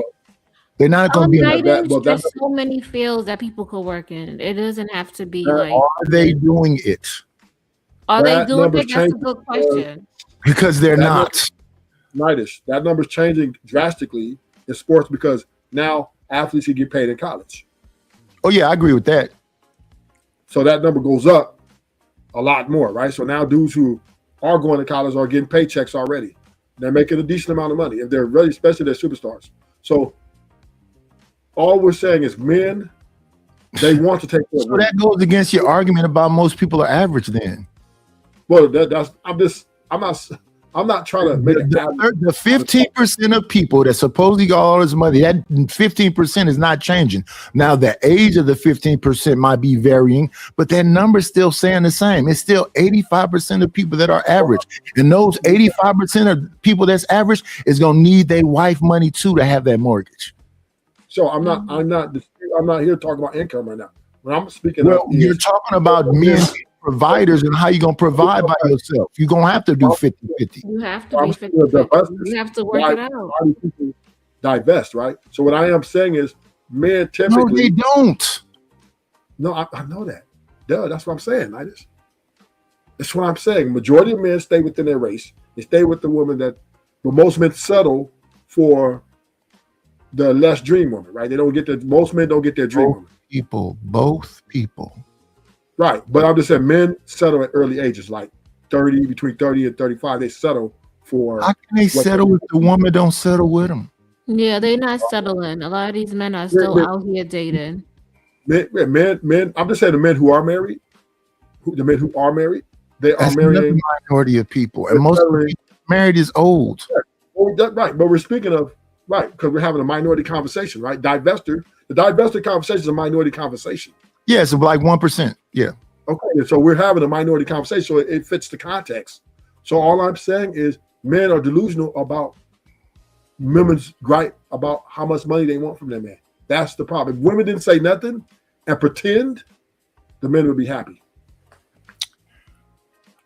Support the show, y'all. We still need y'all to hit the Cash App. We've been on here for hours. To Axel, go ahead. I'm sorry, Nitish. Go ahead. I was gonna say, so Ruthless, do you think women? Because let's get off of online. Let's go in person, in real life. Are women really like approaching guys and asking them how much money they make? No. So why is that? Wait. So, see, that's a funny question because they wouldn't directly come out and say how much money you make. They'll probably say, "What do you do for a living?" Right. And approaching me with that being the first question, that's offensive to me. I wouldn't go off. I would just ignore you and walk away from it. Because why is it? Because that's what about me as a human being? That is something. Because shouldn't you be passionate about whatever you're doing? Not to a stranger. But if somebody asks you, so if somebody come up to me and we're strangers, and within 2 sentences they're like, "Well, what do you do for a living?" Men ask me that too all the time, also. And you should be offended. I should be offended when they ask me that. Yeah, it's different for men, right, than it is for women. Right, it's different, right? When we ask a woman what she do for a living, it's small talk, right? Just small talk. For women, guys think that. Because and a lot of women are their worst enemies by going online or going in life and saying that they want these guys to pay for their lifestyles, using guys for dinner dates and stuff. So when a woman asks, and you might be right, create a solution, you might actually ask the question, not necessarily caring about what the money he makes. You might really be genuinely ask her the question of, what do you do for a living, to see what your passion is, right? You might. Yeah, because But- people like to talk about their job, their but because- passion, things that they go through. Let me say this, but because I don't know who she know. you can be a victim of circumstances, right? Meaning, because so many women are out here taking guys and use them for their money. Now, even though you might be genuine and you might ask that question, the guy might look at you like, oh yeah, she just like the other 5 women that ask the same question. They end up being gold diggers, and they might misjudge you and cut you off and never talk to you again. Yeah, but here's the thing about that question. And you talking about your passions. A lot of people not doing their passions. A lot of people just doing what needs to be done to get the money, and whatever they can do, they can get the most money. Like the things that I'm doing to make money right now is not my passions. I'm a landlord. I got a bunch of these like goofy ass jobs. It's like this one, and you know, like I named all them things off. Respondent, user testing, because they really not trying to hire older people. I don't know how many damn applications I fill out on Indeed and LinkedIn and all these other different, and then you come to find out a lot of them jobs be scams. I did one job that was a scam, and then after I did that scam job, now when I get a quick response, I then go check, and it's right there. Oh, this job has been proven to be a scam. The score is this one, so it's a bunch of scam jobs on there too. A lot of these companies put these things out to make it seem like they have these job openings, but they did a study on that. They're putting that out as some BS to make it seem like they're hiring. They're not. And what they're really doing. So if you hear entry level, no experience needed, what does that mean to you, Creative Solution? You hire with no experience. Right. So then why does it say at least 2 years of experience when it talks about they trying to hire people that are being in this job already for cheap? And that's what companies do. They fire all those people, those mass firings, so they can pull new people in and pay them less. Yeah. Yeah. Or they can't afford to train you. So see what I'm saying? So what people tend to not understand is that elder abuse is a real thing. And it's not just somebody physically beating you. It's people locking you out of things. So if you listen on panels and you hear me, I'll say, don't do this, don't start this. Because they'll literally say, old niggas and the old nigga this and the old niggas. They trying to lock you out. And if you hear that enough time on this panel, on that panel, old nigga, old nigga, old nigga, old nigga, they're trying to say nobody should be listening to you. They're literally on YouTube. They're trying to lock me out, and I'm conscious of it when it's being done. But you notice what I don't do? I don't put a lot of emphasis on it. I just go, okay, because you have to listen to the things that people are saying when they're talking to me. They'll say, "Oh, you trying to do that shit?" I have no clue what the do that shit is, because if they're saying it's you interrupt, which one? You see how calm this panel is? My panels are calm like this most of the time. But on every other panel, if it's a lively conversation, it's everybody talking over everybody. You literally have the host spending most of the show going, wait a minute. Izzy has to say, wait. I don't have to say wait. I'll just drop you. You can wait in the back until you can calm down, then I'll bring you back up. I don't have to be stressed out. It's a lot of order over here. And that's not me being, verbose and angry and shouting and doing. I might play some clips over you, have some fun, because these are just conversations. And a lot of people are going to take this story that we're looking at right now and gender bang with it. Fuck that bitch. So she talks shit about black men. Just like they did when that brother died, when the lady was clean. Fuck him. It's people that went and pissed on people's graves and all this other stuff because of that. All people are doing is having a conversation. As much as they say about Kevin Samuels, he's gay, that person that he passed away with was a lady boy and all, that's a lot invested into that. What's going on, No Chaser? That's not my angle. My angle is just, Where's the humanity in people? One. Two, people need to be trying to find solutions instead of trying to find more problems. That's kind of boring. But that's just the facts. But people love toxicity. And that's a problem. That's just, I mean, but the world is ruthless. You remember this show used to be nothing but toxic. Yeah. Then I cut it off. I used a couple of nightish shows and nightish it be cussing out. I'd be like, what the hell? Not it's still toxic, especially Stanley comes up here. Well, because Stanley's whole thing is that he's so intellectual. He's read all of the books and blah, blah, blah, blah, blah. And then when we go, okay, Stanley, we understand you read the books. He goes, oh, so you guys are the kind of guys that don't like black men who are intelligent.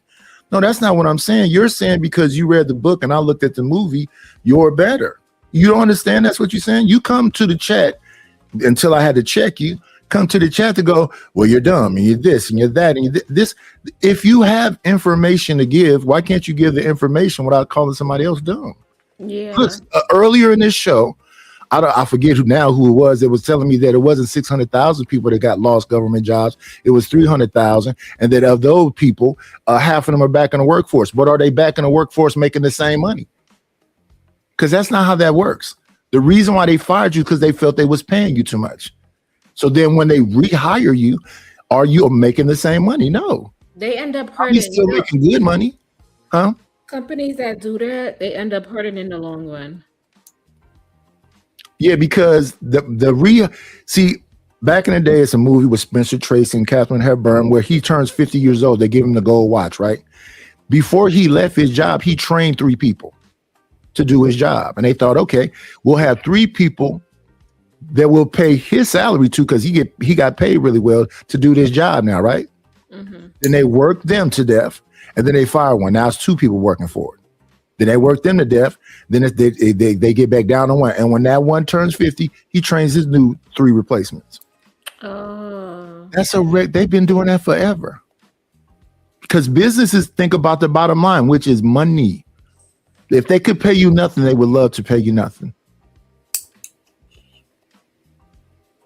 So I'm thinking, how long would it take for me to get hired to an entry level, no experience job? Because I used to do the trades. I used to do construction, landscaping, and all that other stuff.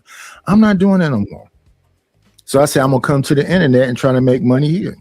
But when people be talking this tribe stuff, my goal today is not that much. 2 people supported the show. 3 people supported the show. So now I got to spin the show going, support the show. I've been on YouTube 4 years now. I know most of these people on all these chats, on all these channels. They wishy-washy. But the number one thing they try to hit me with is that, oh, you old. And I just laugh at them because, I mean, you're not hurting my feelings. I told them a long time ago, I don't care nothing about none of it. I used to joke when I was in elementary school. I don't care about jokes. But y'all not trying to joke. Y'all trying to hurt my bottom line. Because there's no way I make music all day. I make thumbnails all day. All the creativity I use. And my channel don't look like nobody else's channel. Sound like it do none of the stuff. So there's nothing really different about neither one of these channels. It's just about the personality. From my experience, I would ask that anyone that I support and do anything out of my heart and out of my finances for, I don't even want to be acknowledged because I'm doing it out of my heart. You know, I don't need to be acknowledged that I did this or they got this from me, or I don't even want to be mentioned on. They know who I am, the person that I'm supporting. Just take it and be blessed. I don't even want to be acknowledged no more for nothing I do for anyone. Yeah, so people that do that, they typically write in the Cash App, say anonymous. There's people that do that, and I keep it anonymous. But yeah, I don't see the very dramatic difference between none of the channels, really. We're all dealing with the hot topic of whatever time. The difference is this though. Some of those people may be talking to you about. Some of them will go deep into the religious aspects. Some of them will go deep into the red pill aspects. Some people go deep into the manosphere aspects. And you know, a lot of this stuff be like echo chambers. So when they say they don't want echo chambers, they do want echo chambers. They do. Yes, they do. So they would love for all the men right now to be talking crazy about this woman.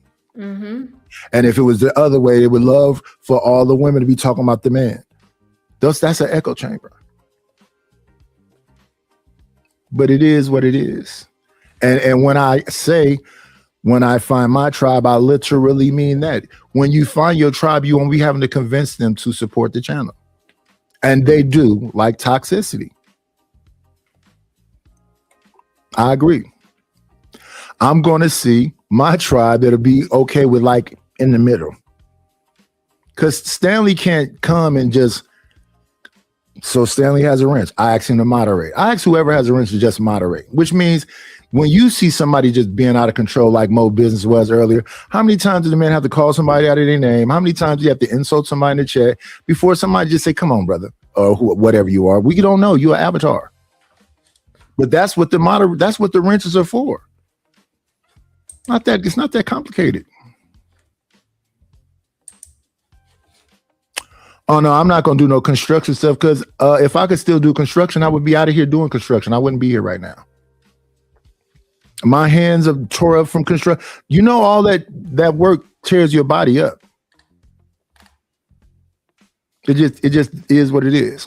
Hello, Miss Bridget M. Yeah, my back is messed up. My knees is messed up because I didn't. And here's the other thing about me when it comes to this construction stuff. I know you were supposed to wear gloves. I didn't wear gloves. I know you're supposed to wear knee pads. I didn't wear knee pads. All that stuff tear your body down eventually. So shout out to them people that do that. I'm thinking about getting into that. Construction? Mm-hmm.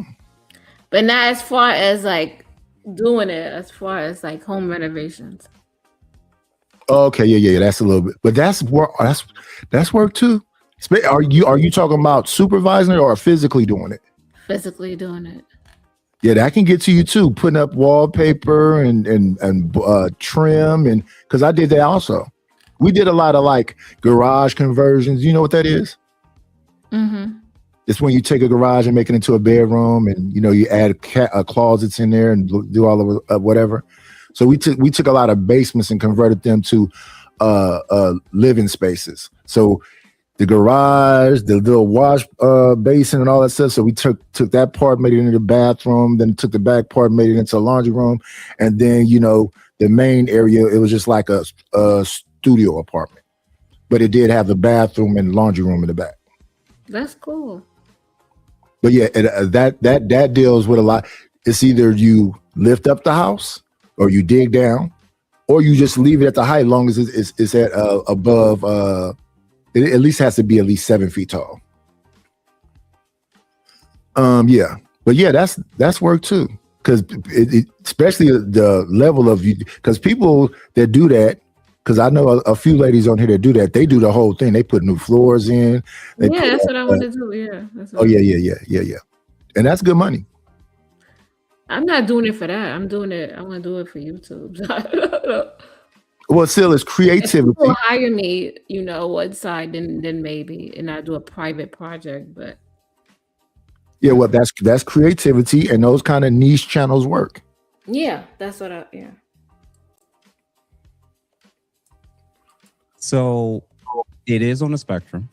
And when you mentioned about the soft life thing, amongst a lot of Black women who talk this way and espouse these type of talking points, the soft life for them on the left, amongst liberal women, is pretty much the equivalent of the trad wife concept for conservatives.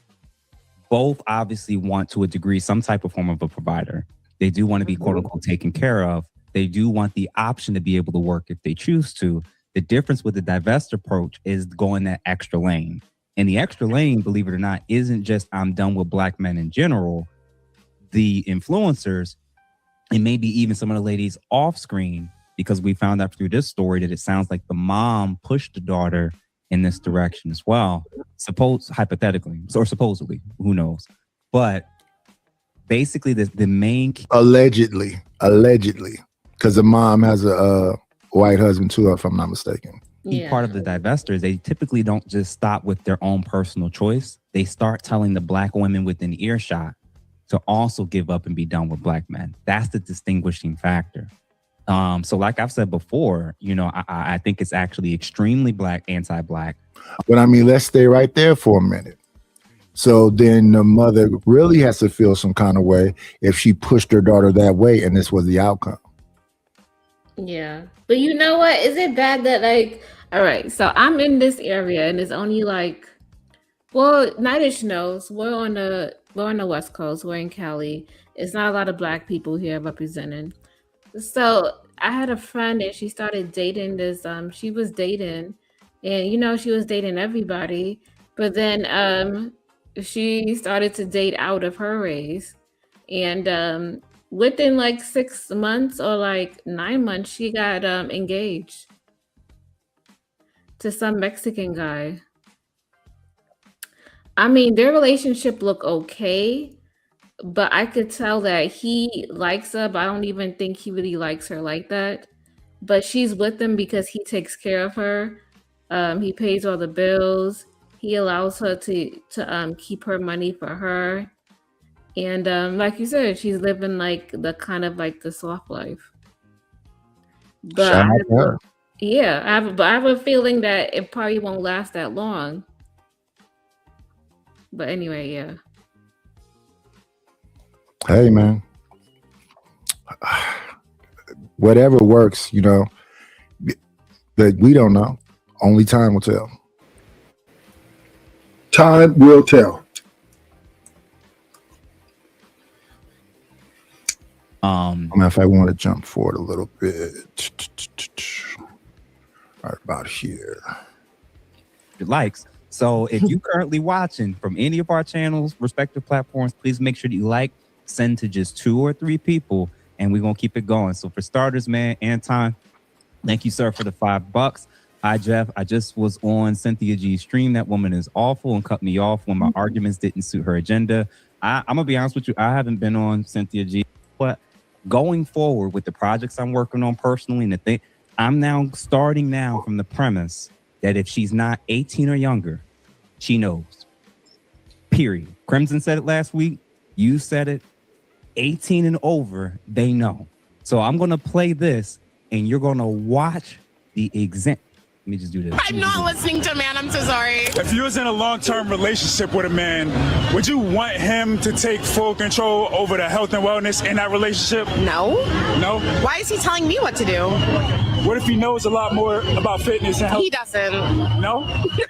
I'm not listening to man. I'm so sorry. Why not? Because why is he not listening to me? Let's just say if you was in a relationship with me and I wanted to get you in better fitness, would you listen to me? How much money does your company make a year? Like, I think that's the question. Like if I'm listening to you, like the paycheck needs to match the advice you're giving me.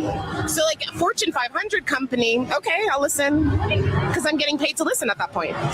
Okay, so what if you had type 2 diabetes and I wanted to help you reverse that? Would you listen to me then? Well, you can't reverse type 2 diabetes, unfortunately. Why do you say that?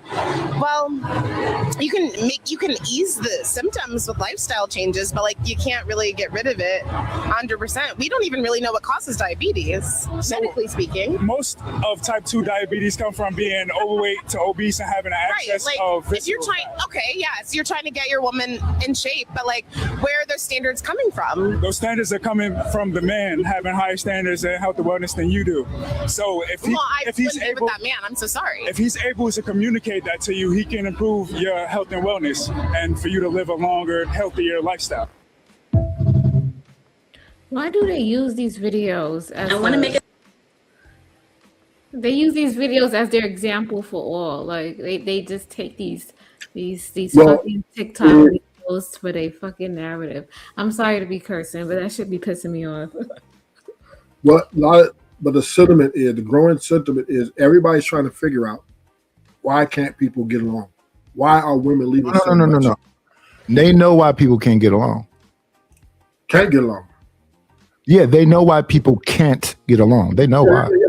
Yeah, but I'm saying that's why I was answering her statement, saying she wondered why do people keep doing that, because people they do them little things because they're just trying to put the information out there. That's it. I know, but it's just a narrative. But to talk on that video, I think what she's saying is, all right, I'm gonna just say from my point. If somebody's telling me to get in shape and they saying all of this to me, I am gonna have to look at them and look at their track record to see if they're in shape and what are they doing. And You were just looking at him. yeah, what are their credentials? I'm No, not but you were talking just about money wise. physically- I don't no, know no, about you were what just you were saying no, you about were just money-wise. no, you were just looking at them.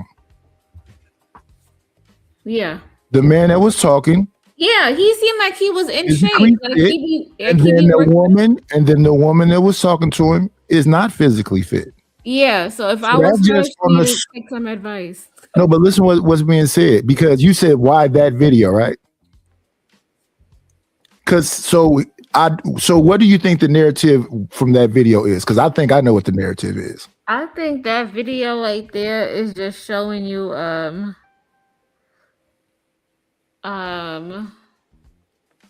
that lady, she is just so close-minded. I would say she's close-minded. I would also say that she's selfish and self-centered, and she's always looking to see how does this benefit me, and she's looking at the glass halfway full, and she always thinks that what she knows is best, but literally looking at her, what she's doing is not helping her, and she doesn't Yeah. see. So when you have manosphere people and red pill people, one of their talking points is that people are delusional. And the women say they don't understand what's being said. So you literally have a physical specimen that's physically in shape right there. And then you have a person who's out of shape. Now, type 2 diabetes. Let's go along with she may know what she's talking about. I'm fat. I'm a fat person. I accept that I'm fat. But fat women have body positivity. So she's not fat to her. Doesn't matter what we physically see. I will listen to somebody that's look like they're a physical trainer because they're a physical trainer. They look like it. Yes. So Blu-ray is a strength and conditioning coach. He said, come on, guys, let's do some push-ups. Do you see all the people that did push-ups on that thing? And Blu-ray had a scarf on. How his scarf was bouncing in the air like that? Because that's the intensity of the push-ups. Give me 1 second. We got to bring somebody up. When you see what somebody is, do you really need to know if they're in a Fortune 500 company? No, you don't need to. So what she was saying was diabolical. But I would It's always a treat when players leave. Judge. What up, Lord ADS? Go ahead, creative. No, I was saying, no, you don't need to. I don't know where money has anything to do with it. It's Right. not even about money. It's about credentials. So and that is the reason for that video. So if you're a red pillar and you're a manospherian and you want to show a delusional woman, that's delusion right there. I understand that, Nightish, but that supports the red pill's argument. Like we Exactly, could find, yes. we could So find a they'll be- million videos that go against the red pill's argument also. But Yes, because we're literally gender banging on here. So just like Exactly. that narrative is there, you have the other side. So that's what the Crystalline Karazins and the Shira 7s and the Cynthia G's and the Yannis and the Duchesses, they have the other side. These men are delusional. And you know what their clip would be? A man who is not making enough money talking about leading. So what that breaks down to is that the way I can respect the man is by how much money he makes. Forget his character. Forget that he's a coach. Forget that he's been in the scouts. Forget that the community will say, oh yeah, Nightish, yeah, he got a 10-year track record of doing this right here. He tried to teach a bunch of people construction while he was actively doing construction. The track record is that and even on his off time, sometimes he'll just randomly do somebody's yard and landscape and do that. But my own family will be like, are you doing this for some money? If y'all to let me leave today, I wouldn't have got no money. But y'all went in and said I was doing this. So now I got my auntie out there trying to stuff money in my pockets because she's going to refuse to let me do something for free. And I think that's a bad thing too. We should be praising this lady. All the generations of kids that grew up in that house and played in this yard and whatever else, why is anybody charging her? So we just got different mindsets. And I think that those mindsets are delusional and bad. So yeah, when I look at that clip, I already know what it is. Let's prove that a woman can be delusional. But when you have people, so let's go back to the women's side, because I listen to the women too. Right now, the big thing is, and you know it, creative, the divine feminine. Oh God. So the divine feminine mean you God, right? I was on here arguing with Angry Man about this. But yes. So why would God listen to her creation? That's what I understand what she's saying. She's a divine feminine. Why should she be listening to her creation? She brings forth life. Yeah, that's delusional right there. I can't get with that. I can't get with that statement about how why should she listen to her creation. That But is all I'm saying to you, creative solution is when I be on panels and I be short-winded because this stuff is very simple. It's crazy that they say I talk too much. No, I understand. The liberal side of things is about social fluidity. So instead of saying you're a whore because you sleep with everybody, they talk about your sexual liberation. They're not going to call it what it is. They're going to call it something where you can be comfortable with the evil that it is. but should we shame the person for doing what they do? So that's the other thing. I just got through having this discussion the other day with Reese Cup. Does shame exist anymore? You want the shame to exist? I'm asking you, does it exist anymore? I don't think it does. To people who are really into their sexual liberation, they're offended by you saying whore because they're sexually free. I don't, The word whore means nothing to them. Yeah, That's what Amber Rose cussed out a battle rapper on a show because he said hoe in the other terms. And she said, why are you trying to shame a woman for doing a thing that men do normally? Her whole argument is that all terms don't exist anymore. That's what social fluidity is. So social fluidity is EJ, Magic Johnson's son, saying, I tell my dad, that thing you're talking about is dead. It doesn't exist. Don't refer to me as that. Okay. Nightish, let me ask you a question. Do you want somebody to pretend or do you want somebody to be themselves? You mean in general or people In that general. I with? In general, it's social fluidity. Do I want I just asked you a question. Yeah. Do I want the world to not pretend? Do you want do you want people to pretend or do you want people to be themselves? Let me tell you, I want people to be themselves. Okay. So that's the thing. If we want people to be themselves, we got to take away shame. Because if we shame people, So then that's where how you have are. people on the You're down not low. creative. You're not understanding what I'm saying. Social fluidity eliminates reality. So when you say to me, that's why. So you have to understand the framing of where we're from right now. Do you understand where we are right now? Yeah, I do. We're in a society of social fluidity. Yes. Right. So when you say someone being themselves, that means it, him, and it. Transhumanism. That EJ is a woman. There was no boy born. So I have to be a part of EJ's delusion. So hold on. So Nightish, if we're okay with him being a woman, and No, you're disrespecting him. You said him. You disrespecting him. You. Okay, her. If we say her, Yeah. and we just say that you're trans, or people gotta just be honest. I wasn't born this. I was like this. That's it. I think if we allow people to express themselves and You say know, that, no, you have the right to say whatever you want to say. uh-huh. You can feel whatever way you want to feel. But I'm looking at a damn man. You're right. I fully So understand. when you no. So when you say no, 1 second, ma'am. When you say to me, do I want people to tell the truth?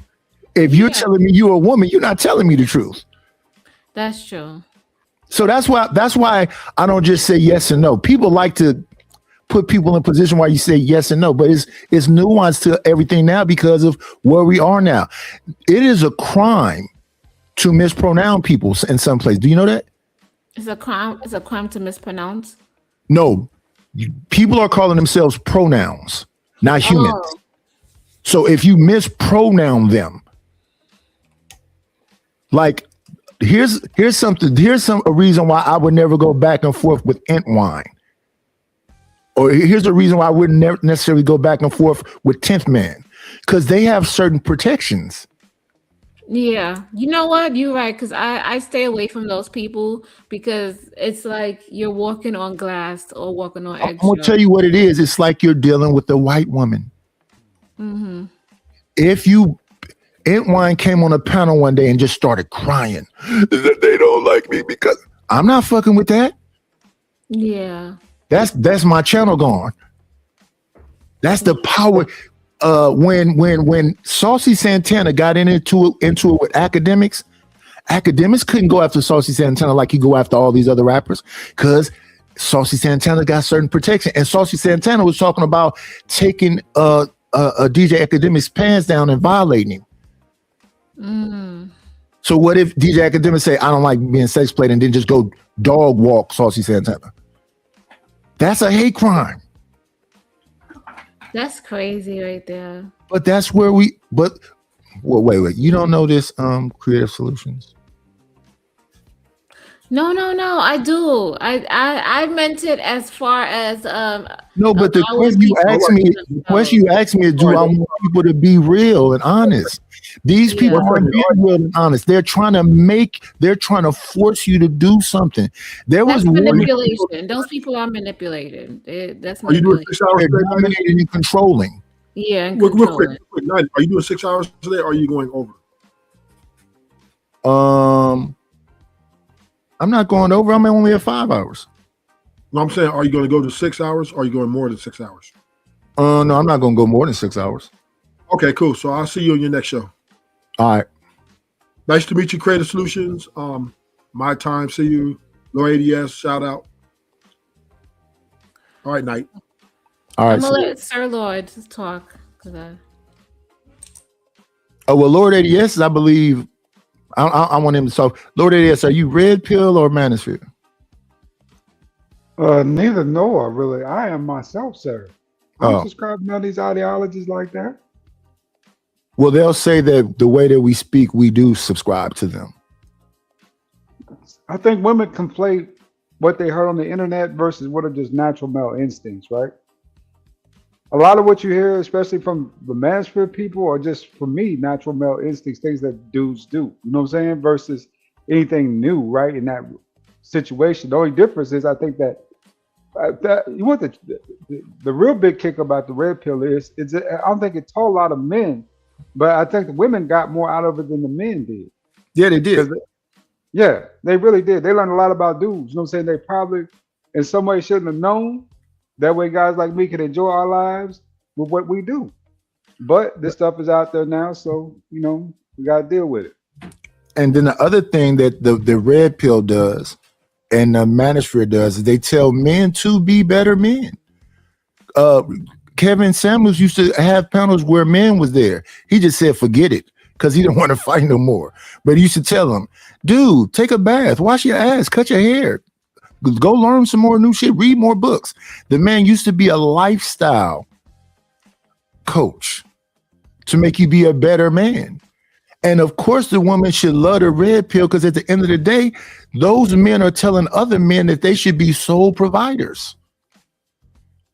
If you can't be one, you should be aspiring to be this is what they literally say, be the best version of yourself so you can have better choices. So he gonna be physically fit, he gonna be educated, and all the things women like. Only thing is, you then have some say. That part of it they don't like because they want to dominate and control. And when you in this, the dynamic we in now with the social fluidity, and it's talking about feminism, I think feminism was hijacked by the LGBT community. It's not about women no more. You think it is? We got women up here. I think No, it was it has hijacked by. turned into something else. They took it on and they want to be more glamorous and they want to be victims and it has They're more woman than you. They're literally, they fought Jess Hilarious. They called Jess Hilarious a breeder. Don't talk to me, breeder. You aren't the only one to have control over what? That was a big thing for a while around here. I don't think people really be paying attention to just how much you giving up when you go along with these different programs. But I don't want to fight about it because you're a protected community. You're a protected class. Just like you got people up here talking about small hat and grape and a pronoun, and they're changing the language. Or you're gonna get in trouble. If you just talk like a man and act like a man, that's why you got to listen to the whole thing all together, the divine feminine, everything that you used to could be shamed for. That's a crime now. If you call Megan Thee Stallion, Glorilla, any of them freaky women that's got hypersexual and all these other terms that is actually happening, is that a factual term or is that me trying to shame you? If somebody call me fat, they're not trying to shame me. I'm fat. But if you say to a fat lady, you're fat, why are you trying to body shame her? It's a double standard. It's rules for thee and none for me. Nobody likes that, nowhere. Mm-hmm. You're right. But I mean, to each his own. What's going on, Vic? And the other guy, Zonic. I guess I'm gonna say that I'm gonna use the P as silent. And y'all support the channel. I don't get why y'all don't support the channel. It's just like every other show.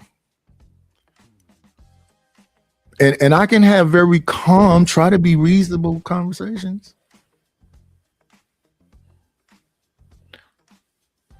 Somebody said, do you think fat people know that they're fat? Do not read comments because comments should be, I'll answer it, but don't read them out loud. Okay. But I know they know. They feel their ankles. They feel their knees. They know they ate 4 hamburgers. What are we saying? Do you think?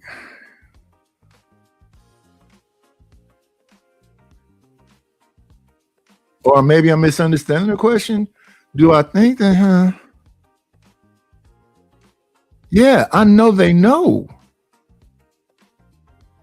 What up, Bobby Perkins? Yeah, support the channel, y'all. Hit the Cash App, $KNIGHTISH1, or the PayPal, paypal.me/IDLNO. Yeah, everybody knows what's going on with them. I know I'm fat. I don't even understand that question really.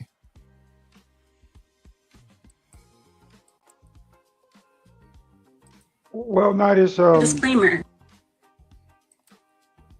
You didn't ask what I think about it. You didn't ask. I asked the panel. Well, Nightish, ladies, closeout is. I think women are divine, but not infallible as a gift to man. All mammals give live birth, so just because you get babies out doesn't make you divine. If that's the case, the cat outside is divine, the dog's divine, all that's divine. So it doesn't exactly put you on that level, right? Because you don't grant sentient consciousness. But that's a whole separate conversation. Most women want the best of masculinity without the aftertaste, right? So they don't want you in power and control, but they want men when they need men to go do stuff, right? Like fire. These guys put fire out. We'll get men to do that. Okay, there's violence breaking out in the streets. We'll get men to handle that. We need something built. We'll get men to handle that, right? But everything else, they just kind of want to rule over.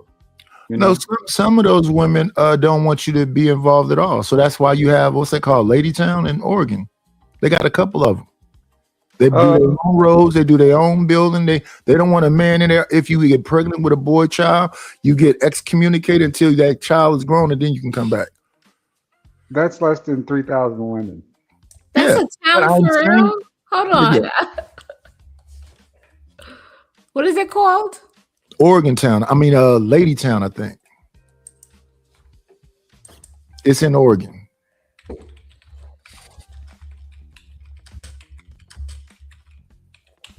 Oh yeah, I could go ahead. I'm just like, wow. Yeah, it should pop up pretty easy. They got a couple of locations, but yeah, it's in Oregon. Ladytown, Country, Child Dare, Ireland. That's another one. I'm talking about the one in Oregon.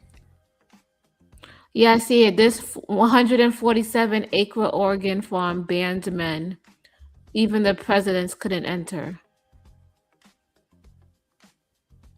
But I think there's a few of them. Because this one is talking about Ireland. It's called Owl Farm. Yeah, there we go. Historic. Yes, it's historic. I never heard of this. This is crazy. No, it's people taking actions and standing on what they're standing on. And when they saying, you know, they don't want to have nothing to do with a man, they mean they don't want to have nothing to do with a man.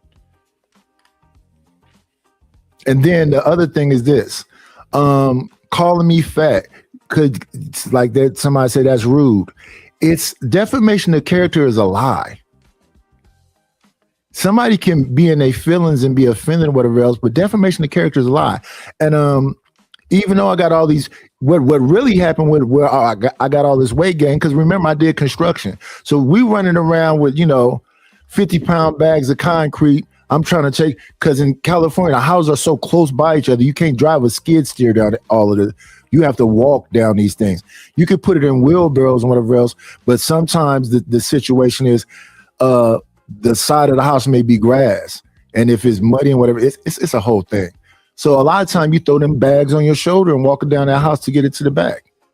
Then you got to take the mixer down. So it's a lot of more intense labor setting up than once you start going. And I built my whole backyard. We bust up a bunch of concrete and made boulders. I put a fire pit in the middle. We went and bought tons of flagstone and put it down. I don't know. It just eventually just messed me up. So the weight gain came in once I just gave into the pain. And I don't like being, on pain pills and nothing else. So I just deal with the pain, the shooting pain through the shoulders, it's just a pain thing. Just to encourage you about, well, I don't even believe I have to encourage you. I believe you're comfortable in what you're saying. I was not this woman maybe 2 years ago or a year, maybe 2 years ago. I wouldn't say very overweight, but I was a lot more hippie and a lot more weight than what I am now.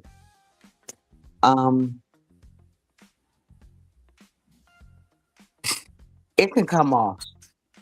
And it doesn't. It can. Yeah. It's just about see, that's the thing with me. It's just about inconsistency. It's because a couple years ago, I took off a bunch of weight and then got lazy again. That's the thing I do. I lose a bunch of weight, gain a bunch of weight, lose a bunch of weight, gain a bunch of weight. So it's a yo-yo thing. I haven't have a lifestyle where it's straight across the board. And that's what people want to get to, where it's just consistent. But yeah, I'm just old now. I'm tired. But that's not an excuse either, because people old as me working out every day. This is just purely based on my experience. I have dated several white men in the past. Your results may vary. There's a few things that you need to have in place. First, you need to be in shape. You need to be feminine. You need to be classy. Those are the same exact traits that Black men have been asking Black women for publicly for years. If you are willing to become this version of yourself, why is it being selectively applied to white men and not Black men? That's interesting, because her saying that, it lets me know that it's not that you guys don't have the capability. It has a lot to do with your motivation. And it seems that when your motivation is to get a white man, you're willing to make those significant changes in order to get married. All I have to do to get a different outcome is change the two men. I bring in 2 white men, Italian men, and have 8 Black women in there. Automatically, they look at those men and know. Stick, knife, they know. What do you start to? Or do you start to see? They start smiling. Posture stands up. They're not looking to see what's going on. They're looking to see who's moving toward the stick. And I really like the way I looked. And I was making excuses. Like, I was not checking for Black men. If a Black man tried to talk to me, I would be like, no.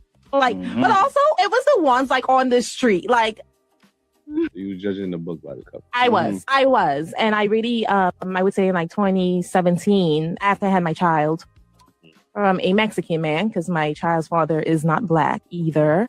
I was like, hold on, what am I doing? Like, I'm attracted to them. They're attracted to me. They're trying to talk to me, and I'm just not giving them the chance. And like I said, I really had to like be real with myself and hold myself accountable as to why I wasn't really open to dating them.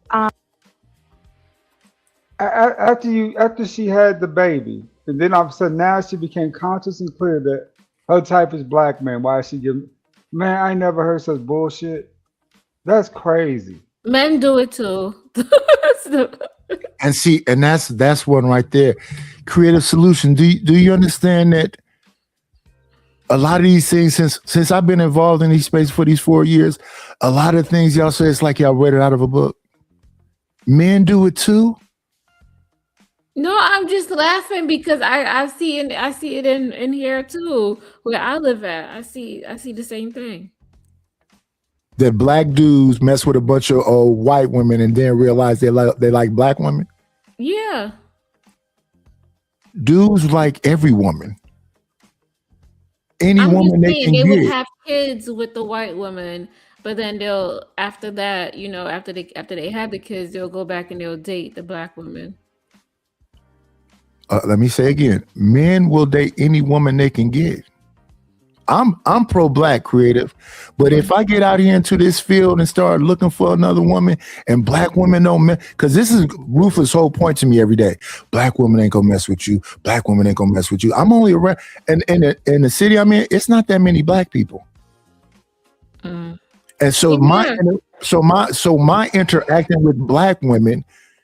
And that's why when I look online and then I look at my real life. In real life, Black women like, oh, son, child, and touching on you and you smell good. I'm not into the whole, even this fat version of me. I don't have all these Black women that's mugging me and looking me up and down and doing all this other crazy stuff. And in fact, I have to separate social media from real life. And I hope people can understand to be able to differentiate. Because I don't have these issues with Black women in real life. In real life, I'm a likable person. I'm a calm person. Now, they tell me I look mean a lot of the time. And I don't even believe that, but they tell me I look mean a lot of the time. But yeah, I don't have these issues of not being able to talk to my people, men or women. Sally, and oh my God, sorry, Night. Night is, I agree with you 100% because the city that I was living in when I gave my experience of allowing a white man to have the opportunity to, and me the opportunity to date him and him the opportunity to date me, I was the only Black woman in the church. And I lived in Duluth, Minnesota. Now look at the population of Black people that are in Duluth, Minnesota. There were barely any Black men there and hardly any that went to church. So every church that I was in, I probably was the only Black woman there. And the white men that were single were kind of drawn to me because when I came in, they knew I was out of ministry and from ministry, and they knew that I knew ministry. So they want to connect with a woman of God, just like me, women. They want to latch on to a man that's a man of God. How do you know that he's a man of God unless you learn it and understand who he really is? So the man that I'm talking about with the farm, there's no black people in the whole city that he lived in. And why would I put myself in a position to live in a city with 0 black people? So I made the choice to leave Duluth. Almost 2 years now. I'm in the Twin Cities, but I live in the suburbs of the Twin Cities and be with my own grandchildren and my family that's closer. And as much as I could have gained income in whatever, I chose family, and I'm not going to choose money and, over the things that I really love. So that's why I don't make the argument. I know the truth. All women are not out for your money. And that man respected me highly enough to help me pack my things and move me here and blessed me. He blessed me coming in and he blessed me leaving. If I picked up the phone and called him right today with a girlfriend, and he let his girlfriend know after me, I'm going to help this lady until she gets on her feet. I loved her. Who does that but a man that really cares about you? Mm-hmm. And he did. And I said, you know what? I feel disrespectful now. I said, you be happy. Go in peace. This man literally loved me, and I know it. But I couldn't love him because there's no way he would have kept his reputation or whatever in that city. And he was also a minister.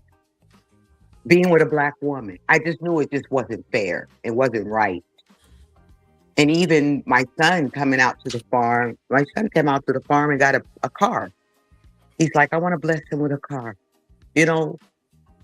I met his daughter. I met his daughter's husband. I met his whole family. We could have been a good couple, but it's just the fact that you know what you know. And I didn't go off my human emotions. I went off what was real. Down the line, would I be happy in this situation? Absolutely not. Was he attractive? Very. Was he a good man? Absolutely. But would I put myself in a position to be harmed eventually? Yeah. We do have his discernment, and especially women, we have deep discernment. And I'm with Sir Lord about when I told you I was going to study, and I've started my study. And yes, men have the seed, and men have the wisdom to what? Name every animal. Men have the seed to impregnate a woman, but we have the ability to carry and birth. So when you put that together, it's a beautiful plan of God. But in the earth, we always make things the way we want to make things.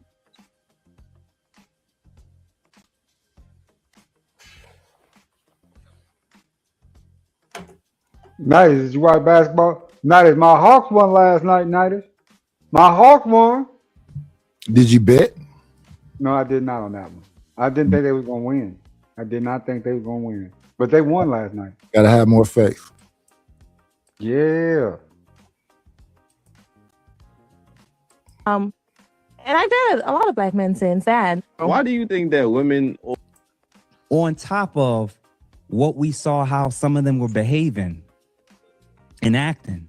I didn't even show the other clips with the twerking and the pregnant on stage and all that nonsense because I didn't want to get the bag at this time. My question to you is, if we see what's happened, we see what they're choosing and prioritizing, we're seeing how they're now starting to act like the divestors, or like Leslie Jones talking about they don't even care about marriage. My question is a serious one.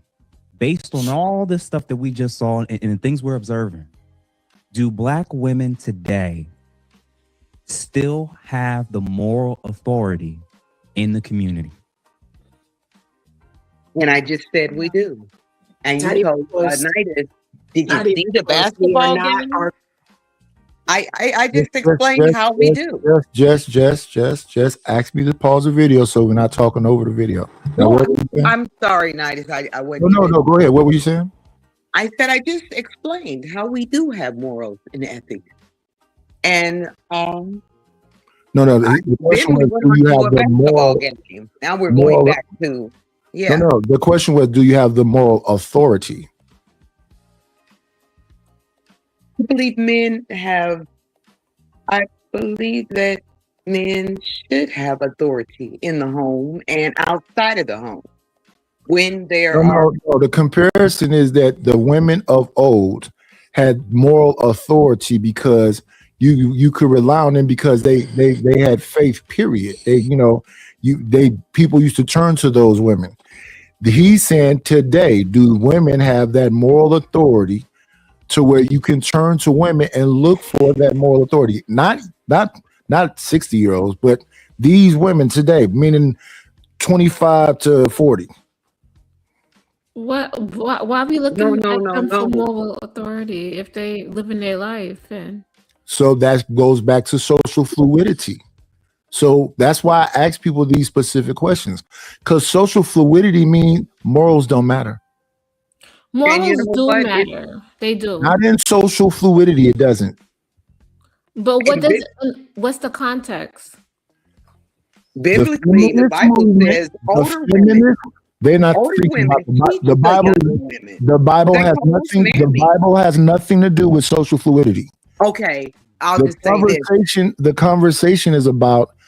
See, I know we're looking at something that's talking about divesting and whatever else, but at the end of the day, why you have Crimson Cure up there and the teacher and the other lady is about where is the morality in the things that people are talking about. They're talking about money at the end of the day, not God. They're talking about sexual freedom at the end of the day, not God. There's no God in these conversations. Okay, since we're going that direction, when it comes to younger women, and I've always had younger women drawn to me to learn because I don't know, they're just drawn to me.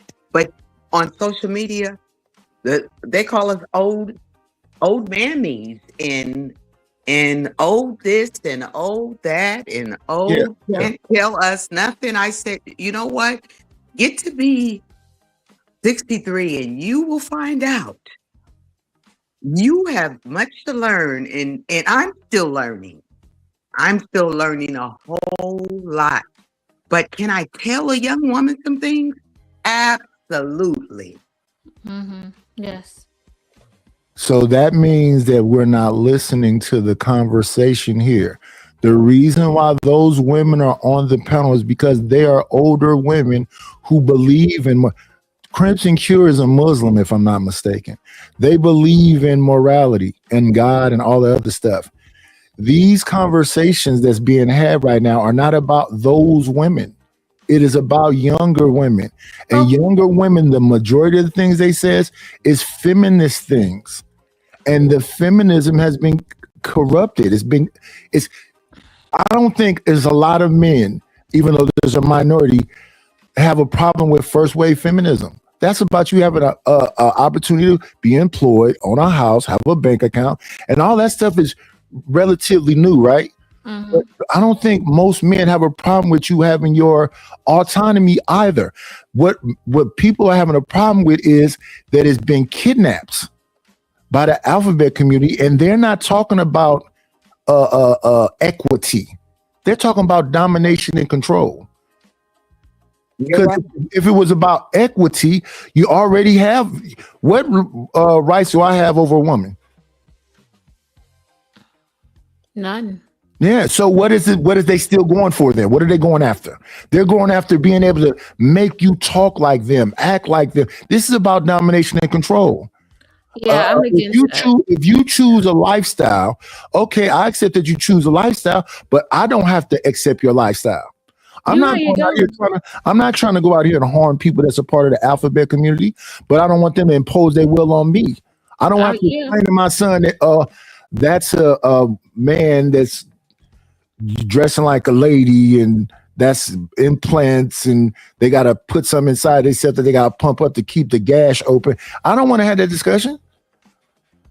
But that's the discussion they want to have in the schools. They want you to understand what a trans is. They want you to understand why. Why do the babies need to know that? Unless it's being imposed on them. Why we now got to understand that back when you were watching Sesame Street, Ernie and Bert was a gay couple. Yeah, I don't like stuff like that. Well, It's not that's that where we important. are. That's what the Never real knew that. conversation is about. Never knew that. But this is what I'm saying. All those things that were secretly hidden back in the days, now they're bringing them all out. Because what people like to say is that this alphabet community stuff is all brand new. No. In the 80s, most male artists were androgynous. Earth, Wind, and Fire was androgynous. LTD was androgynous. The OJs, the Isley Brothers. What do you mean, Nidish? They wore bodysuits, skin tight. They wore mascara. Dr. Dre used to be in a world-class wrecking crew in a satin robe with a mascara and Egyptian lover. I don't understand. Maybe people are young, but that's the 80s. Most of the Barcades, Rick James wore a glitter wig, a glitter braid wig. I know for a fact some of the Temptations were homosexual. Can I say that word? I think they okay with it. Yeah. Some of them sat in my sisters. Some of them sat in the homes that I've been in, and I know for a fact that they were. Personally, know for a fact, but they were what they were. When they got on stage, nobody cared. Back then. Now this is in the 80s. This is in the 80s when they would come to Springfield to perform. My people just knew them. My brother was a big performer.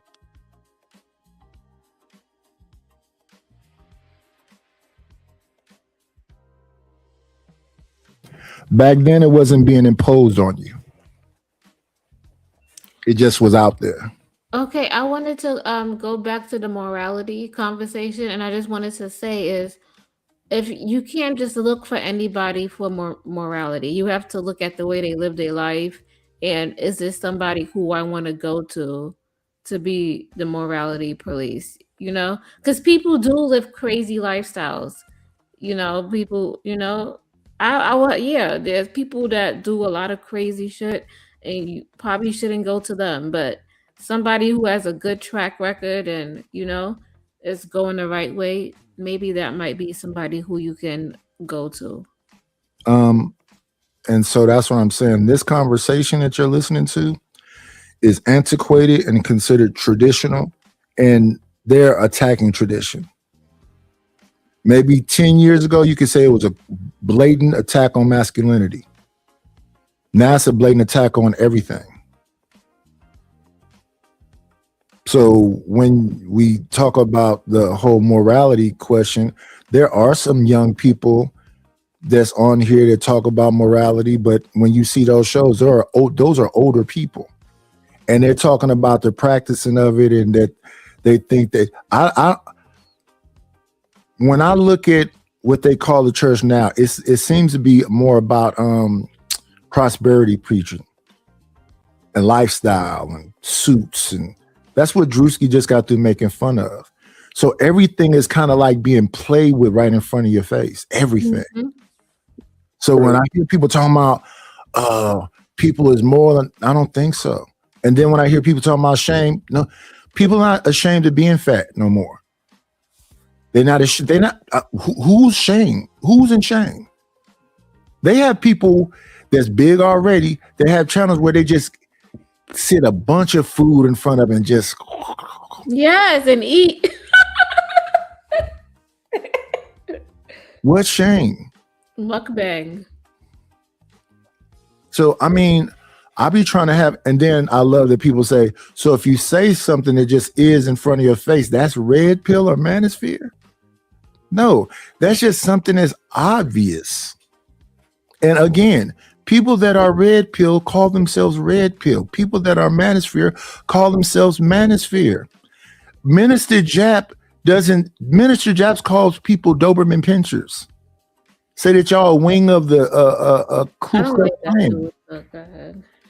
But so that's what I'm saying. Those people that are really that, it's not just about seeing, certain things. It's about blasting it and going after it hard and heavy. That's what I think manosphere is or red pill is. They can't wait to call you a bitch. Stupid bitch. Well, I'm like, damn, that was kind of quick. From the slightest infraction. You don't have to do a whole lot to be called out your name, and it's on. And then it's people that want to see these women right here, this up here, be attacked because of their beliefs or whatever it is they're talking about. Oh, Nidus, you a simp. You let them women just talk over there. Because I let the dudes talk. This is a fucking... And is that the reason why y'all don't support the show? Because I'm not over here saying Creative Solution is a feminist and a new wave one, and she believes in all this social... She believe in all this freaky weird... I don't know that. But I do hear what you're saying. You believe in the freaky weird stuff?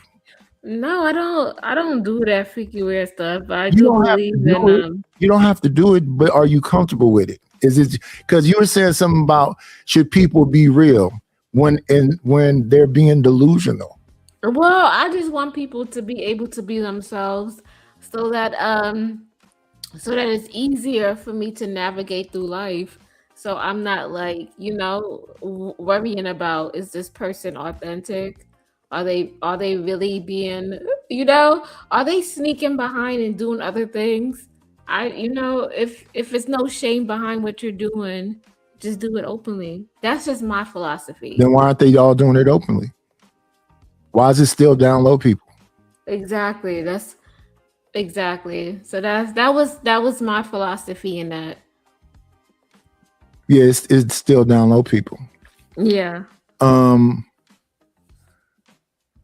Yeah, again, so we spend time saying support the show, but and I'll tell you again, so when you see it now in Future Time Creative Solution, you will hear I'm a simp, you will hear I'm an old man. Both of those things is to push you out because we all supposed to be saying, fuck these bitches. Get on board. Now, we used to have times where the women would come up here in a group and the dudes would come up here. Ruthless used to be a part of this. Now that you got to pick a side. And then the women would be like, why you got to pick a side? And we'll have a whole show about Nidus picking a side.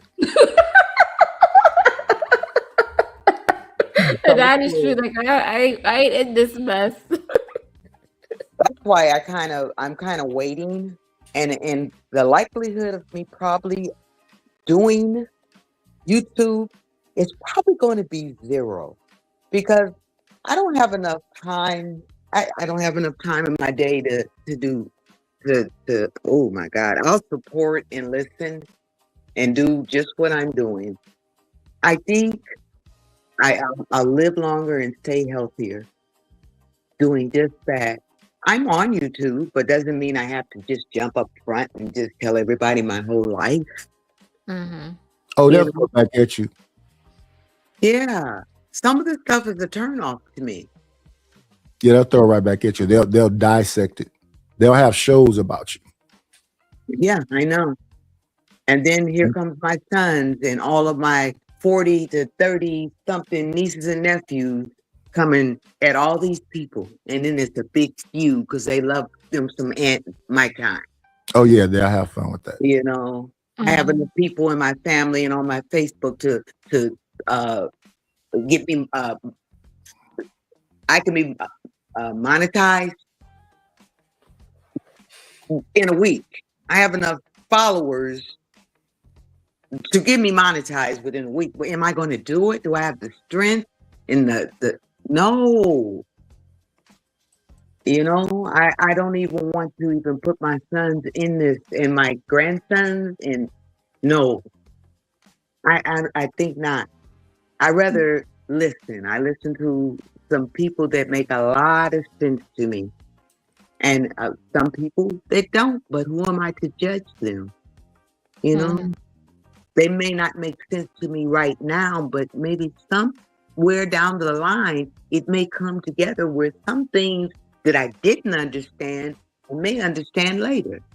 That's why I said we're work in process. We're learning day by day. You know, and some of the people that think they're big people, you know, they're gonna put so much out there about their bigness, you're gonna see them willow away. Because I see people fading out on YouTube. I see them slowly but surely just fading out, but they're making room for the new people that are coming in. That's all they're doing. Or they're making up room for the people that they thought would never make it. I don't see a whole lot of new stuff.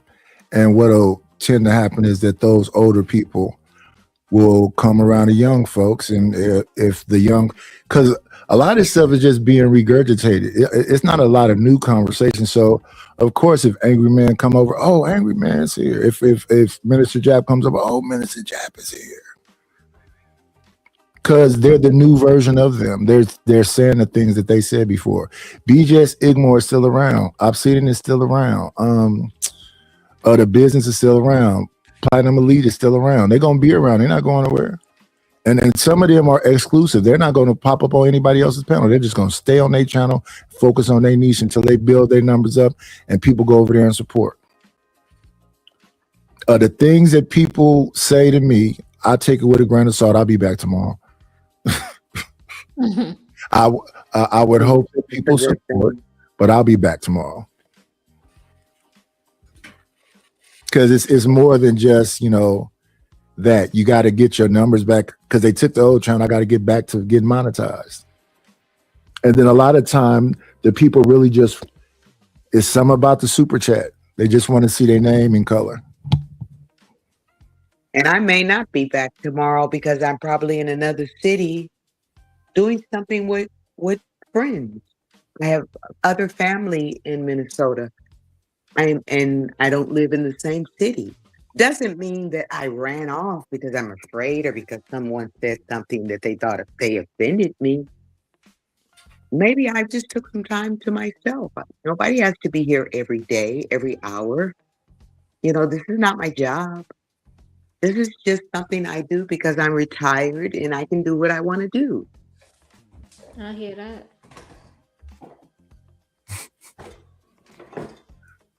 You have any last words, Lord ADS?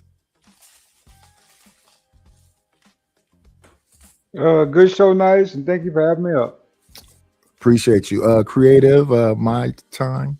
Thank you for having me, Nidus. You're not Sure. old. We always appreciate you when you come around. Sure. And Thank we you. think you're funny. My time. Thank you, Nidus. And it's been a good time on here, creative support, and all the other people that joined you today. I thank you for having me a part of your panel today, and I will be back and I will support. Thank you, ma'am. I will support. I may not be back in a couple of days because I'm packing to leave to go for a couple of days, but when I come back, I will support. And you said just put on there, what did you say, put? Anonymous. Yeah, I'll just put anonymous because I don't want that experience again. Okay. All right, thank you. Yes, ma'am. Y'all know what I always say. My last word is always the same thing. Be great.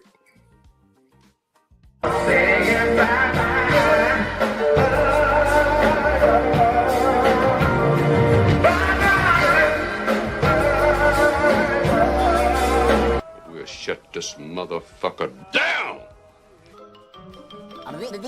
That's all, folks.